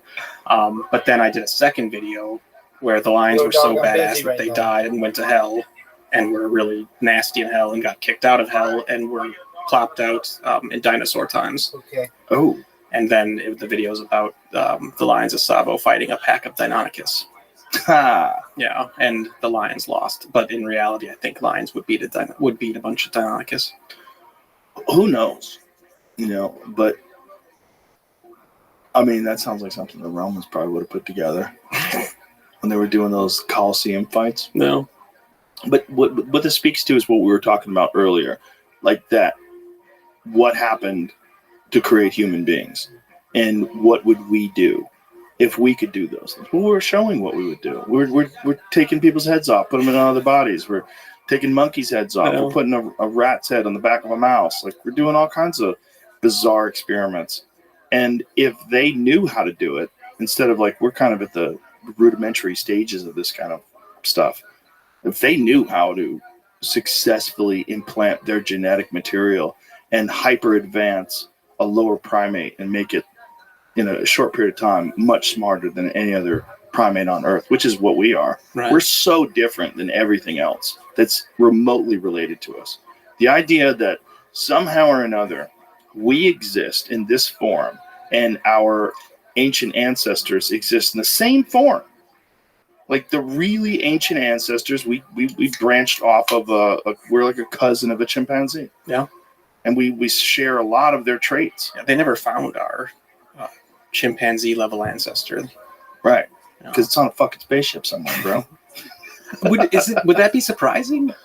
No. It would be, sure. Yeah, it'd be crazy. I wouldn't be surprised by that at all. I wouldn't be like, I can't believe this. I wouldn't say that. No. I would say, wow. So that's what it was. So that's why we're so different. Well, I was having a conversation with a woman yesterday, Sarah Amari Walker, who is a scientist, a physicist, and she was talking about this thing called assembly theory. And what she was talking about, did I say her last name right?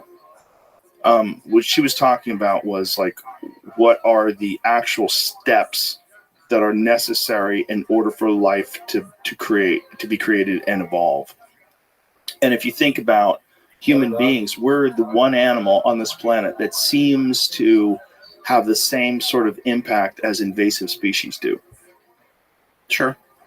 We swarm the whole planet. We're fucking up everything, and there's no answer to us. See, but do you think humanity's something that needs an answer? Well, there's no answer to us naturally, right? Like, there's nothing that keeps our population in check other than disease. No, normal population control. Like, so while the left is talking about, humanity, population going out of control, like, our population's crashing. Sure. Right. What is it? Asia crashed, Europe and America are crashing now, India's next to crash, and Africa's the only one left to boom. Right. In terms of like Japan, like the children that are alive today, how many of them will ever have grandchildren? Sure. It's a very small percentage. Yeah, that's true. Elon talks about that all the time. Yeah, I mean, because you can look at more kids. You can look at the charts. Like, it's very clear, Right, but don't you think so? This is nature's balancing act, right? It has to happen. It's not a matter of like it's going to. It has to. Those are the rules. I think nature probably balanced us out Yo, when we dog, developed what'd you cities, say? right? Because what's the byproduct of cities? One of the byproducts of cities is it's expensive to live there. So a lot of times women get jobs, and women don't want to give up their career to have a family, so they hold it off until much later. And if they have a child at all, they have less kids than people who start having kids when they're 18 or 20. Right. And so this is sort of a function of having these extremely dense environments where people are stacked up with each other, and then competition inside that city-like structure is intense, and financial competition is intense, and women engage in it as well, and it lowers the population. That happens to almost all westernized societies, first world societies. They experience a drop in birth rate, right? And it seems like that would be a natural feature of like high population areas, because it doesn't even matter what it is. Like, for a deer, it's just the availability of grass, right? So I find it fascinating to think that humans are not we're very different from animals, but the rules still apply to us, right? Well, we are animals for sure. Yeah. But we also are invasive. If a wild pig is invasive anywhere on Earth, right? That's true. Then we're invasive because we weren't there, and then we were there, and then we took over. Yeah, it's true.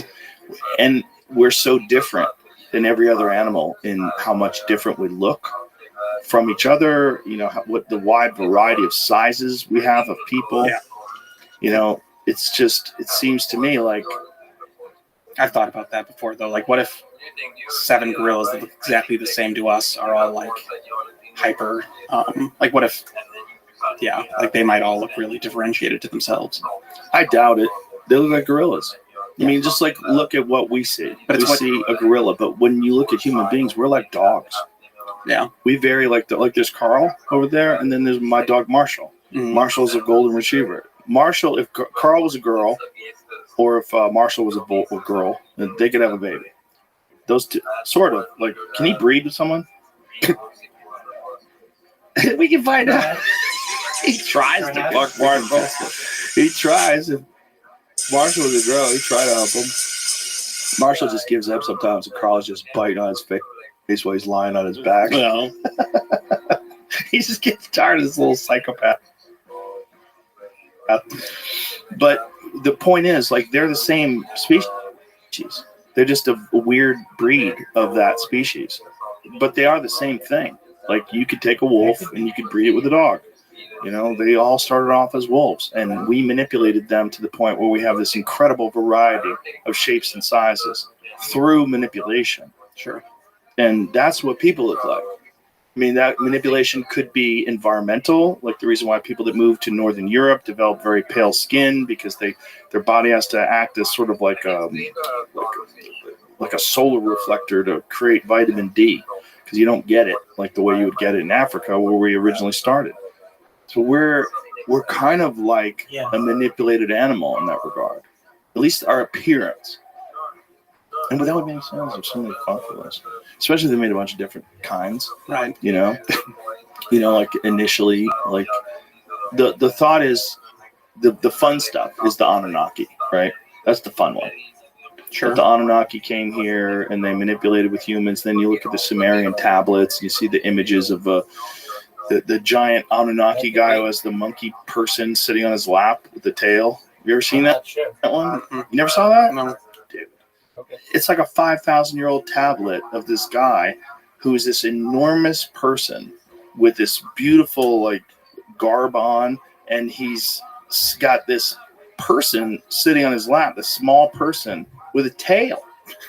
What? Yeah. Oh my goodness. Oh, dude, if you studied any of the ancient Sumerian tablets at all, Honestly, that stuff, I'm like saving that for a rainy day. get into it. Yeah. Get into it, because the whole Zechariah Sitchin version of the Sumerian text is really, really interesting stuff. Is that like? No, that wouldn't be where the Nephilim come in. Yes. Yeah, it is. Yeah. That's their version of the Nephilim is the Anunnaki. The Nephilim is those from heaven to earth came. Nephilim were supposed to be giants, right? This is the Anunnaki. They're much larger than human beings, and they did something according to the Sumerian text as translated by Zechariah Sitchin. Okay. And this is why the symbol for medicine was always that Caduceus. Yeah, the two serpents, right? That looks like a double helix DNA. Oh. I mean, it's exactly what it looks like. Yeah. And that's the connection that he makes with all this stuff. And a lot of people disagree with him. I should just point out, if you're interested in this stuff, there's a whole website called sitchiniswrong.com, and I've read that too. And it's interesting, and I appreciate when people have varying opinions, right? But there's something about Sitchin's stuff that is very compelling to me, and one of the big reasons is there's a lot of mysteries about the understanding that the Sumerians had that sort of defies conventional logic. Like they had a detailed map of the solar system in 6,000 years ago in these clay tablets. So they have the sun in its center, and then they have all of our planets in the proper order, in the proper, not the exact size, but this one's bigger than that one's bigger than this one, and it's depicted on a clay tablet. And you look at it and you're like, okay, what the fuck is that? But would you really need well, yeah, you would. Oh, you would. Yeah, you need a telescope. There's no other way. Like, there's no way with the human eye you're going to see Uranus. You don't see it. There's no way you see Pluto. You don't see them. I mean, okay. You're not going to see it. They saw it. You know, they had, like, find the monkey one first. Did you find it? I was looking for. I'm not exactly sure what I was looking for that one. Sumerian tablet Anunnaki with monkey person on his lap. I wasn't getting what I thought you wanted. So. Well, I know you can find the solar system one, so find that one quick, just so I could show it to him. So this is a giant mystery as to what this meant and how they knew this. So this is like in between two photos of these Anunnaki, or two images of these Anunnakis. So it has the sun, and it has all of our planets. And it has all of our planets, not in the correct size, obviously, because Jupiter is so much larger than Earth, but in this one's bigger than that one's bigger than this one. It's like a visual representation, as much as you can in a small area like that. But some of their tablets were just absolutely fascinating. No, but how cool is that, though? I know. So these people were writing about the story of humanity, and they're writing it down on these clay tablets, and it seems to be some bizarre story of visitors. A lot of them have wings, like that one that shows the eagle. Sure. Like, what's that all about? Who's that fucking guy? Ra, I think. Yeah. but also wouldn't that represent some sort of spaceship, like something that can actually fly? If the only thing that you saw that could fly were birds, Right. and you were trying to represent something as something that flies, you would, Yeah, didn't in the Bible, or the Jewish Bible, the Talmud, cloud get translated to? Oh no, what was it? The shield got translated to cloud with the pillar of fire. I believe that led the Israelites out of the desert. Wasn't it something like that? Oh no, but that makes sense. I said I wasn't going to talk about anything that I wasn't sure about. No, that's what this show's all about. Yeah, just being full of it. I could have sworn that it was like there was in the Bible it says the pillar of fire and a cloud, and that's what the Israelites followed out of the desert. It could be. I've read that the more pragmatic translation is actually shield, and it wasn't cloud. Huh. Here it is. The pillars are said to have guided the Israelites through the desert during the exodus from Egypt. The pillar of cloud provided a visible guide for the Israelites during the day, while the pillar of fire lit their way by night. Yeah, so evidently it wasn't a cloud but a shield. And like, what would a shield look like? Like that, we would call that a saucer. Right. Huh. Well, then there's the Ezekiel story in the Bible, which seems very much like some sort of a UFO encounter, like the way you would describe a UFO encounter if there's nothing that flew and you didn't understand what advanced technology would be if you saw it. The Vimanas and the ancient Hindu text. I mean, there's just so much of it. Yeah, there's so much of that stuff. And again, if life is out there everywhere in the universe, it kind of makes sense that someone would visit us as we're emerging, as life is becoming more and more intelligent over the course of millions and millions of years, and they find this one particular animal that's very similar to what they used to be at one point in time, and they just say, let's speed this along. You know, I think we would do that. I know we would. If we found a planet filled with monkeys, you don't think we'd take a few of them and shoot our stuff into it? Let's see. It'll be fun. It might also be a feature of the universe that's what intelligent life ultimately does, which is why we want to monkey around with these monkeys in the first place and take their heads and put them on other bodies. Yeah, so I think that different planets, in order to meet the requirements of life, would actually be quite similar. That's just a theory I have. Or not. It's a common theory. Well, yeah, because like, so people say like, why are aliens like carbon life forms? Like, well, that's what works, right? You know, right. Because they could be anything. Not only that, that's ubiquitous, right? Right. Like bursting stars create carbon. Mm-hmm. This is carbon-based life exists here. Why wouldn't it exist everywhere else where there's stars everywhere else? Right. It seems to be that like we don't find solar systems that have something completely different than a planet.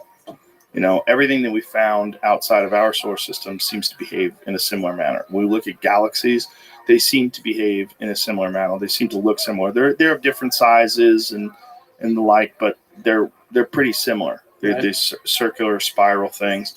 It makes sense that if that exists everywhere, probably carbon-based life exists everywhere too.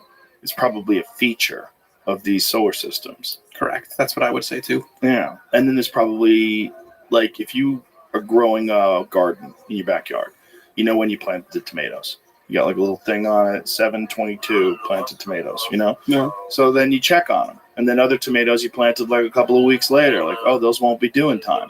So if you were planting humans on a planet, you'd go, well, they need a couple million years before they get their shit together, but they've started to develop nuclear bombs. So it's that's why they hang out over nuke bases. Yeah. Or they're foreign governments showing us that they have advanced technology and they can hover over our nuclear bases. I think there's some of that going on too. Yeah, but there's so many, like, that fellow who, I can't recall his name, but he's like the most popular video on Greer's channel. Richard Greer or Stephen Greer? Stephen Greer. Yeah. He was like the guy who would discredit you if you saw a UFO. Mm-hmm. He told a story about how Alan Hopkins, is that what you're talking about? I believe so. You from Project Blue Book? Yes. Yeah. Well, actually, I don't know. Well, Alan Hopkins was the guy who was hired to debunk UFO sightings. No, it's not him. He was and then he later became a believer. So he studied. He worked for Project Blue Book for a couple decades, and was sent out to like, oh, we saw this, and we were swamp gas, and then after his career is over, then he came public with everything, saying, I think UFOs are real. I think we really are being visited. Yeah. Well, J. Allen Hynek. Hynek, Yeah. What did I say? Hopkins. Oh, different. No. J. Allen Hynek. I was not thinking of Hynek. Definitely. This guy was like a self-admitted deep state stooge. Like he was the type of guy that would go out and discredit you if you saw something. Oh, he would discredit you personally. Yes. Okay. Um, So he would turn you into a fool. right. So if you went to Stephen Greer's channel and looked at the most popular video on it, you would find it. But he talks for like 2 hours about everything he knows, and it's nuts. Really? Absolutely bonkers. Find that guy. And I believe You believe him? I You do. want to believe him, right? this stuff seems so much more likely than the alternative, which is nothing. Oh, that there's no life out there? Yeah, and it's not even because we don't even know what they are. I mean, I'm not even saying they're extraterrestrials, really. Not only that, but so much more likely that they would want to visit us. Oh, I mean, yes. Yeah. Yeah. So let's get back to the crocodile. How come you don't believe? Why would you believe? Why would a 50-foot crocodile? Sure. They just keep getting bigger. They don't, though. How big do they get? I don't know crocodiles. Right. So here's the thing. What we know about crocodiles now are crocodiles after guns. Okay? Ooh. So guns change everything. So that alligator out there that you saw in our lobby, that's 80 years old. Yeah, 80 years old, and a gun killed that alligator. So guns get introduced in the 1800s, and then explorers start going through the Congo in the 1800s, and they start shooting crocodiles. They shoot a lot of crocodiles. In fact, a friend of mine actually got hired to go to the Congo. Was it the Congo? Where? Jim Shockey. What part did he go to? I forget. But he went to Africa. He's a hunter, and they hired him to shoot crocodiles because so many people in this village. He went to this village, said it was so heartbreaking. Like, this guy's missing an arm, this person's missing a leg, they have bites taken out of them. And while he was there, a woman got taken out. Like, while he was there, a woman was washing clothes, and a crocodile snatched her and dragged her into the water. Yeah. And when human beings start bringing guns, the whole ecosystem changes, right? So these 50-foot things that have been apex predators just sunning themselves on the shore, now some guy lines up a shot from the beach, or from a boat rather, and just takes it out. And they're shooting all these different crocodiles. And so doing this over the course of, 50, 60 years, all the big ones are dead. Yeah. And it takes fucking forever Yes. for a crocodile to become a 50-foot crocodile. And they don't die. Yeah, but They just stay alive. There's- Like, they only die when something happens to them. But there's one crocodile in a reserve in South Africa who was born in like 1890 or something. And he's only like 17 feet long. Right. So you think that's because his environment wasn't big enough? I think it's because he's born in 1890, not 1790. Oh. So they don't die. Okay. So if a crocodile's living in the Congo, okay, the Congo is rich with life. There's life everywhere. And certain animals have to cross these rivers. And that's just a fucking meal train. Yeah. You've seen those animals wildebeest trying to make it across the river, and then the crocs show up and just start snatching them. I mean, some of them make it through and some of them die. And that's just how it's always been. Yeah. And so they've had enormous amounts of food forever. And if they've lived for hundreds and hundreds of years, those things would just continue to grow. It doesn't seem outside the realm of possibility for something to be twice as big as the biggest one that they've spotted. Yeah, but that's long. So like great white sharks, we're pretty sure that they get to 22 and a half feet and then they get fatter. Right. So 50 feet is really big. Megalodon. Yeah, but that's a different thing. Right. But it was also a giant fucking shark. Yes. I think it's possible there's a certain subspecies of crocodiles. Yeah. Just like there is like caimans, like there's different subspecies of caimans, even or crocodiles rather, even in the Amazon. There's big ones that get to be like 16 feet long, and there's small ones that get killed by jaguars all the time. Mm-hmm. And those are cool. I think that Bigfoot is more likely to be real than a 50-foot crocodile. So you think these people that have these depictions of it being as big or bigger than their boat, they're just exaggerating? Yeah, Yeah? I do. But not in a malicious or even a lying way. Probably just freaked out by the size of the goddamn Not thing. even freaked out, just like it was giant. Right. Like, And then they exaggerate over time. like it was probably 20 or 30 feet maybe. Mm. But like twice as bigger, more than twice as big as the biggest ever is pretty nuts. It is nuts, but occasionally animals do have mutations that makes them much larger. And you see that with humans. Like the That is biggest true. human ever was like 9 feet tall, wasn't Yep, and not 12. he? Right. You know? Right. True. Right. Not double the size.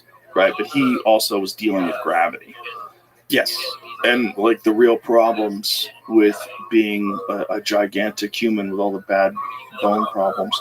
What is that? That's the world's oldest crocodile? Yeah, Henry. Jesus. How old's Henry? Caught him in 1903. Jesus. Caught him in 1903. How crazy is that? They caught him over 100 years ago. When I was working on the video, I don't know why this occurred to me, but he was born roughly the same time as Adolf Hitler. He's a man-eating croc? Yeah, he killed a lot of people. Nile croc, yeah. So this guy's just hanging out with him? What the fuck is wrong with this dude? He's just assuming that thing's not hungry? How crazy are people that we want to sit right next to a goddamn giant monster like that? Look at the size of that thing. I just can't imagine why anybody would stand next to that. Can't you stand really far away and just film it? That's how I feel about surfing. 700 kilos, so puts out like 1,500 pounds or so. 1,400. They're so cool too. Like, look at that face. The way all the teeth like integrate with the gums. And when you know that this thing, so it's captured in 1903. When was it born, right? I think it was about 15 years old when they captured him. That is so crazy. So this thing's somewhere around 135 years Take old. care, Frosty. Shout out to This guy's Frosty, just grabbing baby. his dick. Shout out to Look at it. He's Frosty. like, hey, bro. Shout out to To compare Frosty. that giant croc that always pops up on a golf course in Florida is known to be about 10 to 12 feet and 1,000 pounds. Yeah, that's an alligator. I know, it's like 15 plus feet and Yeah. 1,500 pounds. Like I said, the one that's out there is 14 feet. Yeah, I was really surprised to learn how much smaller, even when the size or when the length is similar, how much less heavy alligators are. Oh, yeah, they're twice as heavy. Yeah. Yeah, crocodiles, rather, are twice as heavy. They are so dense, and they're so aggressive. Have you ever seen when they have, yeah, it turns towards them. Like, that guy could just get taken out like that. But they drown. That's how crocodiles kill. Because they get too big, right? No, I'm saying. Oh, how they kill people. Yeah. Yeah. So like a crocodile like that would, if he couldn't drag you to water. Isn't that nuts that like their actual method is drowning? Yeah. Well, they can hold their breath forever. Right. So just like, I know you can. Right, because like their teeth are just meant for holding. Yeah. It's their teeth aren't meant for chopping or anything. Have you seen the one where the crocodile takes a pig and snaps it in half with like a shake of his leg and chokes down the leg? No. Have you seen the one where the crocodile just like rolls and rips its friend's leg off for Yes. no reason? And the friend doesn't even flinch. She's just like, What the fuck, dude? yeah. Yeah, the lady was feeding them, right? Mm-hmm. And he just, what do you got here, Jeremy? Oh, yeah, here it is. Look at that. Oh my gosh. It just snaps that pig in half Yeah, with a quick little fling of its neck. sure did. Oh, that's my own Instagram. Watch this. Snap. Like it's nothing. No. Just wanted a bite-sized chunk. No big deal. Just an animal that's been around for how many millions of years? I know we've strayed, but this is the guy you're talking about. Richard Doty. Okay. That's Spread disinformation about UFOs on behalf of the Air Force Office of Special Investigations. So that's the guy. Yeah. So his job was to make you look like an idiot if you believe in UFOs. Now, why do you think they would do that? To discredit people. But why? Why would they want to discredit people? Man, you are, I don't know, I guess to keep their secrets. What secrets? All right, then keep your secrets. So you think that they know something about UFOs. They don't want people to believe these things are real. They want to discourage people coming forward. So they mock them. They turn them into fools. This guy's job is to discredit all the stories and make the person look like a crazy person, gaslight everybody. Mm-hmm. And it's because they don't want people to know what they know. I would imagine that the truth is worse. Well, yes, but because what they know is really, really bad. What do you think they think? What do you think they know? Do you subscribe to the Bob Lazar vessels of souls idea? I'm familiar with that. Oh, you didn't know that one? No, but I know Kathy Turner, a Dr. Kathy Turner, who wrote Taken, Into the Fringe, and Masquerade of Angels, and she said the only thing that's consistent throughout all abduction reports is that the aliens are fascinated with the concept of the soul. So I assume that works into whatever you're talking about with Bob Lazar. Bob Lazar said one of the more bizarre things that he found out when he was working at Area S4 was that they had this like very thick sort of document on all that they knew so far about aliens. And one of the things was it went back to religion. See if you can find Bob Lazar talking about it so I don't butcher this. But I believe what he was saying was that they think of us as containers for souls. Now let's imagine, before we show the Bob Lazar thing, let's imagine how that would happen. Now let's imagine that human beings, we are biological life, and so therefore we have what we call a soul, and then we create digital life. And maybe this digital life, maybe artificial creations are what we're seeing in these gray aliens. Maybe they are some sort of hybrid or some sort of creation that's outside of evolution, outside of natural adaptation. And they look at us as the source, like they can't breed anymore. Maybe for them to exist, maybe they need an actual soul. And to think of us as a farm for souls. I really do think that we're a farm of some kind to them. Because it's funny, because people always say, like, they hang out over nuke sites so that we don't bomb ourselves. And it's like, sure, but not from a compassion standpoint. It's like if the farmer doesn't protect his cow because he wants it to find some sort of spiritual thing. And that's why I take issue with like Stephen Greer and all those people who are like, you just need to expand your consciousness and then you see it. It's like, I feel like that's what they want you to think. Did you find the Bob Lazar thing?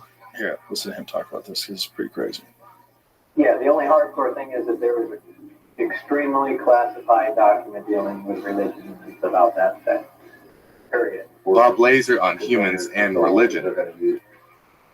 Yeah, the only hardcore thing is that there was an extremely classified document dealing with religion about that thing.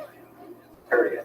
But why would there be any classified material dealing with religion? I want to go back to the religion thing. I want you to say it. It's so far out. All right, your objection has been noted. Okay. What does it say?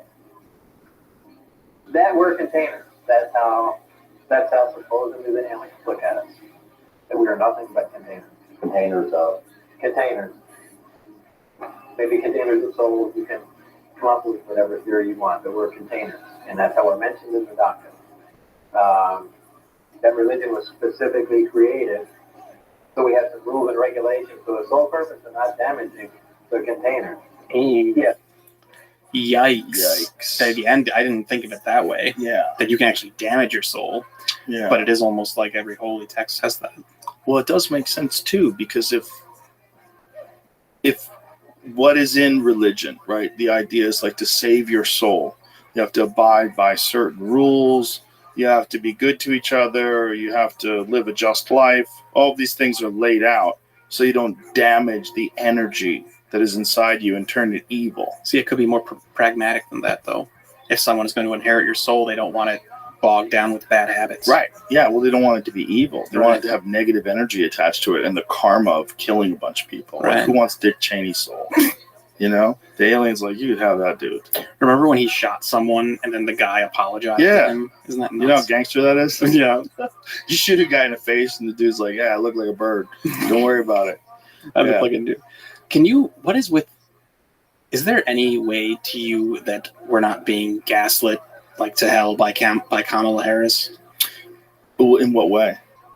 Like, wasn't she like a joke even among Democrats? Uh-huh. Like, 10 seconds ago, like literally Sure. like a day ago. Yep. And now it's like the country's rallying around. I know. Like, yeah. What? I don't know. I don't Yeah, even. we're so easily manipulated, and they're all doing it in lockstep. Yeah, no doubt about it. There's no doubt about it. She polled as the least popular vice president of all time. Yeah.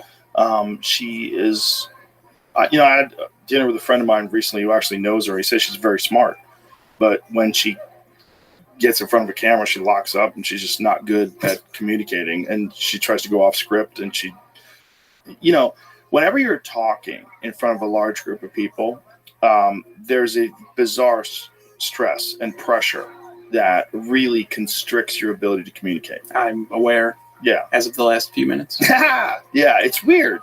And this is just you and me, right? This is just you and me. And now imagine you and me, but we're in front of 50,000 people that are hanging on our every word, and you're kind of freeballing, and maybe you really haven't even done the research. Like someone's asking you how you're going to fix the economy, right? And then you have some the problem is everybody needs money because the bills, and we're working on that. Like what?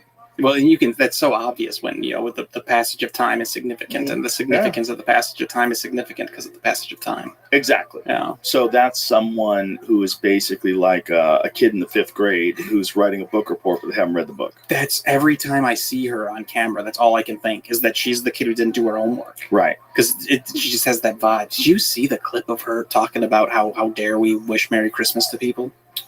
No. Yeah, she does this bizarre rant about how we shouldn't be wishing Merry Christmas to anyone. Is this when she was a senator? I don't know. It's recent. It's recent. Yeah. Really? It's so strange that that was her. That's the only time I've seen her passionate about anything on camera. Come on, really? Yeah. I haven't seen that. Yeah, no, I've seen the one she was telling that people need to be woke. Everyone needs to be more woke. Oh, you should be more woke. You should figure out who's the wokest. You try to be the wokest, but she should, everyone should be more woke. And she's laughing. It's what the fuck? And when we all sing happy tunes and sing Merry Christmas and wish each other Merry Christmas, these children are not going to have a Merry Christmas.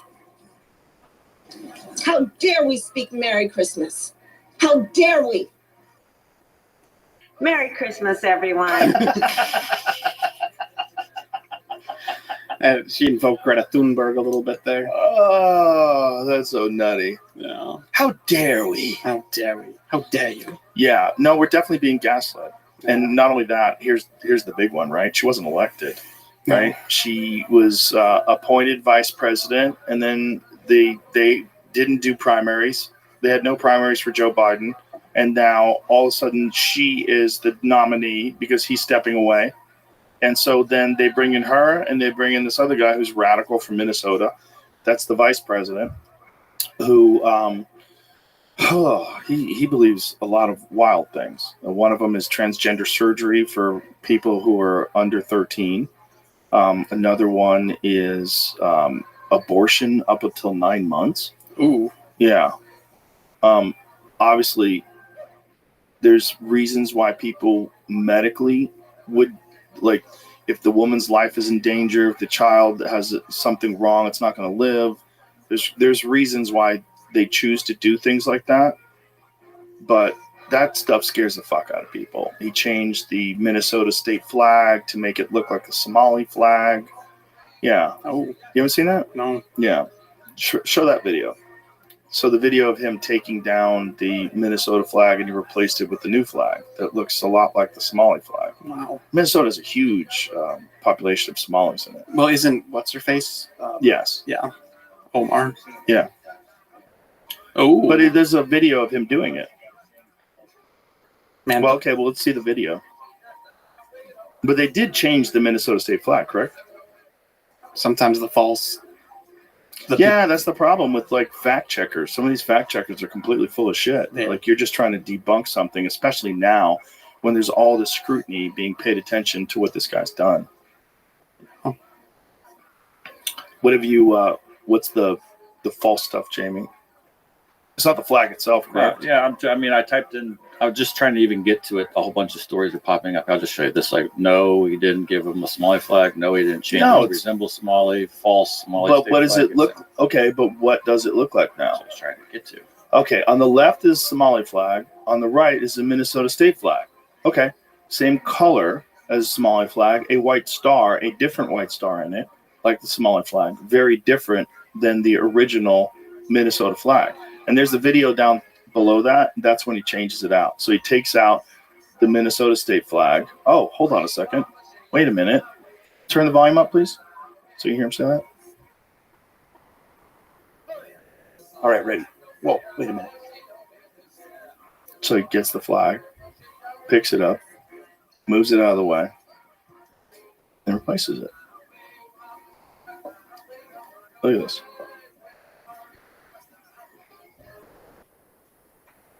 There, that's better. Why is that better? I don't know. Why do you care what the flag looks like, first of all? And why do you get to change the flag? How crazy is that the governor gets to change the flag? Like, who else is involved in that decision to change the flag? Is that what happened? I don't know. Usually it's a big event. They let people pick, Right. Now, we have a bunch of people that's a high population of Somalis in your state. I would imagine they would want to try to get that flag a little closer to home. Yeah. The worst incident of fact checking was the quid pro quo Joe clip, where Biden brags about that time that he withheld $1 billion of aid to Ukraine. So they fire a prosecutor. To fire a prosecutor that we now know his son worked for. Mm-hmm. And if you type that in, Snopes or whatever would tell you just like, oh, that didn't happen. Biden, there was no quid pro quo, and Biden didn't want the prosecutor fired. That is because he didn't know that his son worked for Burisma at the time. And it's like how can you just say that's fake? And like, it's scary to me that people will read that and be like, oh, it's fake. It's like, no, look at it like with your eyes. Yeah, fact checkers are fucking dangerous, and it's really, I mean, what you're seeing is kind of treason. Yeah, it's kind of what it is. If you're seeing that kind of fact checking, you're lying. You're lying, and you're intentionally misrepresenting facts, and you're doing so because you want a specific result politically. Right. And it should be illegal. I agree. Especially if people think of you as a fact checker, and what does that mean? What does it mean to be a fact checker? The problem with facts is a lot of them are very subjective. You could find one small inconsistency or you could phrase a question in a certain way and have your answer false in a different way because you're just finding some nitpicky way to look at things. I've seen a lot of that to the point where you're like, that's not fact checked at all. You guys just you're gaslighting. It's just pure gaslighting. This is what it says. Who picked the new flag? State Emblems Redesign Commission, tasked with choosing the new flag and seal, made its final selections this week, and the new design will debut next year.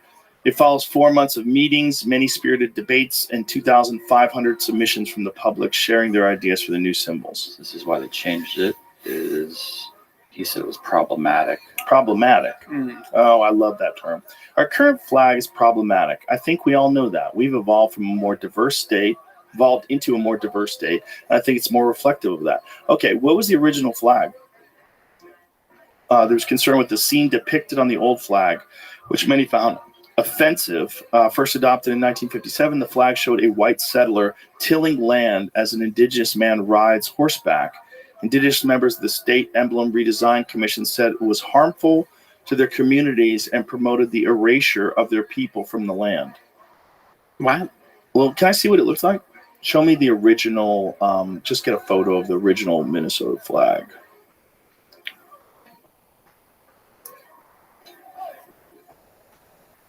Okay, click on that. Let's see what it looked like. Okay. So there's a Native American on horseback. I see it, though. And then there's a farmer tilling the land, a Native American on horseback. Is that problematic because Native Americans didn't really ride horses and people didn't really till the land? Like, I don't understand what... There's a big controversy about that, actually. Yeah? Whether or not how long horses have been in North America. Well, horses originated in North America. What? Yeah, horses originated in North America, including zebras. All of them originated in North America. Then they were wiped out, and they had been introduced into Asia and Africa and all these other continents, and then reintroduced back to America. Right. I meant like when people rode them. Correct. Right. So a lot of people are saying that First Nations peoples had horses for a lot longer than Europeans had been in America. Certainly possible. There's certainly different segments, different North American tribes that were much better, including right here where we are, the Comanche. Mm-hmm. The Comanche were notoriously good raising horses, and it was part of how fierce they were. They had so many horses. They rode them so well, and they could ride sideways and shoot arrows underneath the horse's neck. But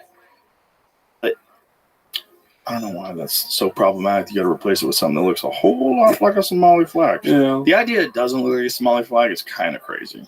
I mean, it does. It does. It certainly does. It's certainly the same color. Certainly also has a white star. It's just a different white star. Correct. Yeah. Yeah. So it's like, the flag doesn't bother me that much. If the people in Minnesota like it, like, who cares? It's just a star and some colors. The real problem is when you hear discussions of things that are like openly Marxist philosophies, when you hear talk about equal outcomes and not just equal opportunity, but that we all need to arrive at the same place, equal outcome talk. There's only one way they can do that, and it's by forcing you. Well, it's by everyone having nothing. Yeah. That's the only way to have things totally equal, because you can't have everyone have everything. That's impossible. Right. There's no way. There's not enough resources. And so for equal distribution, that has to be enforced by law. So that has to be enforced by the government, and the government generally does not have equal. They have much more than you. And that's Fidel Castro in Cuba. That's North Korea. That's virtually every communist country that's ever existed. You have a military dictatorship that decides what you can and can't do with your time. Sure. And all under the guise of making it better for everyone. And that's exactly what they did to North Korea. When they took over people's farms, they said, we're going to take over the farm so that everybody has food. Yay, good. Now everyone's starving. Right. And the government has all the food. If you kill a cow, they'll kill you. Yeah, it's nuts. It's nuts that people don't learn from history, and it's nuts that people who subscribe to this leftist ideology have this very distorted version of humans and how capitalism works and what's the benefits of it. I think there's a lot of parts of progressive ideology and philosophy that could be applied to society to make things better. I think if we funded more things the same way we fund the fire department, the police force, these are kind of socialist things, right? Everybody gets access to the fire department. Right. It's a part of being in the community. We all pay for it. Education is that way, but it should be much more funded, right? It should be much more prestigious, much better trained teachers, a more esteemed position. I feel the same way about law enforcement. They should be much more respected, much better trained. We should put much more resources into that and have them be integral and a part of the community and for the safety of the community, not the bad guys who come in to pull you over because you rolled through a fucking stoplight, that kind of shit. Right. And I think the problem is these people that have this idea of equal outcome, this is the worst version of all these leftist ideologies. The worst version is open borders, everybody should have everything, and then equal distribution of it. And then what always comes with that is they unarm the citizens. And if they don't unarm the citizens, you can't get away with any of this stuff. But as soon as you have no one has guns other than the police, everybody is forced to comply.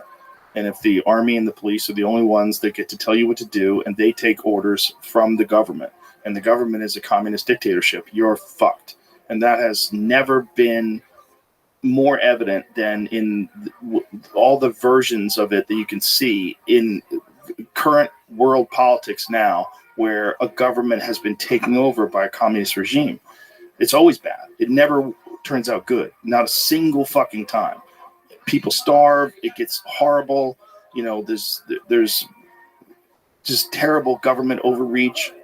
You're seeing it now in England where people are getting arrested for tweets. Yeah.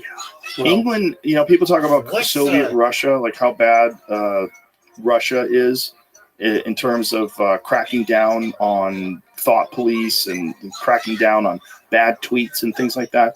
I think the statistics are, England I think there's something like 4,000 people have been arrested in England for thought crimes, where they've said things online that people find to be a hateful thing or a problematic thing. And I think it's only 200 in Russia. Oh, wow. Yeah. That says a lot. Yeah. Maybe in Russia they're too scared to do it at all. Could be. Yeah. But the fact that they're comfortable with finding people who've said something that they disagree with and putting them in a fucking cage in England in 2024 is really wild. Yeah. Especially they're saying you can get arrested just for retweeting something. And here's the problem with that. Even if you say, yeah, well, people shouldn't tweet hateful things. I agree. They shouldn't. But who's to decide what is a hateful thing? That's the problem. That's the problem. It's very subjective. And it still shouldn't be a crime.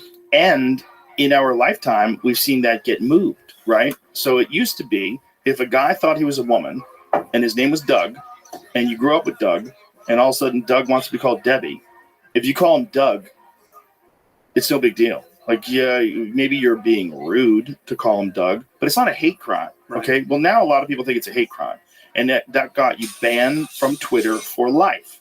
So if you dead named someone on the old Twitter, you were banned for life. Dead name, not even making up a name. You can call him an idiot. You can call someone an idiot. Okay, forget about a man in a dress. Maybe that's a problem. But if you call like a regular guy an idiot, you stupid fuck, fine, no problem. But if you call Doug, you will get banned for life.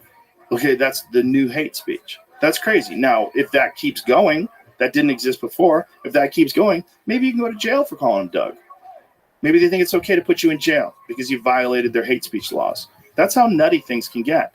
And you've also seen during COVID how ridiculous people get with cracking down and enforcing laws like that. You know, you saw it in Australia, people getting arrested for being outside without a mask on. Which is like the opposite of what you should be doing. Exactly. I mean, you should be outside is what I'm saying. Right, you should be outside and you should have a mask on. It's nonsense. It doesn't work. There's no evidence whatsoever that it's effective. I thought it was funny how many people, like the mask was never intended to be protection for you. Right. It was to protect others around you. But like I saw so many people putting it on like a shield. Mm-hmm. It's like it's not a... Not only that, it's you're using surgical masks. Those are designed to keep people from spitting into open wounds, right? And dropping particles out of their mouth into people's surgeries. Yeah, we're so susceptible to manipulation, and that's what's really scary about the time that we're living in, because we have so much access to information, but yet so many people are willing to put the blinders on and go full steam ahead with whatever their team wants. You know, like there was this ridiculous video the other day, comics for Kamala. Oh, did you see that? No, what I saw, white men for Kamala. Was that it? There's white dudes for Kamala. This is all organized, by the way. And there was a Twitch streamer, like one of the big time Twitch streamers, one of the big guys, who read out what they were offering him. They were offering him money to advocate for Kamala Harris online. He's like, I am not fucking doing this. And so he's like reading this thing where they're offering money. They're literally paying for astroturfing. Yeah. The most egregious thing I've seen recently, you know, after everything of the past 8 years, 9 years, it's hard to get pissed off genuinely anymore. But is now all the left people saying that Trump is afraid to debate Trump, or that Trump is afraid to debate Kamala. And I saw this meme of Trump as like the cowardly lion. Everyone's like, he's never going to show up. It's like you said the exact same thing about Biden, the exact same thing, and Trump went in there and just like, like it was. Oh man, the guy who got shot in the face like 2 days ago and said fight is scared to debate Kamala. Yeah, it seems ridiculous, but you know, that's just what they do. That's politics. They do it on the left, they do it on the right. They gaslight you, they manipulate you, they promote narratives. And the only one who's not doing that is Robert F. Kennedy Jr. You a fan? Yeah, I am a fan. Yeah, he's the only one that makes sense to me. He's the only one that he doesn't attack people. He attacks actions and ideas. But he's much more reasonable and intelligent. I mean, the guy was an environmental attorney and cleaned up the East River. He's a legitimate guy. You know, before anybody started calling him an anti-vaxxer, which I thought he was too. I thought he was this nut, this like conspiracy theorist nut, until I read his book. I read The Real Anthony Fauci, and I'm like, what is it? How much of this is real? Because if it's all real, this is fucking insane, and we live in a world where we're being manipulated by these health organizations that are being paid by the pharmaceutical drug interests. And these pharmaceutical drug companies are pumping these products out into the population and telling us that we need them, and then making insane amounts of money. And then also the government is in on it. And also they share a patent with Moderna, and also they share profits, and there's $700 million, however much money was made, whatever the number is that these guys made off of these products. Like, this is, all of it is fucking crazy. There's the revolving door between the CDC and the FDA and then these pharmaceutical drug companies. So the people that make the regulations then go on to have these cushy jobs with the pharmaceutical drug corporation. It's like, oh, nothing to see here. It's like it's open. It's right out in the open. Right. And when he talks about all that stuff in his book, you're just like, what the fuck, man? If this wasn't true, he would be sued. Yeah. So it seems to be true. Yeah. And it's a scary thing because people don't want to talk about it because they don't want to be attacked. You know, they don't want to be called an anti-vaxxer. That's a big one. Right. You know, it cracked me up how a lot of the people on the right started to despise the vaccine, and then Trump at the same time was like, it's my vaccine, you guys. Yeah. And then he got kind of confused. It's one of the rare times in politics that Trump like didn't seem sure of his course. Well, I think he was proud of getting it out there. Warp speed. Yeah. And he was proud that they did it. We got the vaccine. It was a good vaccine. I don't think he knows. You know, I think he took it, which is crazy too, because the guy survived COVID. He got COVID before the vaccine was developed. And then he still took the vaccine, which is like literally illogical. Like doesn't even, it flies in the face of science and what we understand about the immune system. No. But you know, there's a video of Anthony Fauci from many years ago on a talk show saying someone got the flu, should they get a flu shot? No, because if you survive the disease, if you recover from the disease, you have the best protection. He's like literally saying that. Right. And then, of course, that was thrown out the window when they wanted to vaccinate everybody. Well, plus it's not a vaccine. Right. A vaccine, it's a flu shot. It's the equivalent of a flu shot because a vaccine means you can't get it. Well, it's even more weird because it's mRNA, right? So it's like this messenger RNA. It's basically gene therapy. Like you're tricking your body into creating these antibodies. Right. And you're also doing a bunch of damage to some people, which is also their gaslighting about how many people are vaccine injured. I fucking know a bunch of them. We all do. Yeah. We all know somebody who got fucked up by that stuff. It's all crazy.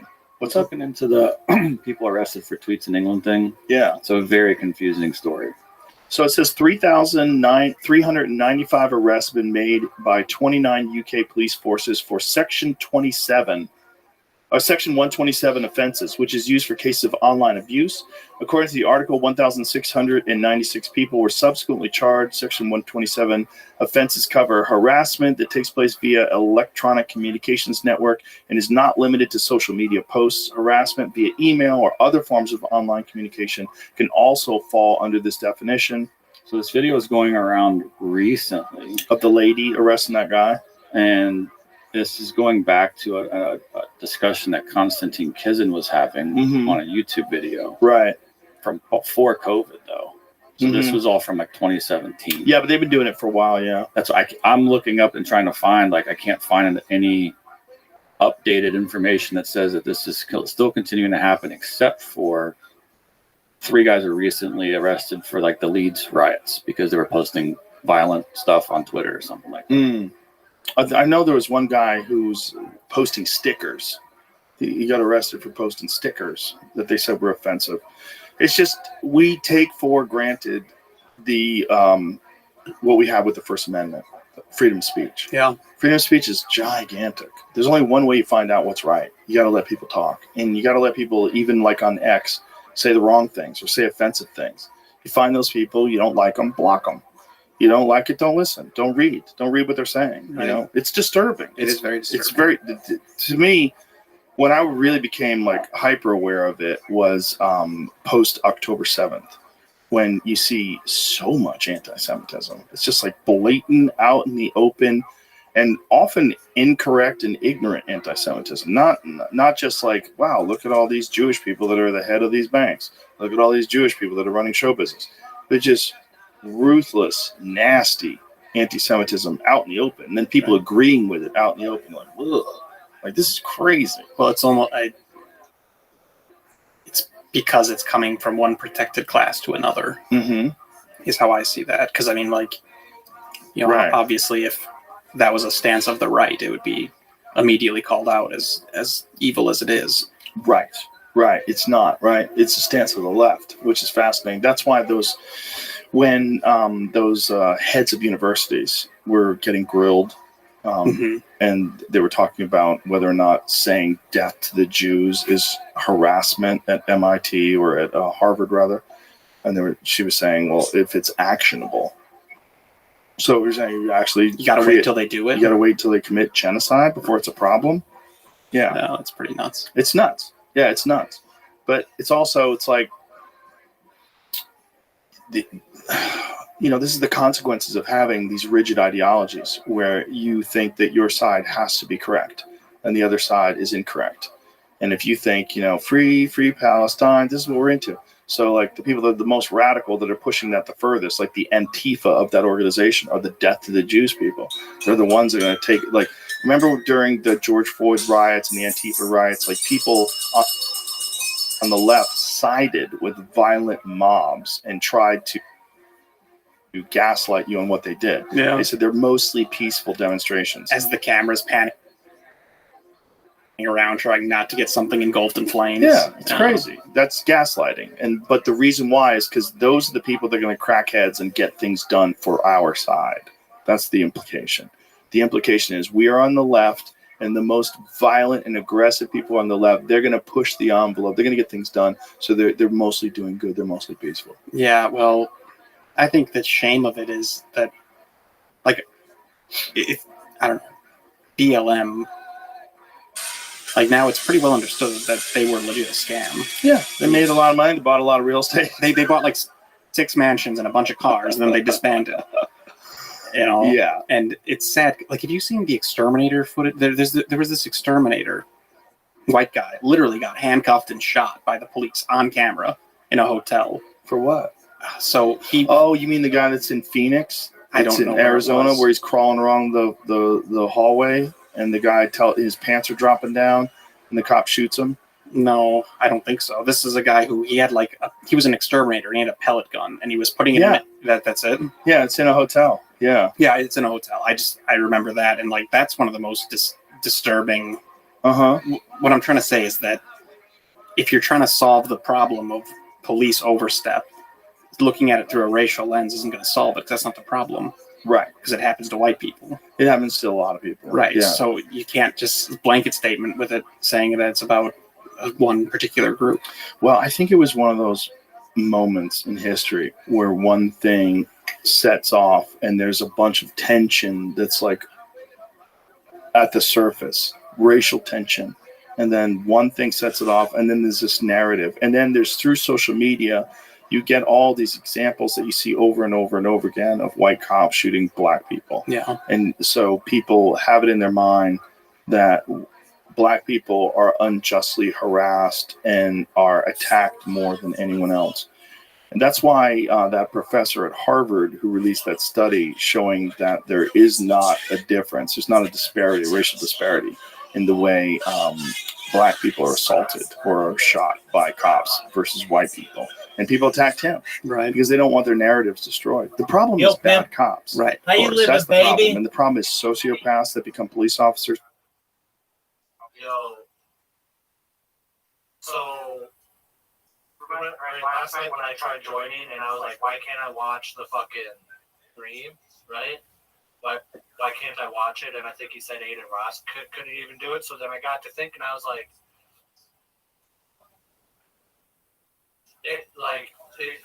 the interview between Elon Musk and Trump was so controversial, right? That it literally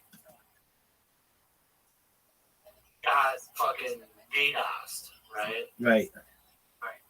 Like I could see it the moment I'm like it says, oh, they're live, and I'm clicking it and it won't load. I'm just like, what's going on? Because then I went to like read Elon Musk's other posts that were going on, and he was saying, hey, we tested it with 8 million people earlier, right?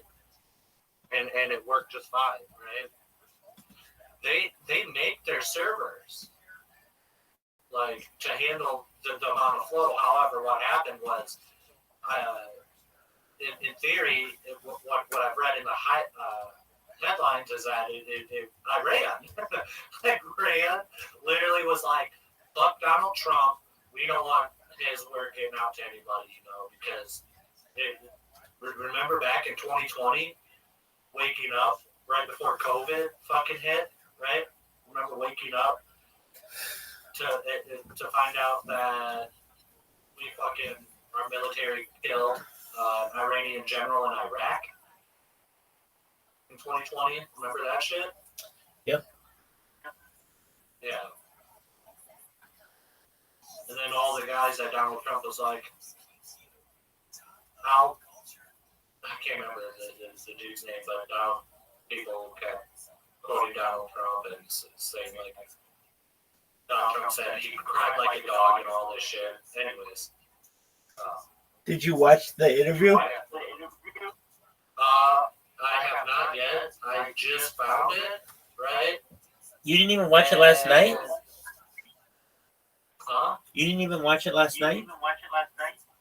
No, because I couldn't get to it because of the DDoS attack. Dude, it was only for like 30 minutes. Yeah. All right, you want to watch it now? Yeah, I got it up. All right, we'll put. I have it up on his, Elon Musk's Twitter. I just wanted to tell you that, yeah, it was a fucking DDoS attack. That's how much people don't like other people talking about stuff that they disagree with. Like, dude, between you and me, I'm not going to vote for Donald Trump. He's too much of a problem. Dude, you already said you're voting for your governor. Huh? You already said you're voting for your governor. Yeah, but Governor Tim Walz, while like him and I don't agree on everything, like I truly feel in my heart and soul that him and Kamala Harris are a lot better suited professionally to run a country. They understand. Why doesn't she take any interviews? He hasn't done it yet. Why? Because it's just been brand new. Right? Dude. We just found out last week, right? No, it's been 3 weeks.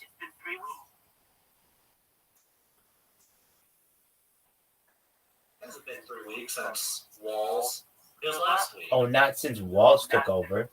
No, but you don't need that to. You don't need a vice president to make a speech or to do a press conference. Yeah, you're right there. It has been about 3 weeks that Biden said. Exactly. He was going to bounce. So it's very easy for her to do exactly what Donald Trump did with Aiden Ross 2 weeks ago, and to do what he did with Elon Musk yesterday.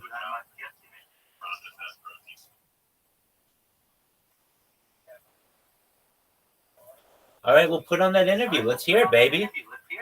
I've heard it like 4 times.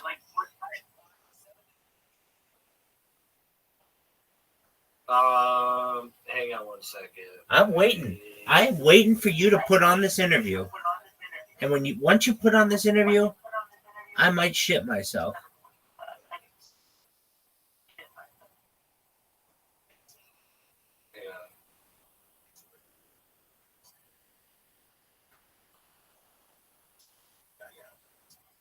Coffee.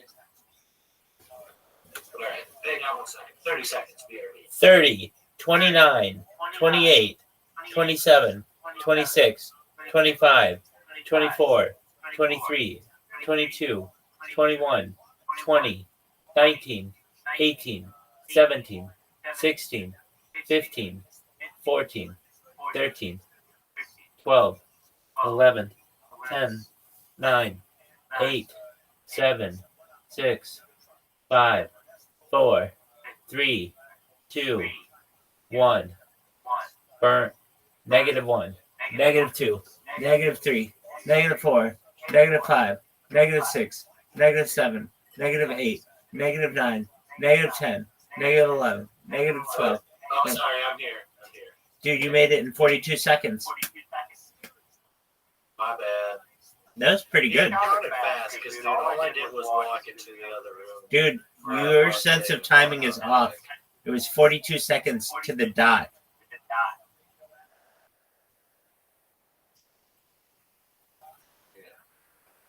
So my wife wants to listen to the. Hell yeah. So I'm gonna put the interview over my speakers. Cool. We're ready for it. Let me switch this output. Realtek. No.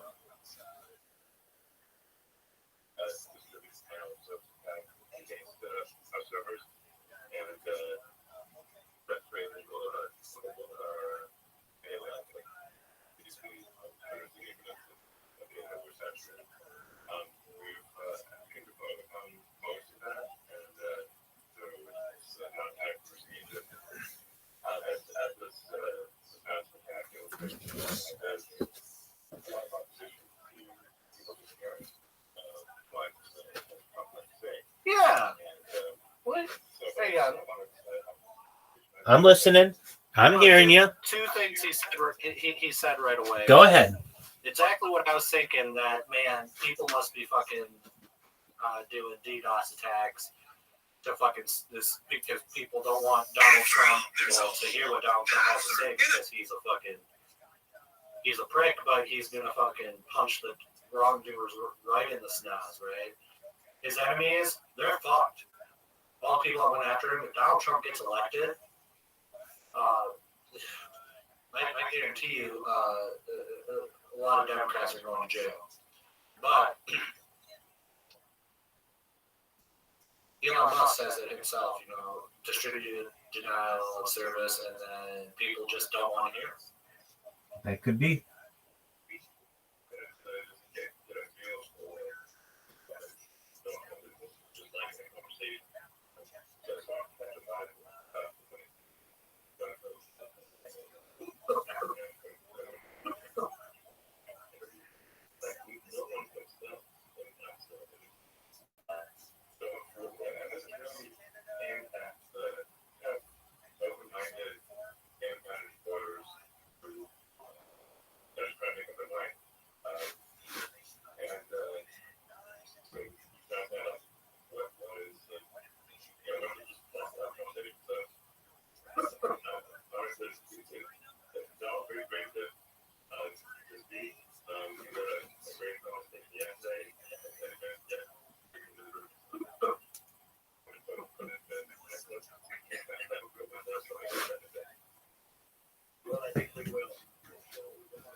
We have to consider it an honor, but congratulations on breaking the record in the book.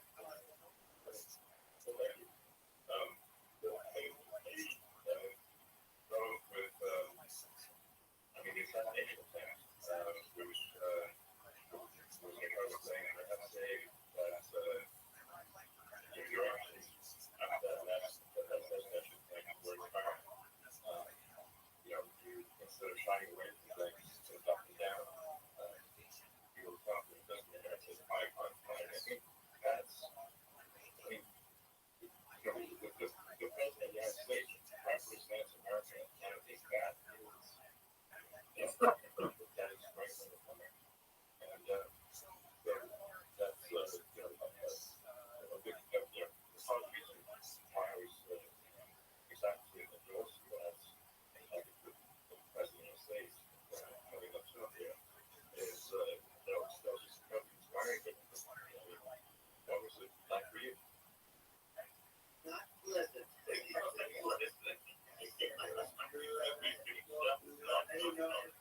didn't know I had that much nice really called me that the year was a very bloody place. You're going to get hit. But in this case, it was probably the best alternative I could even think of it.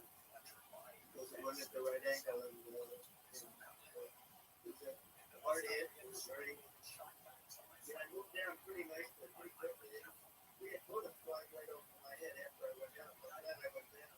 The bigger miracle was that I was looking at the exact direction of the computer. And all because I took down a shot of immigration. I left that shot. Maybe it's a sign. Maybe that's a sign. You highlighted that as a experience. You guys had their fun.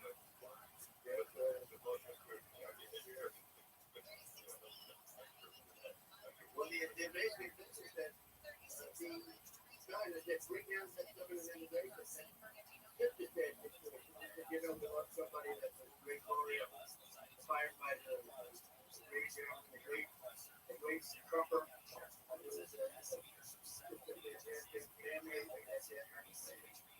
friend of mine came up, and said, I'd like to give the family help.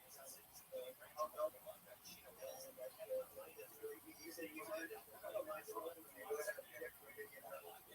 We gave it to the one.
Immediately recognized it and immediately took a peek. And it was one perfect shot from very far away. And all of a sudden he has the hat. And it's a very tough thing to act.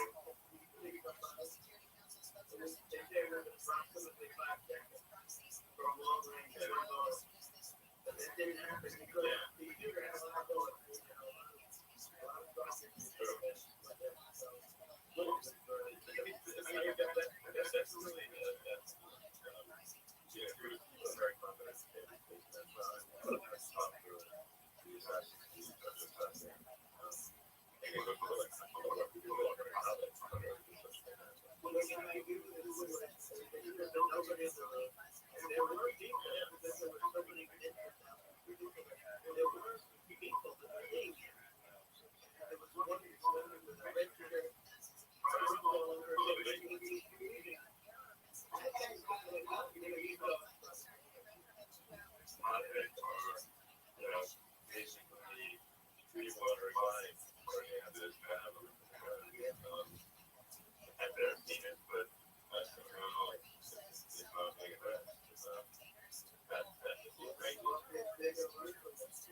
Communication between the local police, we sort of had an idea that ultimately the man lifted himself up to the wheel, barely knew it because he was pulling himself. We saw that, and he did, from what I understand, he did say this, that I was a gun. He seemed to start it very quickly. I think it's 4 shooters or so, maybe. He's supposed to be very good. Yeah. My son, they said from 130 yards, a bad shot would hit that target almost every time. They said it's like in golf, 6 with a 2-foot putt. Yes, it's not a rocket, it's not a long shot. The Secret Service person has a long shot. Yeah. It was several things. It's hard. I have to say this about the Secret Service. When I went down, when guns go off and send out the stadium to a soccer match, everybody put out the goal to the beats like that. So everybody, a lot of people get used to that. We had 4 people in the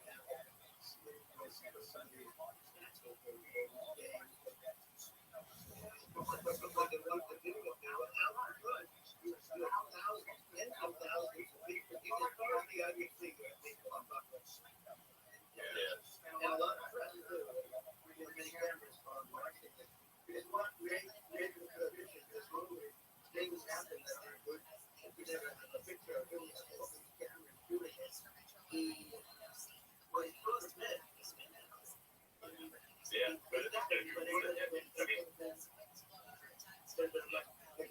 all right, they've been talking about this assassination now. Right? Let's get on to something more.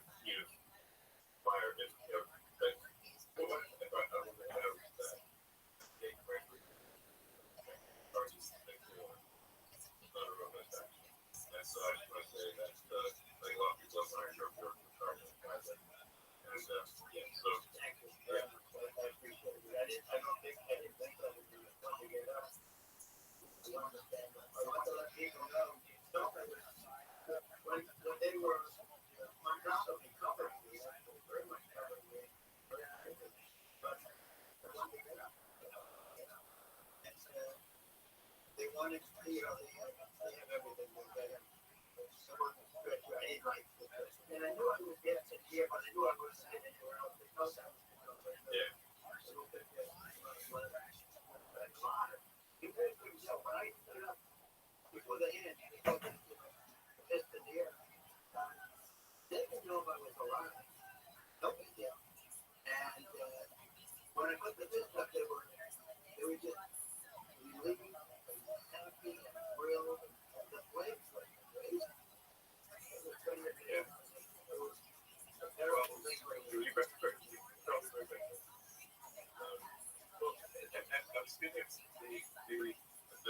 the slide deck I just saved a lot really, but maybe the with open or not, but else that it was that slide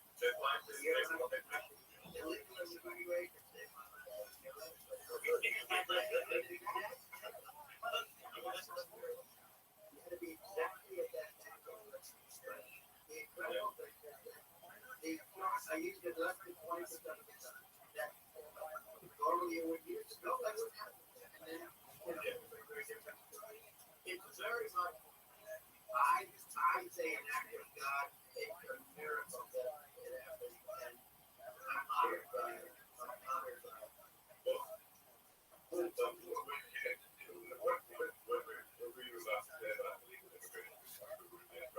When I go to stay home in the number, by the way, we're going back to the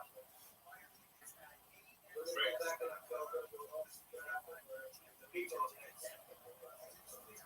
the great area, these are incredible places. In my last week, we had the best illegal immigration understanding stopping. They was at the low ED. That was the lowest ever reported. I'm sleeping for that shot was very important. What up, Pam? How are you? Yo, do you know what do you know what Discord is? I'm gonna send you an invite.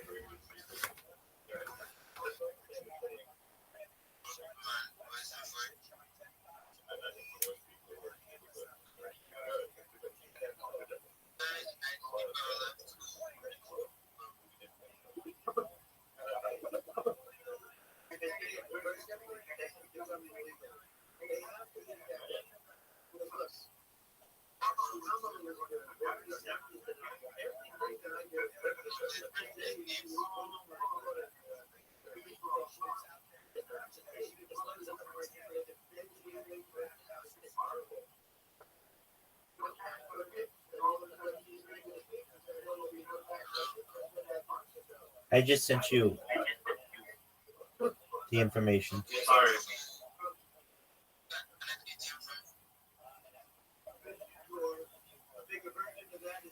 Check your DMs, Doc.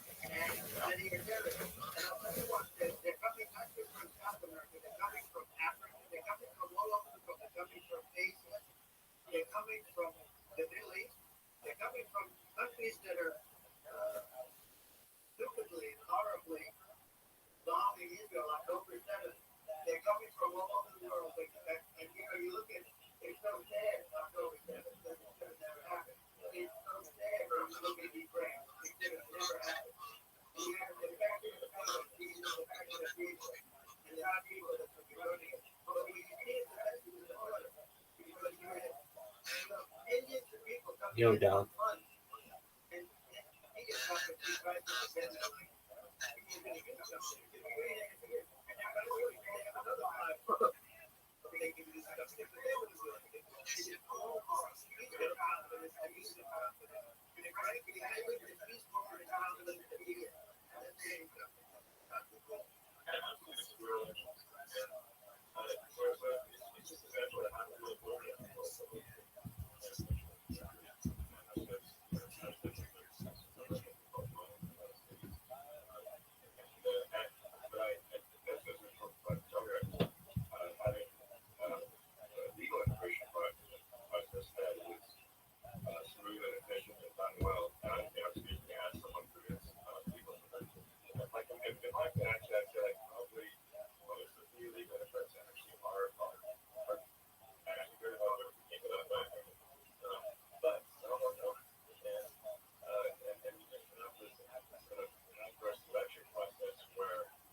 police is so good, but they're not allowed to move it. But after 20 years, you know, they hate to take it down and stay. They hate to stay. They hate it, but we have a lot of people that just I think it's a lot bigger than what they think. They're allowing people from the jail. But if you don't run this stuff, you never had to go to Yo, Doc.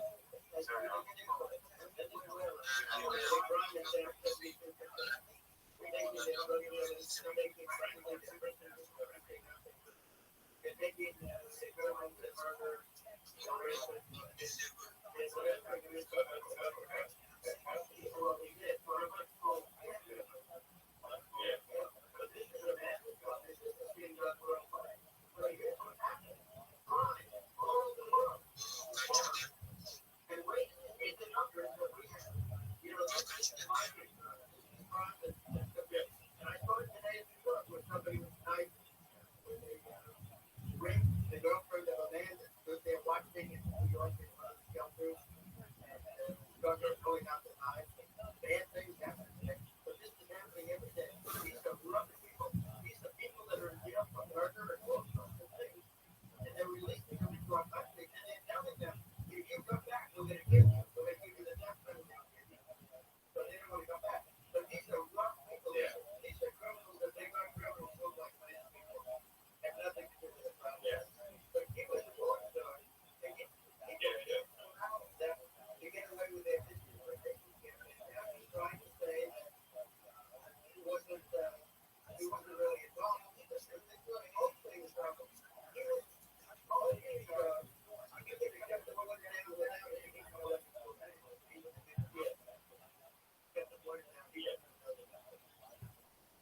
It's simply not working.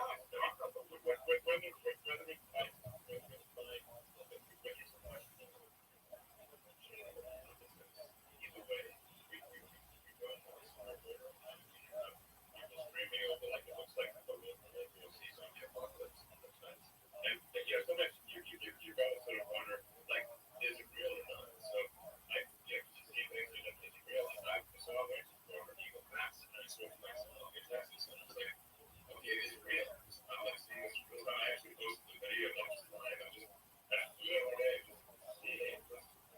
Is this made up or real? I just think it's straight across the board. And I have to say, you know, these people are sort of not crazy. So at least if you look at my video and say, hey, we're really good at the end, let's do the right thing.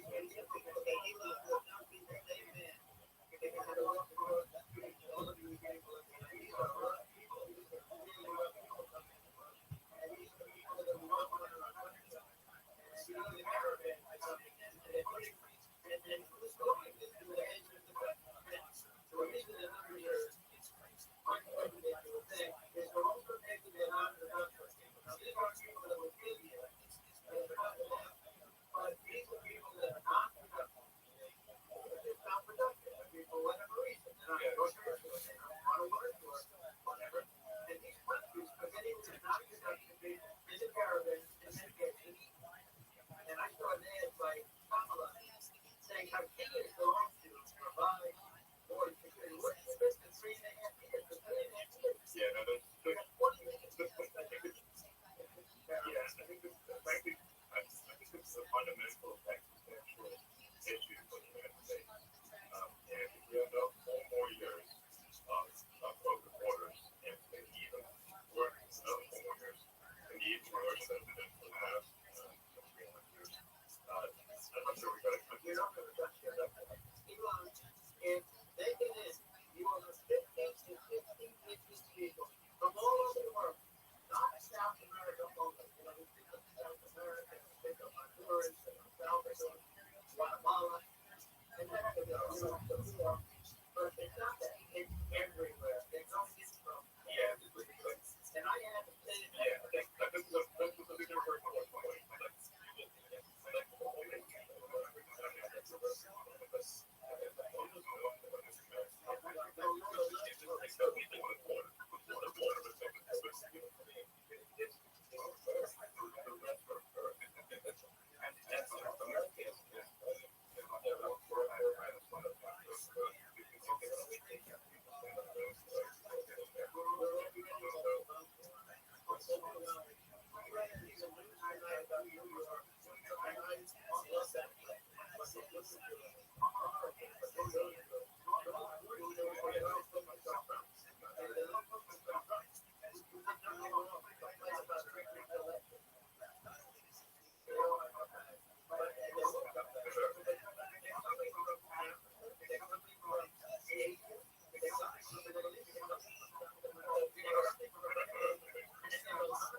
Welcome.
Yo, dog.